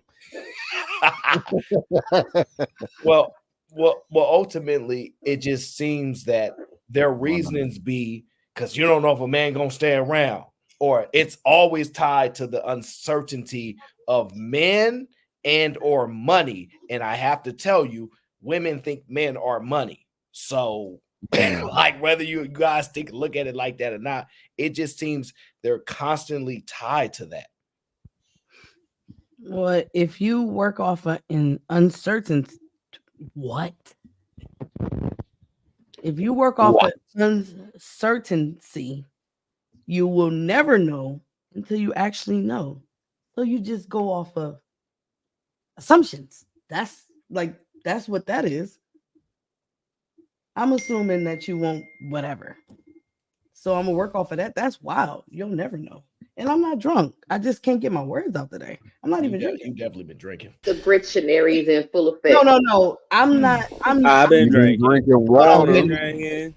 I'm used to I do a lot of talking, and I'm choosing my words wisely. So it's all good. I think what you're speaking to, Aaron, is the difference between men and women when we decide to invest, especially when it comes to relationship. It sounds like women are looking for certainties, whereas men look at probability. If I find this particular type of woman, she has these traits, the probability of her being successful in this relationship is quite high. Whereas for women, they look at hard measures like money, for example, that's been presented. And okay, if you're earning that much, then for certain you're not going to be productive or be successful in whatever the vision of my relationship looks like. And that's a big difference that needs to be determined, which is why we're hearing a lot of these domineering women make a lot of these claims of men and how useless we can be, because they're looking for certainties that it's difficult to gauge certainties. That's why men, when we refer to being logical, we do things a lot more on probability. It's not for certain. We optimize for the probability that it works out or not. Yeah. So look at that, Polyfesso. Look at how much a woman will look at a man and say, I know you should be doing this. I know you should. Like that right there shows that there's some type of, I don't know the word. Like there's some type of faith in you guys that a woman wouldn't look at you as probable. They would look at you like you said, as certain, like whatever. I couldn't say what you said. You know what? Forget y'all. You know, I would think that videos like this maybe might be being taken the wrong way. Like one person could see it as, oh, she's trying to discourage women from having children and families, and then another person could see it as she's giving out the details in the brochure that necessarily she might not have been given in her brochure. You know what I'm saying? Like that's the phrase that me and my mother use. I call her all the time, be like, this was not in my brochure. You know what I'm saying? Like, what the hell is this? You know, have you seen this before? Where me and my brother's like this, you know, stuff like that. So I think that a lot of the information is needed. So that way, you know, I would say women don't necessarily go in all the way blind and know like some things, some warning signs and some things to look out for when it comes to, and they can make a better informed decision on whether or not they want to have children. Whereas another person would be like, oh, well, she's just, you know, trying to warn people not to do it. I don't know. That's just my 2 pennies. Don't you agree that women having children typically heavily depends on the man and their decision making? Whether or not women wanting children heavily depends on the man that she got pregnant by. No. Yeah. No. Yeah, you added that, Callie Bam. No, that's not what I said. I did not say the man she got pregnant by. Did not say that. Okay, what'd you say? Say it again, please. Callie Bam. What I said was, when you said women can make the decisions, they can make these decisions. Don't you think their decision making is tied heavily to men? Is it definitely a factor? I would say, sure. Heavily tied to that? No. Okay, I think it would. Give me the number one, in your opinion, because I know you only one woman, the number one factor that women go, this will be the deciding factor of whether I have children or not. What's the number? Come on, Aaron. Brittany B, your name is not Callie Bev. It says is Brittany today. B. Look at that. I can see it on the screen. Brittany B does not say Callie Bev. And we shouldn't have no more conversations about females that have random babies and all this other stuff because that has nothing to do with nothing. If that's the case, and you're saying they should have chose better. So I didn't say nothing. What did I say? I'm curious because I asked the question. What did I say? Your question, though, is a contradiction to everything we always talk about in the first place. My question is you're not saying that. Never mind. Go ahead. My bad. Because I'm not saying anything. Just, I'm asking a question. They don't understand. Go ahead. Go ahead. Because then, even with your question alone, get rid of women should choose better. I'm not saying that. I'm just saying for future reference. Don't even allow it on your panel. Does it frustrate you that women should choose better? Are you trying to get something out? Tell us what frustrates you about women should choose better. Because if women should choose better is a narrative, and you saying that them making a decision that's highly associated with the man they're with, on whether or not they even want to have children or not. Are we just talking not because now we're just talking about women who say they don't want to have children? No, changing their mind. That's not what and we're how a talking man about. has an influence. You're not really listening to the question because I think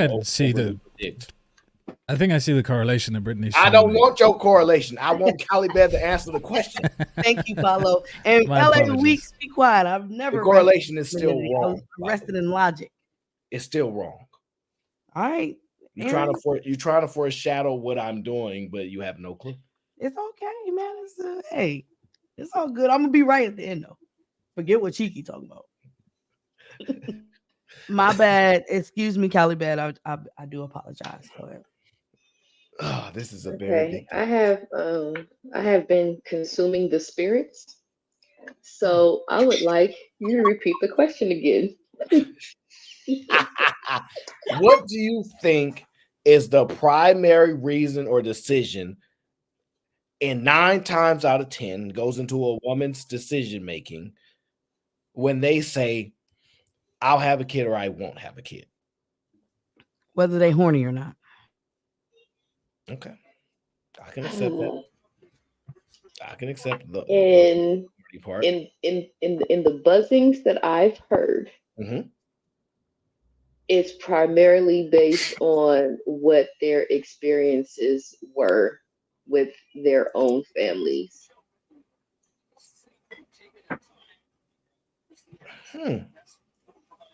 Interesting. So when a woman says, I don't want to have children, it's typically tied. The kicker is my experience with my family. And then on the opposite, when a woman says, I do want to have children, it's tied to the experience of her family. From my experience, yes. Excellent. So you disagree with Brittany B's assertion of horny. You Betty. What horny? Wait, hang on. That was a joke. I was being facetious. Because being horny would actually go to her nature. Yeah. I mean, yeah, like it's a decision whether or not I want to go ahead and do this, but my cootie cat gonna say what it want to say. What the? That's what I'm talking about, Kelly, man. Oh my God. I have no idea what that meant, but I like it. In Palafest, now we go back to nature. There you go. I mean, I would have said pancake. That's what it was when I was growing up. We call it pancake, but cootie cat seemed a little bit more universal. This is how y'all do the leaders, huh? It's all good. What's up, Lee? What's popping? What's good with everybody, yo? Happy New Year! Happy New Year! Happy New Year, man! Happy New Year! Hell yeah, we almost made it. It's already New Year for you, ain't it? It's already past midnight. America. Get your ass out there. I got another hour to play until I gotta wake up. Until I gotta wake up, husband. He said he wanted to take a nap before the new year. Where's that dang video at? You still want me to answer, Aaron? Oh yeah, feel free to. Absolutely. Yeah, I think childhood does play a big part in how women view children and wanting to have or not to have. But ultimately, I think men become the catalyst of that, whether they go all the way or not. So, yes, I'd say men influences the want or the desire for children in women.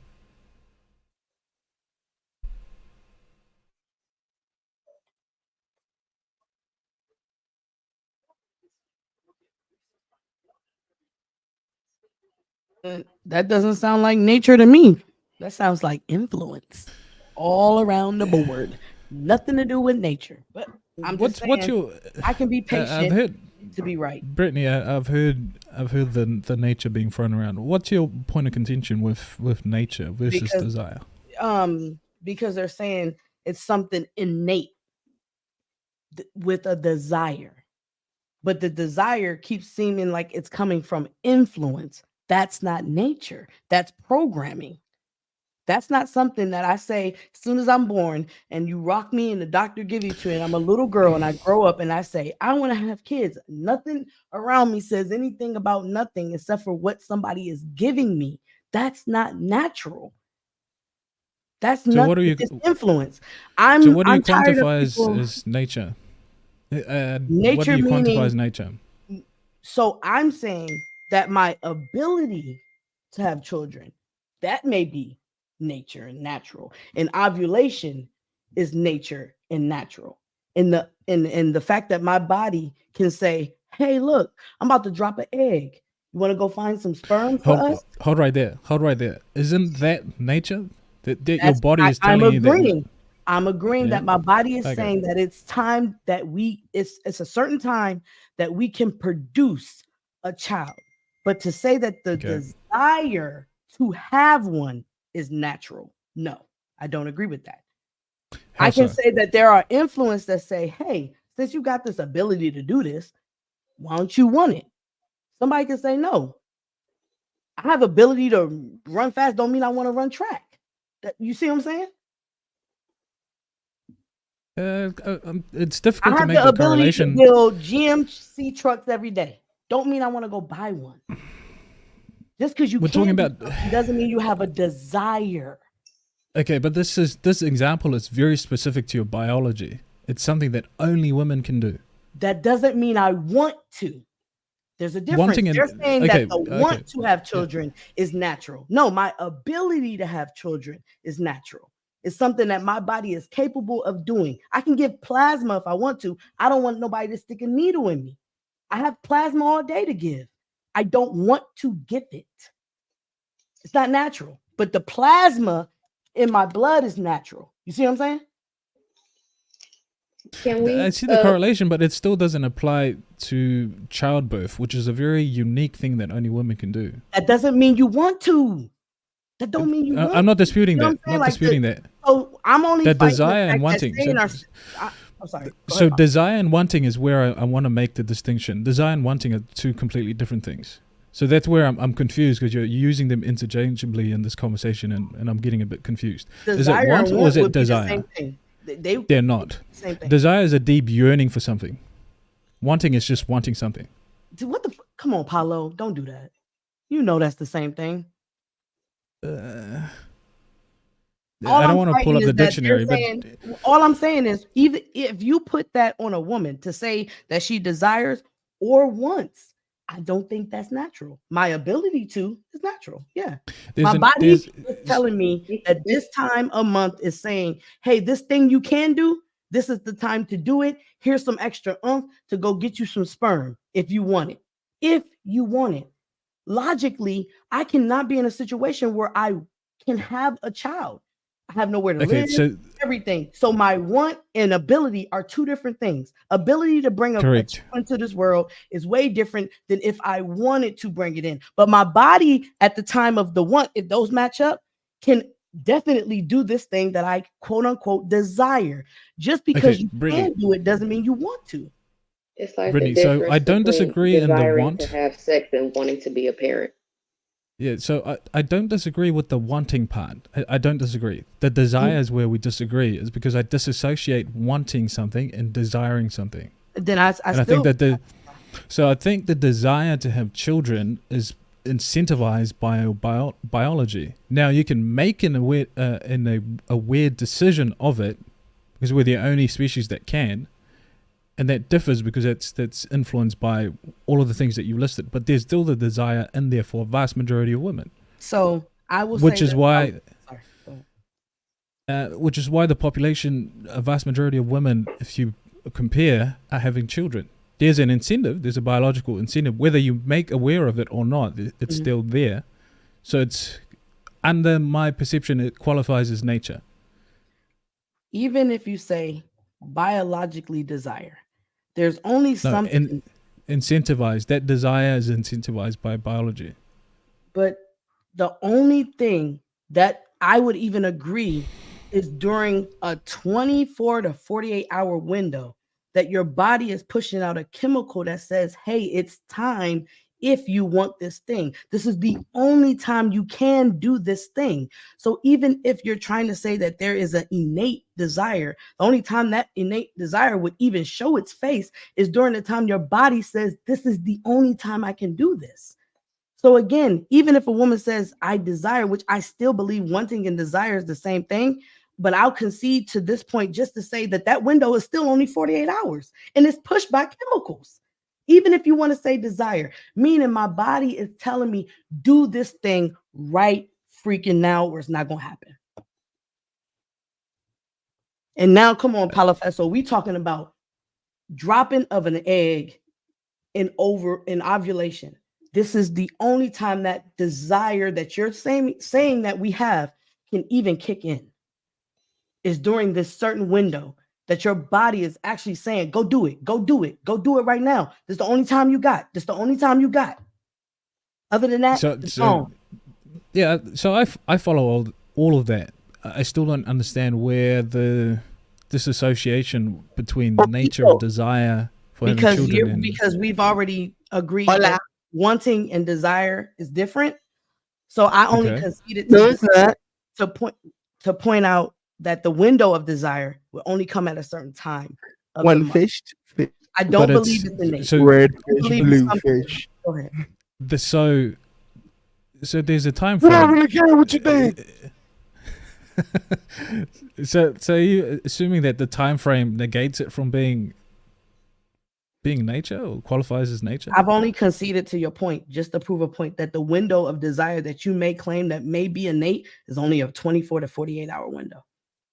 But it's consistent throughout the entirety of a woman's life. It's only once a month. Once a month for the rest of your life up to until you guys say she hits the wall. I'm not making that argument. I'm not making that argument, and I try and do this when I'm having conversation. Is if I'm not making that argument, I knock walls down every day, B. So it's still consistent throughout the entirety of a woman's life. Would you disagree? For 48 hours, I would agree because I already conceded to the desire. Yeah, but that time. Yeah. So the thing is, if you're using time frame to qualify it, it's still consistent. Because I already disagreed with the desire itself. So. But okay. So if you're saying, okay, women only want it once a month. With you the rest of the way, I won't bring it up no more. I'll ride with you with the desire, but I'm only saying that whatever desire you're claiming that a woman may have that's innate only lasts for a 24 to 48 hour window. Okay, so based on the 24 to 48 hours, you're using a time frame. I'm using a bigger one, which is the entirety of your life. All right, guys. I'll see y'all later. By the way, that's all. Granville had to do it. Let's go. Oh my. Yeah, let's turn up, nigga. We turn up. I love you. Hey, Callie. Hey, Brittany. Y'all have fun. Hey, Granville. Hey, Sherelle. Happy New Year, you guys. Alpha male polyfessor that's gonna make the kingdom for us house husbands. We're gonna go pop firecrackers and enjoy the news. Y'all have fun. All right, y'all be safe. All right, All y'all. right, have a good one. Later. All right. Have fun. Okay, Brittany. So you use a time frame to disqualify it, right? So you're trying to make a point. I'm using a Okay. time frame to qualify it because I already disagreed that it's a desire. So I'm only conceding that if there is a desire, the desire rests within that time frame, 48 to 48 hour window. So when you put it that way, I can see why you're trying to make that point. So since we're using time, Palafeso, the only time So a woman since you- can have a baby is during that window. So if she had a for innate 12 desire, for 12 24 to 48 Yeah. hour windows, when the egg is released from the ovaries and travels Yes. down to the fallopian understand the tube, that is the biology. time Yep. period that sperm can Yep. actually fertilize the egg. Other than that, there are Yep. chemicals that are released in her body that says, go do this thing right now, because this is the only time this will ever happen during this cycle. I am Correct. conceding to that. Correct. Okay, so if we use time frame from the ages of 15, roughly, approximation, Mhm. for 15 to what, 40, 45? I don't know. I'm going through puberty Times by right now. 12? That's how many times a woman can have birth based on that, based on what we just qualified now. So Okay. you're using a time frame, I'm using a bigger one. The entirety of her life, vast I majority mean, if of you it, want to do up the to math on 45. that, we can. Yeah, but it's more than... Okay, I concede, Aaron. I see this conversation not moving forward, so I concede. I mean, No, real you simple. said It's I'm just using a like bigger time frame, but all I'm saying is 45 minus 15 times 12. That's 360 days out of that time frame that you're saying she's going to desire to want to have a baby. From 15 to 45, 360 days is when she's going to want to have a baby. Do you still I'm not conceding see to I won't how even much... say won't even have a baby. I'll say that's the time But they're frame when saying- her body is saying that she wants to have sex. Now, whether or not she wants to be a parent is a whole other thing. I That's what think I'm that is saying. separate. That's why I'm fighting the point that the desire to be a mother and have children is not innate. My ability to make a baby may be, but that's still within that window that Paulo Fessel was saying he's broadening. All I did was shrinking it back and tell him that's only 360 days you got. To Then say, I mean, hey, and it's don't you kind of want a Okay, baby? so and to me, it's kind of evident because as soon as they came up with the birth control pill, who was racing out there to go get it? A bunch of women who didn't want to be parents. Come on. And I don't even believe in birth control.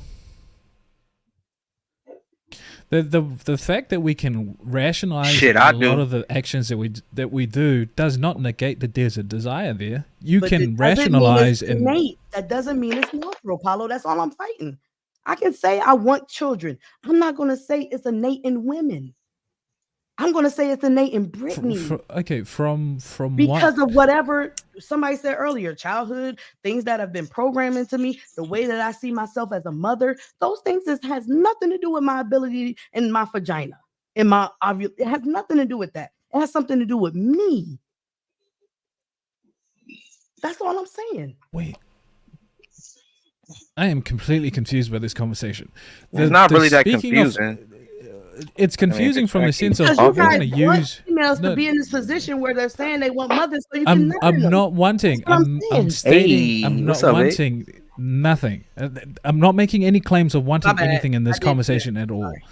My claim is that there is a desire for women to be mothers. It's innate within them. I'm No, claiming the nature part of saying it. I disagree I with that. agreed with you with the wanting part. I agreed with that. Right? Women can want or not want to be mothers. I'm not disagreeing with that point at all. My point is to desire and being incentivized by biology, therefore it qualifies under nature, which is innate. That's the argument I'm making. Yeah, I disagree, and that's how we started this. The only thing I conceded with is that you're saying that if it is desire and it's biological, I'm just saying that if that were to be true, the timeline and the window that a woman would be able to have this so-called innate desire that you're saying because she has the ability and the incentivication would only come within this window that I narrowed down for you. That's all I'm saying. But it doesn't. That's the part of the process of your biology making you be able to have children. I'm not arguing that, and it seems like you're using that to qualify. If we look at society at large, and we observe how women are around children, whether they're mothers or not, they have a particular nature to them when they're around children that's very different to male. They're very coddling. They're very motherly in nature. Would you agree to that? Right, but that won't mean I want one of my own. Okay, that's individual to you. But when we look into society at large, we look at places where it's we look at the workforce, where the women occupy at large. It has to do with a lot of dealing with people and to a motherly aspect that they deploy in those professional environment. Paulo, if that was the case, then nobody would be killing them. Okay, all right. Wait, I don't think we're making enough headway here. That's all I'm saying. That's why I can disagree that it's not nature, because nobody. You can go. Wait, Brittany. You're saying nature is it's almost that no one has control and they're subdued by their nature. You can want or not want to have children. That's not the argument I'm making at all. I already conceded to the point that if you're saying it is biological, the window of the biology taking a hold of your desire will only come between the 24 to 48 hour window, between the 15 and 45 year mark that you gave, which is only 360 days. 2 days out the month, this bitch is saying, yo, you know what? My body is telling me we should do something that we say that we can do, which is be a mother and bring life into this world. Other than that, she probably going about her business. But wait, Brittany, the body is still in preparation of that. It's not just out of the blue. Once the egg is dropped out of the womb and it's not fertilized, the body goes into reset to prepare it again. Exactly. So the woman's body, it's constantly putting her in a state that is going to be ready for childbearing. That doesn't mean that argument doesn't make sense. Okay. Right, but the horny part doesn't kick in until and that's all I was saying. The part where go. your body is saying, yo, go do this right now is a 24 to 48 hour window. I concede. Okay, let's shift off this. I want to get to the next video before any more trouble arises. I'm going to say Happy New Year. Happy New Year. And thank you, Paulo Fesso. That was a great conversation. I'm okay with that because guess what? My body's screaming at me every month. So yours might scream at you every 2 minutes because you have to release kids anytime you feel like your balls get heavy. I don't know. So I'm not going to fight you on what your balls are saying. Please don't fight me on what my ovaries are saying. That's all I ask men to do. You feel me? Happy New Year, everybody.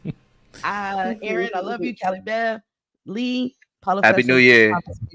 Thank you for conversing back and forth. And I will see y'all when I see y'all. Goodbye. Later. Peace. Be safe.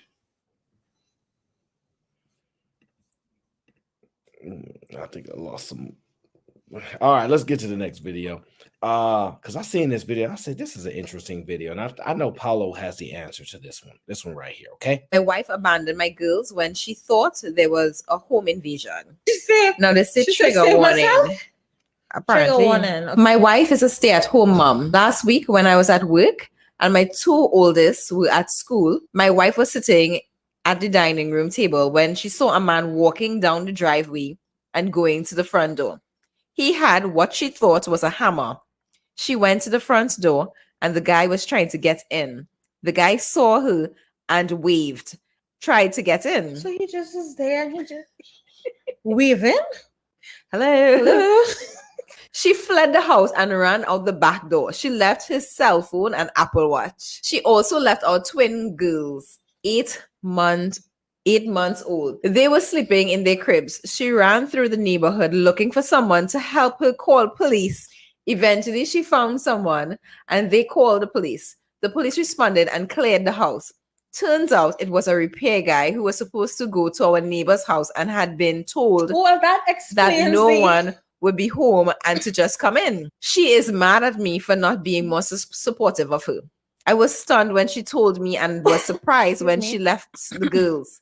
She's acting like this is one of the most traumatic events of her life, which is making me madder. If this guy had been a bad guy, she would have abandoned our girls to him all so she could save herself. I honestly don't know what to do.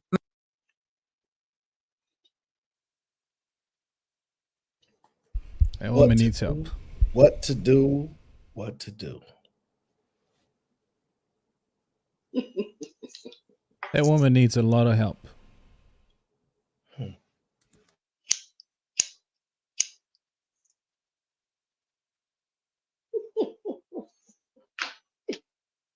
That's crazy. You ain't supposed to be leaving no kids behind. I don't give a damn who the gender is. You don't leave no damn kids behind like that. Or you better hold up in there with them and get in the room and lock the door and be prepared to defend the door. But you don't sit there and just run out the MFing house and leave no kids behind. That's crazy. I don't like that.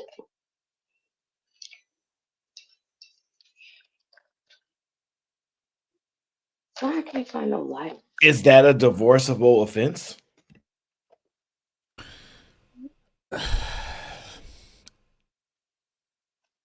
Yes. I'll let the and ex-wife handle no. that one.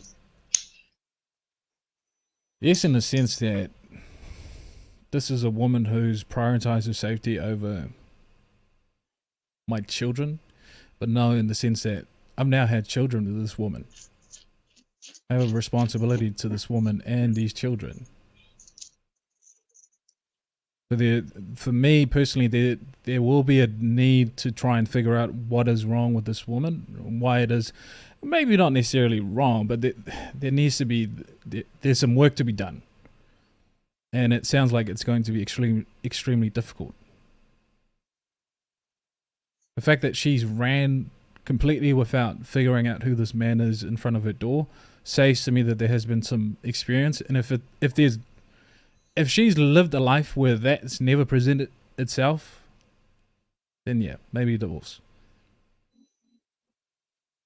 But if she's had experience where someone has randomly turned up and it left a mark on her, then yeah, there's work to be done.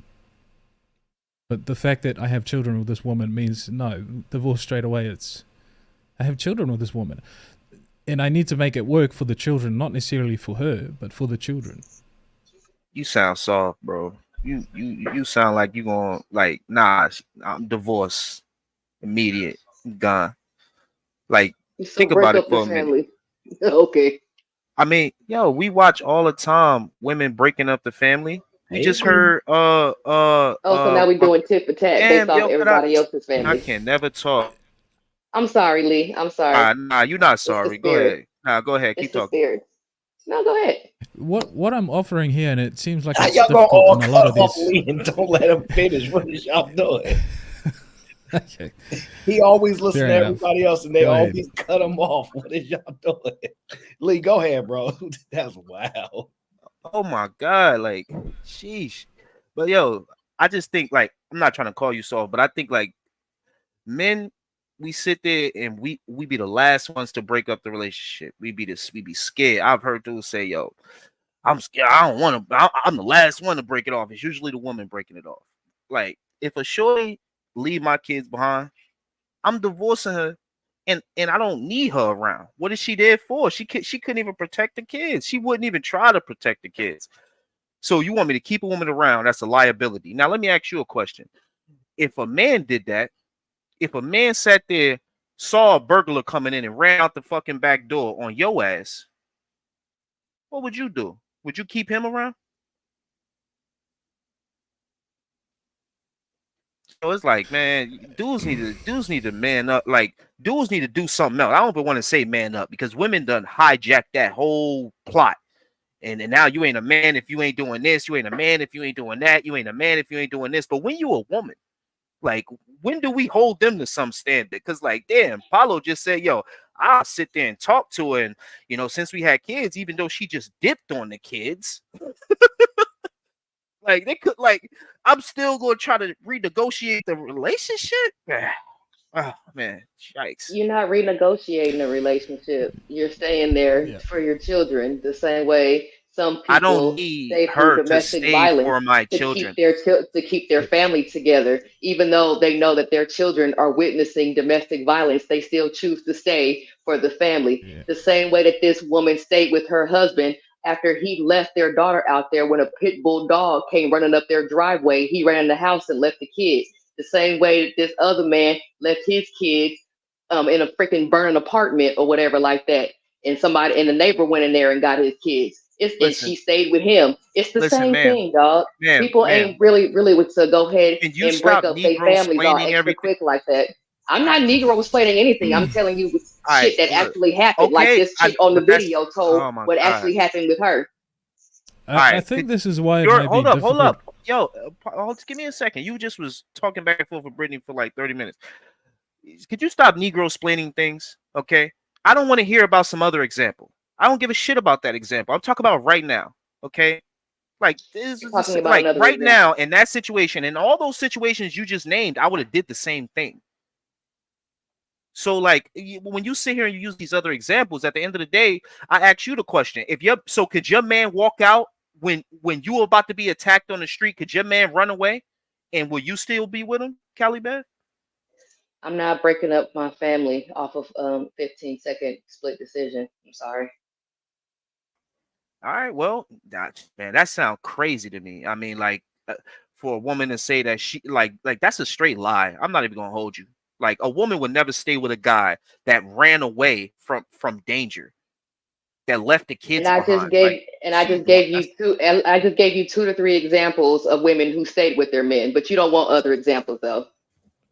no, I said, well, those examples are Negro splaining. I don't care about those examples. I'm talking about in reality, nobody really. And then, Those happened in reality. They were on the news. It all happened right, well, in I don't reality. care. I don't care. I don't care. Whoever did that, y'all both stupid. Because at the end of the day, if a man ran away from you, if you were getting attacked and a man ran, man, you need to, like, if that was my sister, if that was my mom, if that was my aunt, if that was somebody, a woman I love that's in my tribe, I would tell them, please leave this man. Please leave this We're man. talking about children, but okay. Wait, but you just spoke of something different though. All right, you know I what? I see you spoke. like to argue. No, those examples that I gave were about children. I think this is why That's it even can be worse. difficult having. If a man ran from the safety of his children, why would a woman ever stay with him? If you giving me examples where a man or a woman saw their kids in danger and did not do everything in their power to make sure their kids were safe, whoever did that, immediately I'm leaving that person. That's just my opinion. If those people did that, that's for them. Maybe whatever the case is that make them want to stay around. But at the end of the day, I would be able to still be in my daughter's life or my kid's life, and I don't have to have somebody in there that's a liability. A liability. So break up the family. All right, got it. I can make another family. I got it. Yo, chill.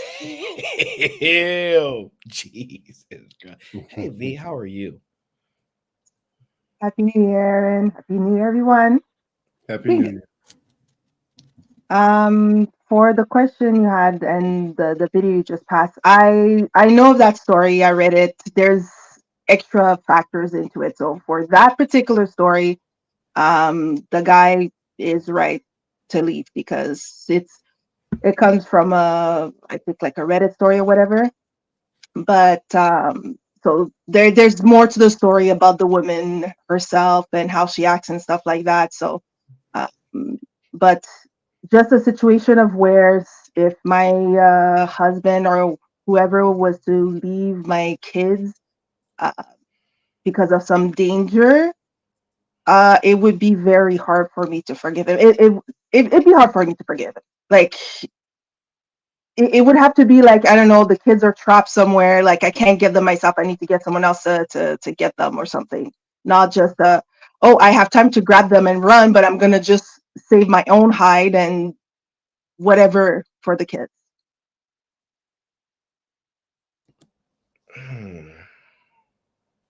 You know, I've go ahead, Paulo. Sorry, Aaron. No. No, I think I noticed why it can be difficult having these sort of conversation with me in particular in these panels.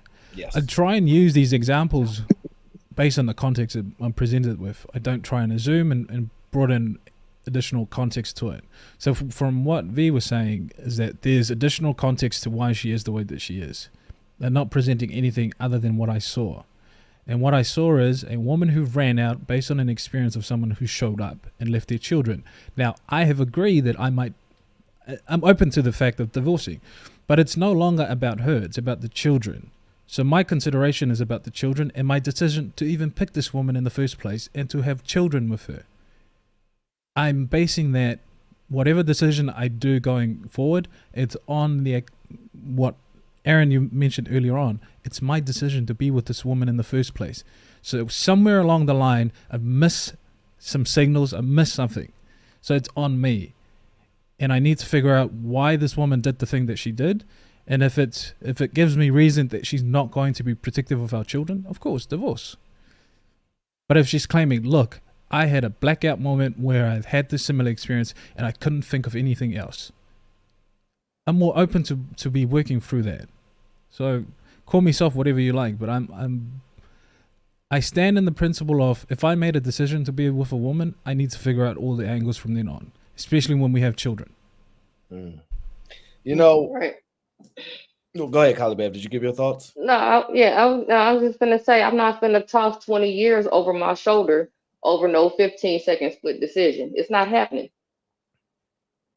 Okay, so I've thought about this, right? And I'm taking it within context, but we're responding on what we believe we would do in the situation, right, Paulo? My initial thoughts are, because I'm very tough, right? But I have to realistically put myself in the thought process, right? We understand he picked this woman. My actual genuine thoughts is that maybe she's just the sweetest, kindest woman ever. And she just has kind thoughts. And because I've met very few people like that, but I am very weak for those women, by the way. And it's hard to meet women that are just so sweet, so kind, so caring, because there is a level of being oblivious that can come with that, right? And if she is that way, right? Now, if she got attitude and she be talking smack and all that, you can't leave no kids. Like, that don't fit. That don't fit that personality and none of that. So I have to go into the understanding of who this person is. And what it sounds like to me, if that's the case, I'm not throwing away no family for that. And I'm going to tell you why, right? I think if the kids go up missing, oh yeah, most people never make it past that. Like, the relationships dissolve typically. It's really hard when one parent is at fault, right? And you can actually say, you took your eyes off them while they was at the swings. You know, like, it's hard for you to get past that, right? And they're actually gone. But the fact that they're still there, they're unharmed, and you understand who she is or whatever the case, because he didn't say he was leaving her, but he's struggling with the process, right? He has to know who she is. And if she's that type of kind, sweet, caring part, wouldn't hurt a fly, dislikes violence, like always there. Oh, that's, I would have to understand, like, hey, what can you do? Like, she panicked and was like, that don't shock me. So I wouldn't necessarily hold that against her. I would tell her, we can't really do this again. What are we going to do to make sure this don't happen again? Because I do believe that it may not be instinctive or natural for her to respond like I think I would respond. And it's pretty selfish of me to think that I can't have a moment like that. I mean, it's highly unlikely because some of us, I anticipate these things. I know there are people that are so oblivious and like, I never thought this would happen. I've had people say, this is what happens in the project, like this, like they have no clue. So if you've never experienced something like that, and you've never, like, true panic, I could see it. And it sounded like that, to be honest. Like, the way they tell a story, it sounded like true panic. It didn't sound like she's someone that, and it's actually a part of, unfortunately, your leadership, in the sense of, if you had that conversation with her, that makes it harder. I'm gonna be honest, it don't seem like that occurred. So I'm kind of torn. I don't know if this is throw your family away type of response because no harm was done. I understand people who feel that strongly about it, but there still is a woman at the end of the day. And so I take that and understand. There's a lot of factors that go into why the decision is not definitive, right? I can understand somebody saying, like you said, I could understand, but it'd be hard. So I'm kind of torn, actually. I just want to jump in there real quick. You're like, yo, listen, I understand what you're saying. I'm glad that you say it. It kind of falls on man's leadership, and this is why we house husband 2024.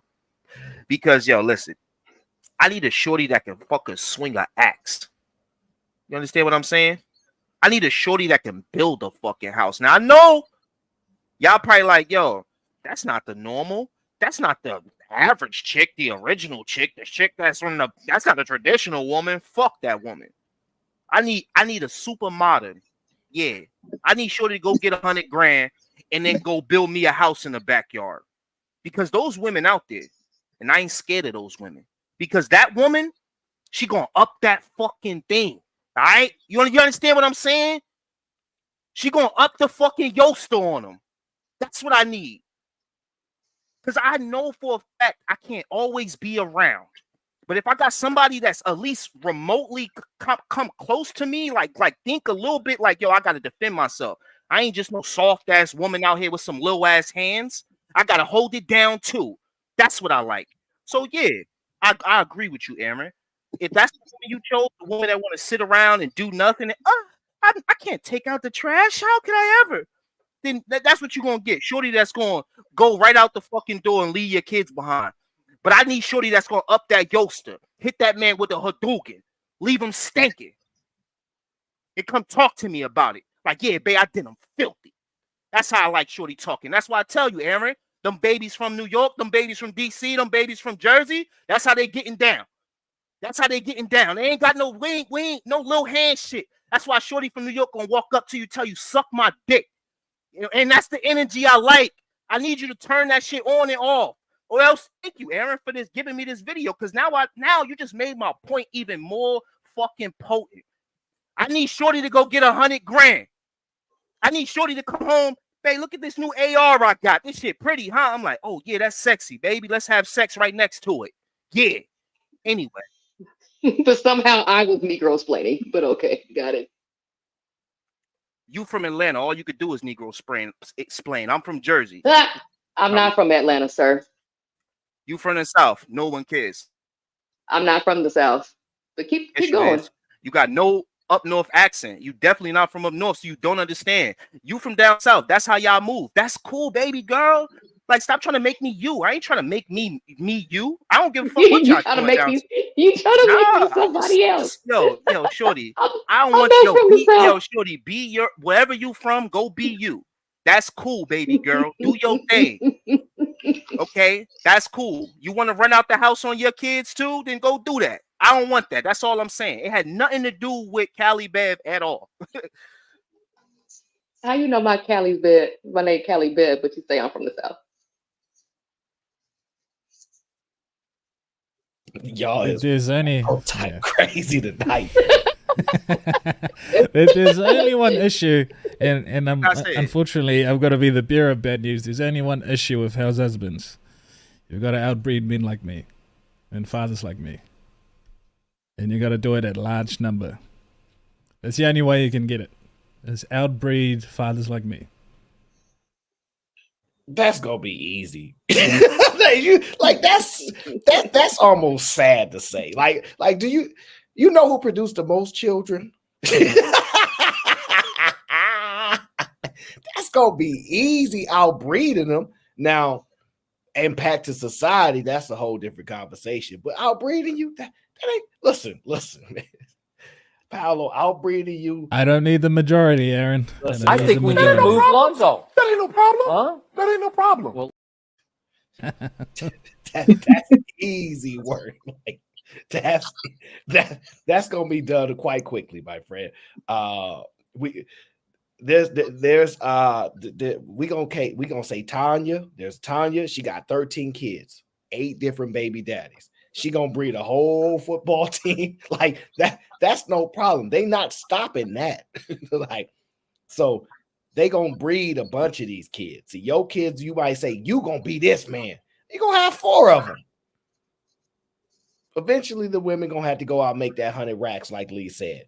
And they gonna have to, you know what I'm saying? They go. Most of these women might be lawyers because they really the tough ones. You know, the lawyers, they with that tough attitude, that environment. So, ladies, get y'all law degrees. Go ahead and get y'all law degrees. Paul, I want to ask you this question. Well, actually, let me go to V because V's in Canada, and I really don't know. Is the dating relationship dynamic similar out there as it is in the States? Is it really similar? From what I hear, because I'm a hermit, so I don't go out and date. I stopped doing that a while back. So from what I'm hearing from other people, it's not as bad as what I'm seeing on these YouTube lives and streams and videos, but there, I guess everywhere there's the issues, the difficulties, the whatever. Like, but myself personally, I have not dated, gone out to date, thrown myself out there. I am a homebody, so I cannot talk about personal experience. Well, let's try something different, right? Because I've come to many conclusions, and they're up to be changed, of course. But Vic says, Aaron, women are the same everywhere in the West. Okay, well, that answers. I'm not in Canada, okay? The Canadian women, in my experience, are much nicer than the women here in the U.S. It's anecdotal, but it's a good amount of them. So they tend to be much nicer. As a Canadian, I have to agree. Yep. But the thing that I hear from Canadian women in particular, they don't like the men. Like they much prefer men that are not Canadian, which I thought was crazy, but I hear that a lot actually. So I don't know if that's what's going on. It depends where. I'd say women from Toronto, a lot of them will say that they like guys from the States. Over, I don't know about the Vancouver peeps. Montreal, they're okay. They're okay. They'll either go stay local or go out there. But I don't have a lot of people that say specifically, yeah. I go only for, people from the States or whatever else. Of course, if a man comes in with an accent, like any woman will be like, oh yes, I want to try. But that's okay. I got you. So I think I was telling, I forgot who, I think Brittany was here and Chika was here at the time. Well, I was just telling Brittany that women can't typically deal with men that have high standards because it's too much. And that's my strong opinion because I've seen it happen a lot. I'm like, this guy is serious about his business, and women get overwhelmed by the pressure of having to consistently perform, right? When a man puts a burden of performance on a woman, it frustrates him. No matter what her degree is, no matter how successful in life she is and all this stuff, this is why you see successful women with guys that you would deem below their level. And I get a lot of pushback on them like that. I see it happen all the time. I have these conversations with women like, they going back and forth between two different guys, and the guy that she really likes is the one she got to write a resume for. You know what I mean? I'm like, okay, but the other guy got all like. It's funny and it's ironic that women say I'm independent. I don't need a man. If a man say he independent, whoa, like hit an independent man, and the threshold that you must do for him is on a whole nother level. And I think most women tend to cower away from the majority of those men. This is why you don't often hear women say enough that my husband transformed me, right? Because they don't tend to want to go through that burden, at least what I've seen. So I was listening to this video here, right? And this gentleman, I believe, is from the ATL. And I really like his videos because he's a very calm brother. But he said something similar. You tell me if you agree. I don't know if the majority of our women know how to handle a good man. Unfortunately, too many women only feel useful when they are helping fix a broken man. Because the things that you can do for him are obvious. He need to drive my car. He need to hold a couple dollars. He needs somewhere to stay. Been there, You know, been there. those things are obvious. But a man who's actually building something, a man who's in school to be a software engineer, a man who's got his own car, got his own apartment. I think part of the hit that our community's self-esteem took is subconsciously some of our men and women do not feel deserving of nice things. So we will sabotage it and use words like he's boring, he's exciting to excuse our behavior. When the reality is, no, it's not that he's boring and he's exciting. It's just you can readily identify what he needs. It's he needs a mom. And I know how to do that. I grew up seeing that. I don't know how to be a wife. I don't know how to be a girlfriend. I didn't grow up seeing that. And I think if we can move the needle away from, these niggas, they'll let you fix them and then they go their own way, to we are choosing brokenness. So similar to Jada, it is in a way, because remember during the interview, she was like, I haven't felt good in a while. It feels good to fix somebody. Oh, no, I don't know how to fix a car. They make fun of me because I don't know how to change tires. I'm wondering, have you noticed that the pressure of dealing with a man that does not have readily identifiable things to fix? Because I was talking with D earlier, and when I gave her my low standards and low barriers, right, she was like, that's not high enough. And Brittany jumped in and said, how will she get reaffirmed? How does she know she's special? How does these things? I think if you can't figure out how to do that, that frustrates you.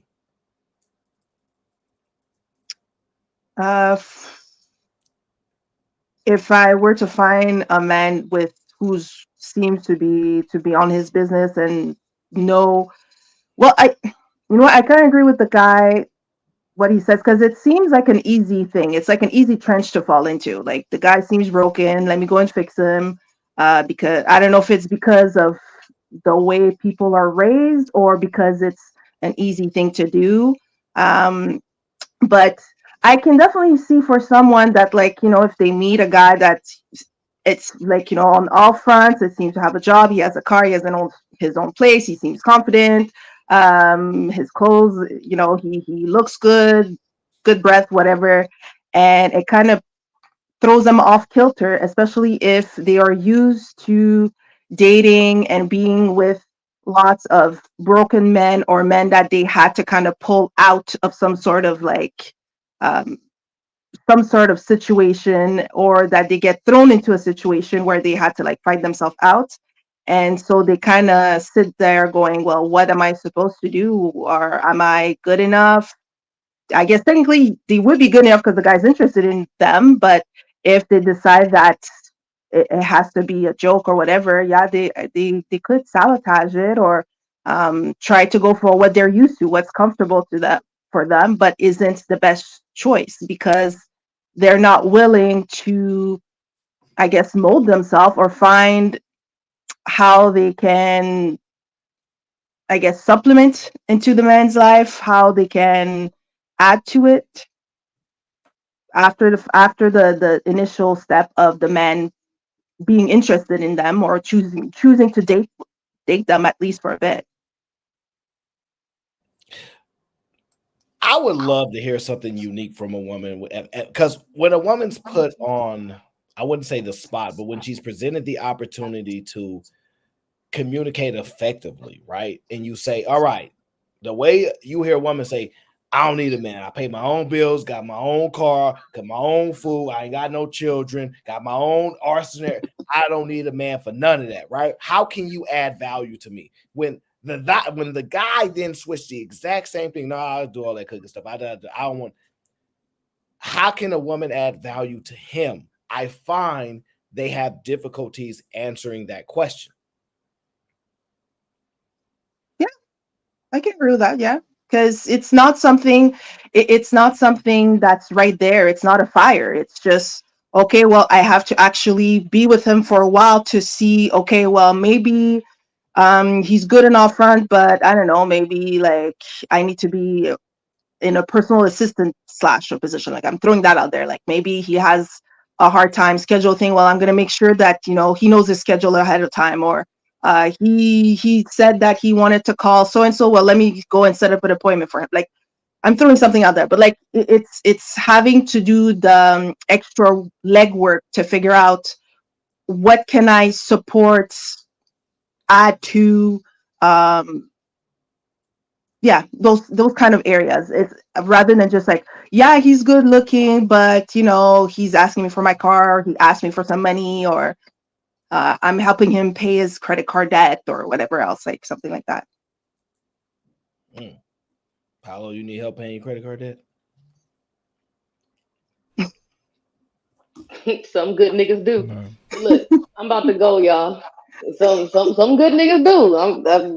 I wouldn't turn it down. I mean, hey. Shit. But hey, I'm getting ready to go. It's time to wake up, husbands.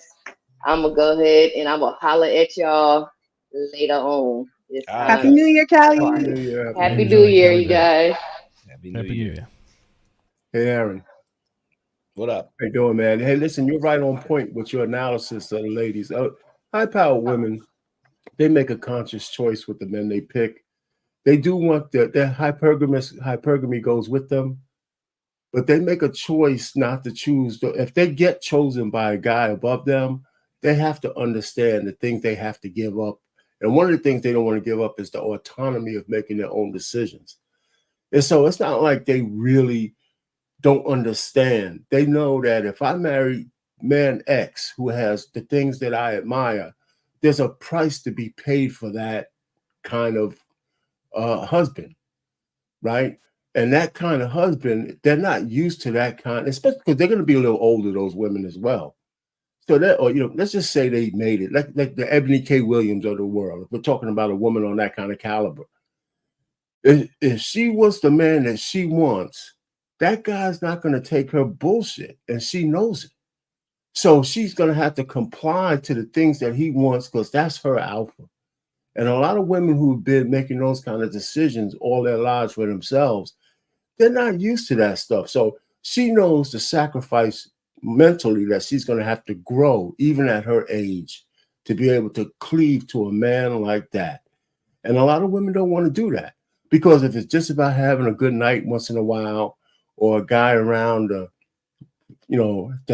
give her that pseudo protection, she doesn't really need the guy's provision because she has her own money. So the fact is, she's going to be put to the test on what she needs to do to keep a man of that caliber. And that's the challenge a lot of those women don't want to make. And some of it is a conscious choice. So let's look at all of, we don't have to go down the line, but look at all the high-powered women, the men that they choose.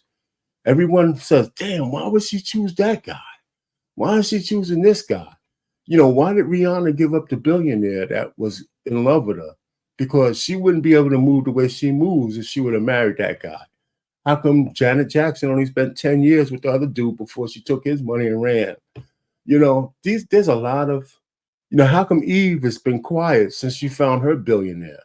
So all I'm just trying to say, women, she made the choice. She knew she couldn't be no rap chick out in the streets with Sookie Red and all those chicks and marry that dude. She knew that. So all I'm just trying to say is, so some of it is a real conscious choice by these women. I'm not saying it's bad or good, so I'm not even passing judgment. It's not that they're ignorant of it. It's what they have to give up to have that kind of man. And a lot of women are not willing to do that because autonomy means a lot, especially to the sisters. Some of them. So they say it all the time, right? So that's just my take on it. So, and I'm not even passing judgment. That's just how I view it. So that's what I mean. You pass judgment, you judgment passer. Well, the thing that I want to kind of connect is that I think a lot of women don't realize that when you're dealing with a man that stand on business, because there's a lot of men that stand on business, they don't actually know what actually happens because of that, right? And I was listening to this video, as you guys know me, always researching, and I heard this lovely lady say this. Everything that I wrote down in my book that I asked for in a man, he's it. And I cut him off. Everything that I asked for in a man, He's it. And I cut him off. Now, here's the key point. Watch this response. How long ago was this? Last week. Oh, yeah, we can work this out. She said, how long ago was this? It was last week. And this woman who's guiding her, teacher says, oh, we can work this out. We gonna get him back. Now, I'm just truly wondering, right? Do you think you could tell a guy, I'm done, like it ain't gonna work out, I'm done with you, and just a guy that you want, principled, all this stuff, stand on business, and think you could say that, do that to him, and be like, yeah, we could come back. Listen to her thought. Yes, we can fix this out. Isn't that crazy? Or is it not? I know what you're thinking, Paula. You want to hear the rest of the video. I'll play it for you. Work this out. Am I just scared? You're not scared, you're traumatized. Woo, woo, woo, woo. She said you're not scared, you're traumatized. Because what happens is I went through this season where I tried everything I knew how to try. Everything that I thought was in my control, I did that, and it still didn't work out. So it trains my brain to believe no matter what you do, bad things happen. The mindset work that has to happen is retraining myself to believe that good things are possible. I don't have to run from the things I'm afraid of because I've already defeated them. I don't have to run from a fear of rejection. I've been rejected too many times.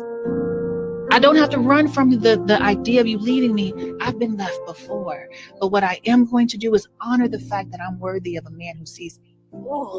And say, I'm curious to see where this goes because so far you treat me the way that I deserve. So far you've shown me that you're worthy. And I will only close the door on you the minute that you prove to me that you're unworthy. That's my gift to myself. This ain't got nothing to do with you. I'm gifting myself somebody who sees me. I'm gifting myself someone who loves me. I'm gifting myself someone who treats me right after all the hell I've been through. I deserve someone who treats me in a certain way. Everything that After you've been through hell, you deserve someone that treats you a certain way. Interesting. Now, the thing about this video for me is, this was key, is that a lot of women will say, where are all the good men out? Where are all the good men at, right? I'm sure y'all have heard those statements before, and some of you still feel that way, right? Where are all the good men? And in my mind, I think this. If I had to ask a woman, I'll use V for now, how many good men do you think women get to have an opportunity with in a lifetime?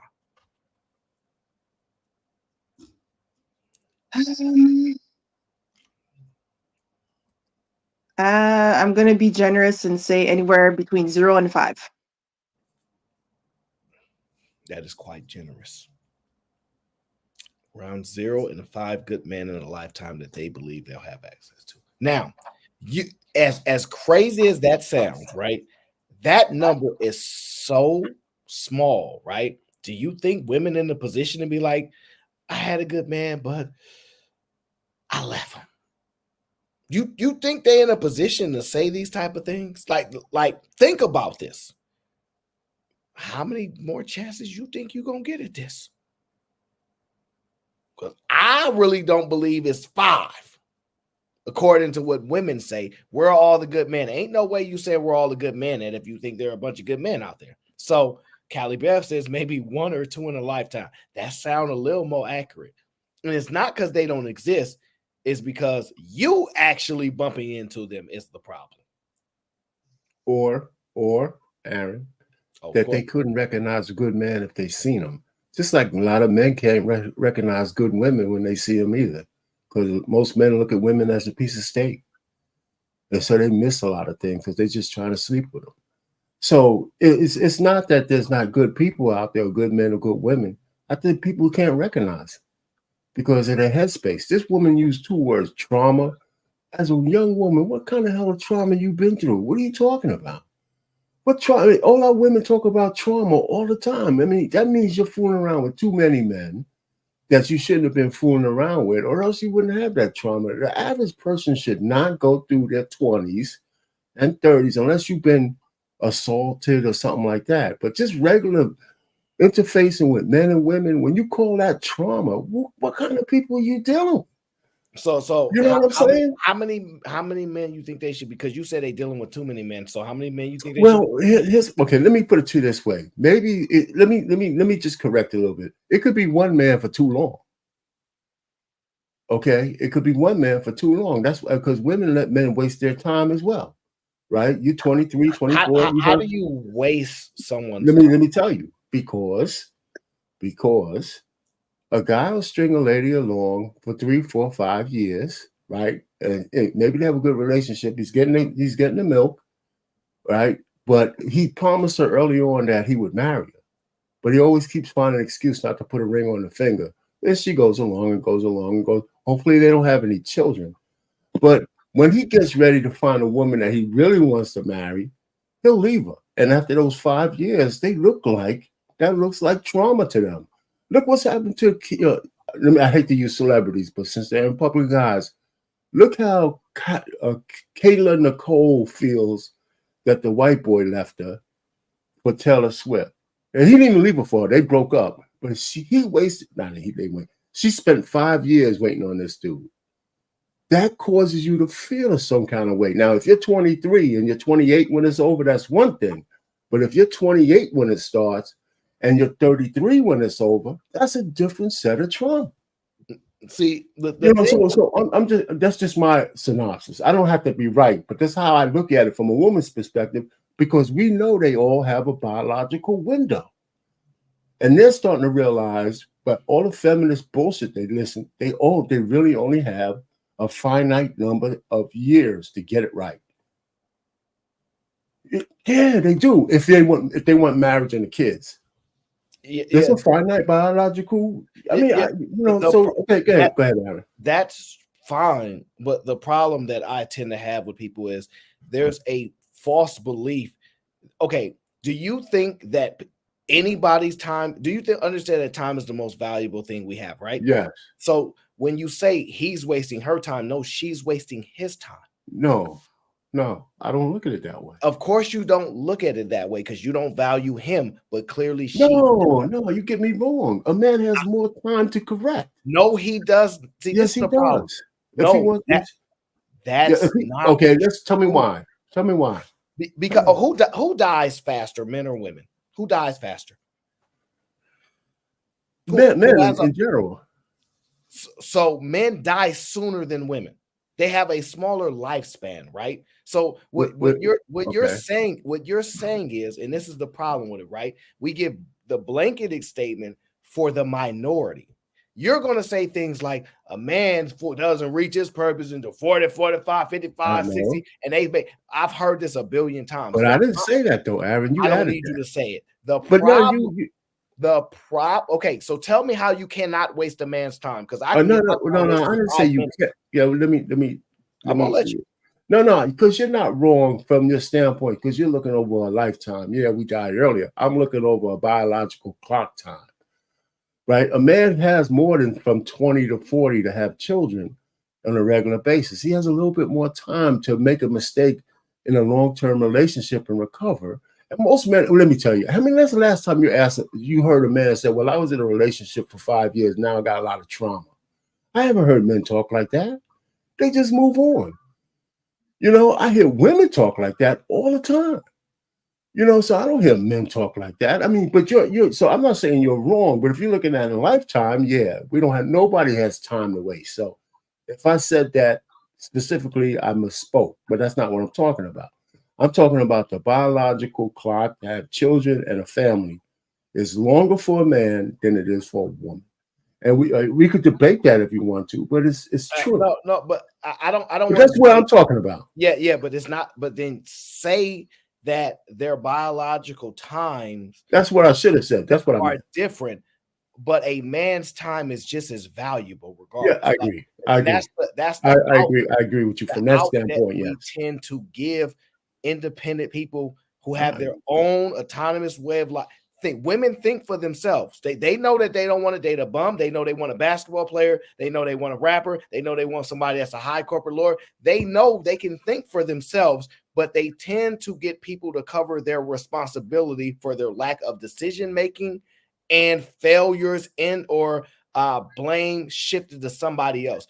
If Havy is with a man that she said when she met him, I wanted to marry him, and he said, "Oh yeah, we'll get married," and then she goes, "Okay, let's do it," and he goes, "I make up a bunch of excuses." She can say no excuses.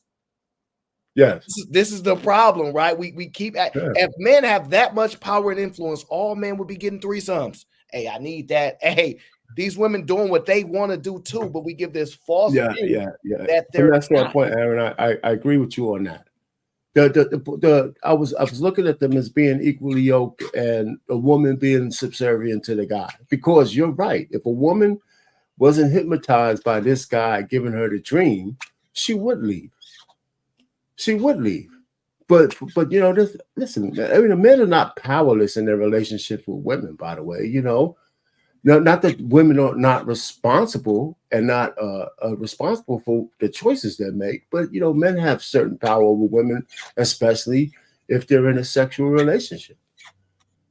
I mean, we can't deny that. You know, women stick around men, and men stick around women longer than they should. That, to me, that means it's not wasting. Like if you're finding value in this problem, you find value in it. Now, I think your argument is probably a level of fulfillment, right? But I think that's even hard to assess in most people's lifetime. It's very hard to assess someone's getting fulfillment in their 40s and 50s. It's hard to assess that because your 60s could be the worst. You know, like you go good 50s, 60s just fall downhill. And so it fluctuates. And I'm just saying, when I hear these stories, right, and I don't mind blaming men. I don't. Go ahead and do it. But when I hear wasting time, I go, he's not wasting time. She's getting something that she desires out of that. If you telling me women are staying with men that they're getting nothing out of it, when they are literally looking for men to get a benefit from, whether it's an emotional benefit, whether it's an ego benefit. Like I'm really better than him. He does what I say. I can be a leader. I can get control. They're finding some form of benefit in every relationship that they're in. So when you're benefiting from something, there's no waste of time. Now, the problem is it's a regret. They deal more with regret than men do because men are used to accepting penalty. We are used to accepting. I will hear more men say they are losers than I will ever hear a woman acknowledge she's a loser. And there's a reason for that. The acceptance for men is like, I effed up. I messed this up, man. It is what it is. Don't go crying out, running the streets. Oh, you did this. No. Women have a lack of acceptance for their decision making. That's the biggest difference. And so Aaron, you're absolutely right. So we get to the point of that's why one of the reasons why women talk about trauma more than men do, because that's their regret speaking. That's their regret speaking. And you know, so yeah, I like the equivalency that you're talking about in terms of benefits in a relationship. However, I think that both men and women, it's easy for people to understand that we're all on the clock. Let me put it to you that way. And if a woman is marriage minded and she wants children, she has less biological time to be fooling around and not being a better decision maker than people give them responsibility and accountability for. They need to be, I think they need to talk to each other more about that. Maybe not men telling them, but I think other women need to tell women, hey, girl, listen, you don't have a whole bunch of time to be, if this guy's not giving you all the benefits you think you need, like you want marriage and kids, you know, at 23, yeah, 28 maybe, but at 33, you can't be just waiting for a guy to put a ring on if that's what you want. You know, I mean, and nobody talks to them, but that's where the trauma comes from. When this lady came on when that lady on that video came on and said trauma, I'm looking at her. She looks, I don't know how, she might be in her early 30s. What trauma? Tell me the police report or somebody beat you or this and that. She probably was in one of those relationships you're talking about. She got something out of it. The dude got something out of it. But now she's talking about, if I had to put all the trauma I've been through, what are you talking about? They never explain that. And to me, it's just the fact that she didn't get all the things she wanted out of the relationship, so she calls it trauma. You know, and then the next guy has to pay for that bullshit. Yeah, I just the way I look at it is that too much are we giving too much credit to women about their abilities to do things, and the major ability that they seem to not have the ability to do is stand on their own business. For some strange reason, they say men don't have no standards. They'll sleep with anything, this, and that. But a guy with no car will tell you, I ain't getting married to you. And they gonna be like, wow. So you telling me the guy that has nothing, he ain't gonna even lose half his stuff, can't get him to marry you? Like, this is what it sounds crazy to me. They will be in lopsided relationships in their eyes, right? And still be like, still can't get a guy that they claim ain't got nothing to do that. That is a failure of them. Because you know why it's a failure of them? Because when you understand competition, right? If I said, man, I'm struggling to get married, and Paolo goes, I could do it. It's not that hard, so you can do it. I have to concede that he's beating me at something that I want to do. There are other women getting married. So if that's something, you compete with women. Why are they getting it done and you not? There's a reason for that. They have to do their own soul searching and go, I have to acknowledge that's something that I have to be responsible for, and consistently blaming men and saying, well, he said this years ago and it never happened, ain't gonna work.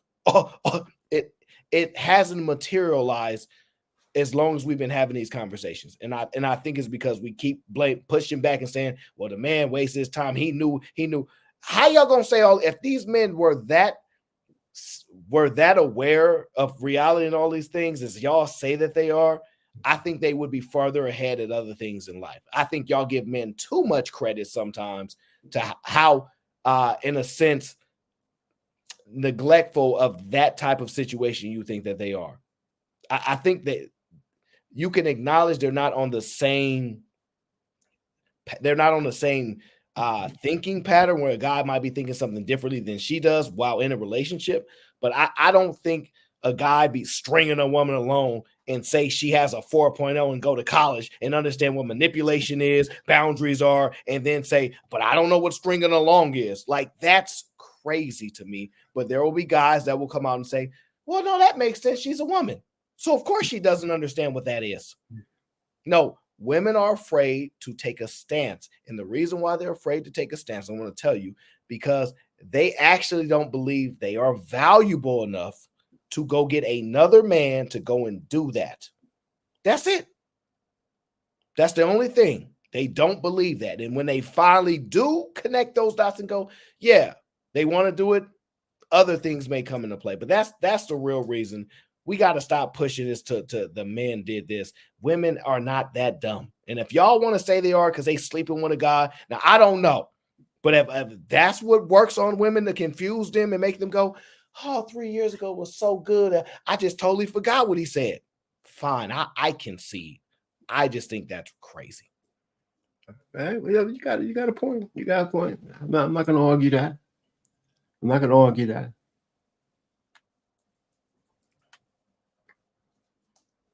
Well, maybe V has a different opinion. V, you think men to be stringing women along and they have no clue? They're completely lost. Listen. I think both of the things that you said and I said are true. I just think they're a different angle on the same thing.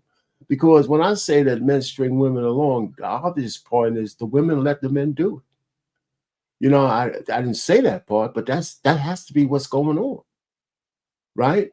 And so when I say that, when I say that women, you let a man string you along, when I say let, I said your discernment should be better that, hey, if you want something out of this relationship, you're getting some things, but you're not getting what you actually want, then you need to make a decision.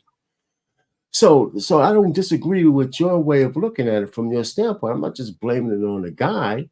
I just think a guy can go into, what you call cruise mode on a chick, because he's getting what he wants. He's getting some regular sex. He's getting a little bit of the treatment that he likes, and he doesn't have to give much in return from what she really wants. She's getting sex too, but if she really Exactly. wants money, That's a no, fair wait, hold on, exchange. but we can't. It's not just sex though, Okay. right? Because if she's getting that and that's enough, then she shouldn't complain. But if she's saying, I want to have a family and a husband, and that was one of the things he led with, but he ain't giving it to her, then she needs to make a different decision because sex ain't enough. And if she allows that to be enough, then that's her fault. I agree with that. I agree with that. You know, so, but sometimes when you throw a warning out there, I guess you got to tell the complete story. I'm not trying to absolve them of blame and accountability, because women are good enough to do that for themselves. They don't need me to help them along in doing that. But, you know, so I'm just saying that this awareness thing, I guess that's my PSA to chicks. You know what? Put your level of discernment up there. It's not just the men. If you want something and you ain't getting it, don't waste, don't let 5 or 6 years pass before you come to a realization that you're never going to get what you think you were going to get out of this guy, because that's where the trauma comes from. Because when they're finished, all we hear about is that this guy did this guy did that, and I never got what I wanted out of it. Where's my Derek Jeter gift basket in the back of the goddamn trunk when our date was over? You know, that stuff. You know, they're always looking for that. Well, you know, what's the tangible thing I got out of this relationship besides just the passage of time? You know, so there you have it. And like I said, from 23 to 28 is one thing, but from 28 to 33, that's a whole nother ballgame. Because now you're in your 30s, 2 years away from geriatric pregnancy, and then what? You know, so go ahead, Paulo. Yeah, it's first thing is it's difficult for me to connect the video to what we're just talking about. The second thing is, you presented a problem, Payne, which is some women are getting string along, but they're still insinuating that there's somewhat of a solution, and still none has been presented thus far. Because I'm willing to follow your conversation rather than the video. So what is the solution for women if they are finding themselves stuck in these relationships going nowhere? Based on your example, what is the actual solution for those? They need to leave the dude. They need to end the relationship and move on. Now, I don't see how that's disconnected from the lady who was speaking and talking about her trauma, because she didn't explain what her trauma is, and nobody ever really forces them to say that. And I'm assuming her trauma is that she got it from a relationship with the previous man or men, because that's basically what a lot of ladies tie it to when they say trauma, right? So am I wrong there or not? You don't get you're that not. from that. You're not. But what I'm trying to gauge at, that's still a band-aid to a problem that this woman hasn't figured out why she's been stuck in the relationship for 5 years going nowhere. That's where I'm really trying to get at. What is the actual solution? Besides just leaving the guy? Yeah. I mean, maybe a woman could answer that better than me, but leaving the guy is the beginning, because you're not getting anywhere. You're just doing the same thing and expecting a different result. So she's got to leave this dude early enough so she can, I hate to use the word heal, but she shouldn't have to heal. She should say, listen, I made a mistake with this guy, or maybe it wasn't a mistake. It just didn't go where I expected to go. Now I got to make mid-course correction. Women leave men all the time. They just do. Right? So it can't just be, it can't just be marriages. They leave relationships all the time because they monkey branch. They do all kinds of stuff. So this woman, hey, here's a real reason to monkey branch. This guy's not living up to the promise he made you. So the solution is you leave this guy, do whatever improvements you think you need to do to self-improve, and then make yourself available for the next guy in a relationship, and not just, eggplanting. But that's up to the woman. I can't tell her what to do. What solution could I give her other than to leave the guy she's with? I think the solution, personally, for myself, is to say to women, figure out what model of men. And Yeah. this was a question that was really interesting for me that Aaron actually asked D prior. Who's your model that you have this metric for standards? I think the proper, for me at least, the proper stance, or at least an offer of word of endearment, is who are the actual men in your life that you model whatever it is that you look for in the world. That needs to be figured out first, and then you need to figure out why you've modeled, why you seek these type of men and what benefits they bring other than these things that we like to brandish on relationship. What are the actual values and principles of these people? I think that's a more robust solution for a lot of these conversations, because I do hear the just leave and figure out the rest, which is to me a band-aid. But who actually do you think in your life displays? Let me ask you, Paolo. Okay? You're correct. There should be more depth to the answer, but part of that answer is she needs to leave that relationship though, and maybe reassess what her standards are. Maybe that's a more legitimate answer than just leave.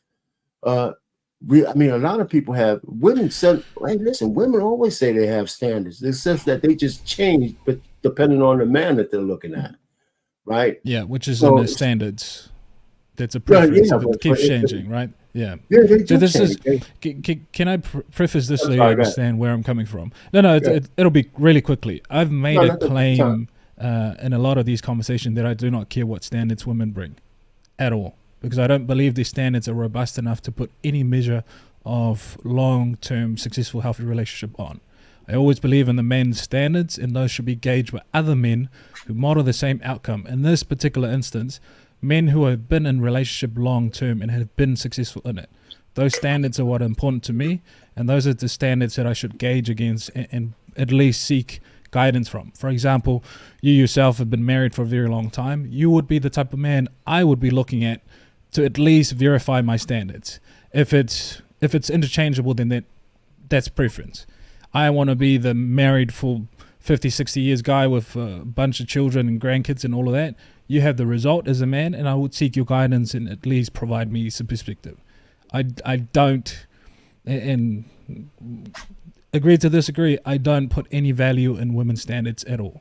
The fact that they keep changing based on men means it's a preference. It's not a standard. Actually, I agree with that. Yeah. I agree with you. And I hold standards at a much higher degree. But as a man, what kind of standard would you tell a woman to have as opposed to a woman getting on this platform and laying out what kind of real standards they really should have, besides the superficial Disney shit that they usually talk about? You know, it's very hard to find a woman to say that. Again, I don't gauge women for their standards. If they were asking me, okay, they're own for themselves. They can't have man standards. They have to have women's standards, don't they? You want women to have men's standards, or just standards in general? Or do standards are gender? Standards are standards. It doesn't have any sort of flavor. I mean, if someone doesn't want to date a criminal or they won't engage in any sort of illegal thing, it doesn't matter who says it. No, okay, so I might be misunderstanding your question, Paige. I'm sorry, who's that? Is that me? I don't think so. No, I think that was me. Sorry. All right, so I don't know who has the echo. Is it? I don't think it's me. Anyway, what I was asking, when you say standards, and just like the young lady said, I'm not talking about standards in that way. Are we saying what women look for in men are the same as what men look for in women? Are you saying that? All right, so then the women should have a certain standard that they want for the men that they're looking for. And is that true or not? Not a standard, though. Well, what would you call it? If men have standards for what kind of woman and wife they want. No.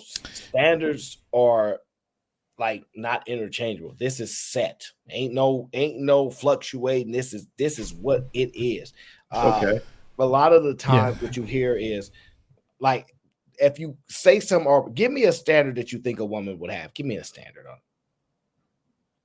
That I think a woman would have? Yeah, just give me one standard. I could give you a woman a standard I think a man should have. You know, but I hear what you're saying, Aaron. But I mean, maybe where I'm missing the understanding is when we say standards, there should be standards across the board. But then when I ask, whether a woman and men are looking for the same things in each other, you gotta say no. Okay, So, let me clarify. That's where you guys are losing me. No. So this is the thing for me. If I were to ever ask the question by a woman, okay, what standards should I have for a man? I'd say don't have a standard. Look for his value system. Okay. His value systems are much more important to you. Whatever he's dressed in, if he's got a value system, and I use these all the time, accountability, resilience, and discipline, I guarantee you that man would be all the way there for the kind of relationship that you want, given that you're a healthy woman who looks at relationship in a healthy manner. Value system, not standards. I got you. I'm with you now. I'm with you guys. Okay. So a universal would be respect, right? That's a standard everybody a person should From have a woman or a man? For both. A woman should respect her husband. A man should respect a woman as his wife. And if you don't think respect is there, I mean, what else would be there? Give me a word then that you would say, even if you were talking about value. I'm not a big proponent for respecting women. I'm a big proponent for loving women. Okay. I don't have no argument there. Respect to me means that we're standing on equal grounds. But go ahead. But okay, now we're talking about terms. Now we're talking about words, right? Because I think just loving women is not enough. Not to open the gate and let them through. A lot of men love women and let the devil in their house. So love is not enough. Okay. You know? So too many men love women and let the devil in their house. And they don't look at anything else. Aaron, please tell her what we was. We was gangs. We was all gangs. All of us. She was gangs. You know what I love is to let y'all know we was kings. And I have reached the end of the show. Okay, let me read the super chats that came in. Shout out to my guy Cliffy, says Happy New Year, and everybody wish you a joyful and prosperous New Year. Bless up. All right. O'Shea said, F them kids. I gotta live. I've seen many shows like that where they say, hey, my life or your life, and I want to live. So I don't know how much you can hold that against somebody. Okay, Black built like a conquering king says, need a woman that can handle a man like me.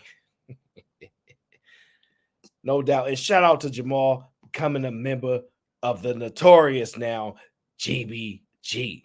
Shout out to gang. Because you have just joined the notorious GBG, and they always coming after us. All right. So I appreciate y'all. I'm done for the night. You know what I'm saying? Y'all go crazy somewhere else, and I'm gonna watch from the clouds. All right, because I need a break. It's been a long day. I want you guys to get out there and enjoy your New Year's, and next year is gonna be even bigger and better. I'm telling y'all, and more great things to come. All right. Outside of that, I appreciate y'all.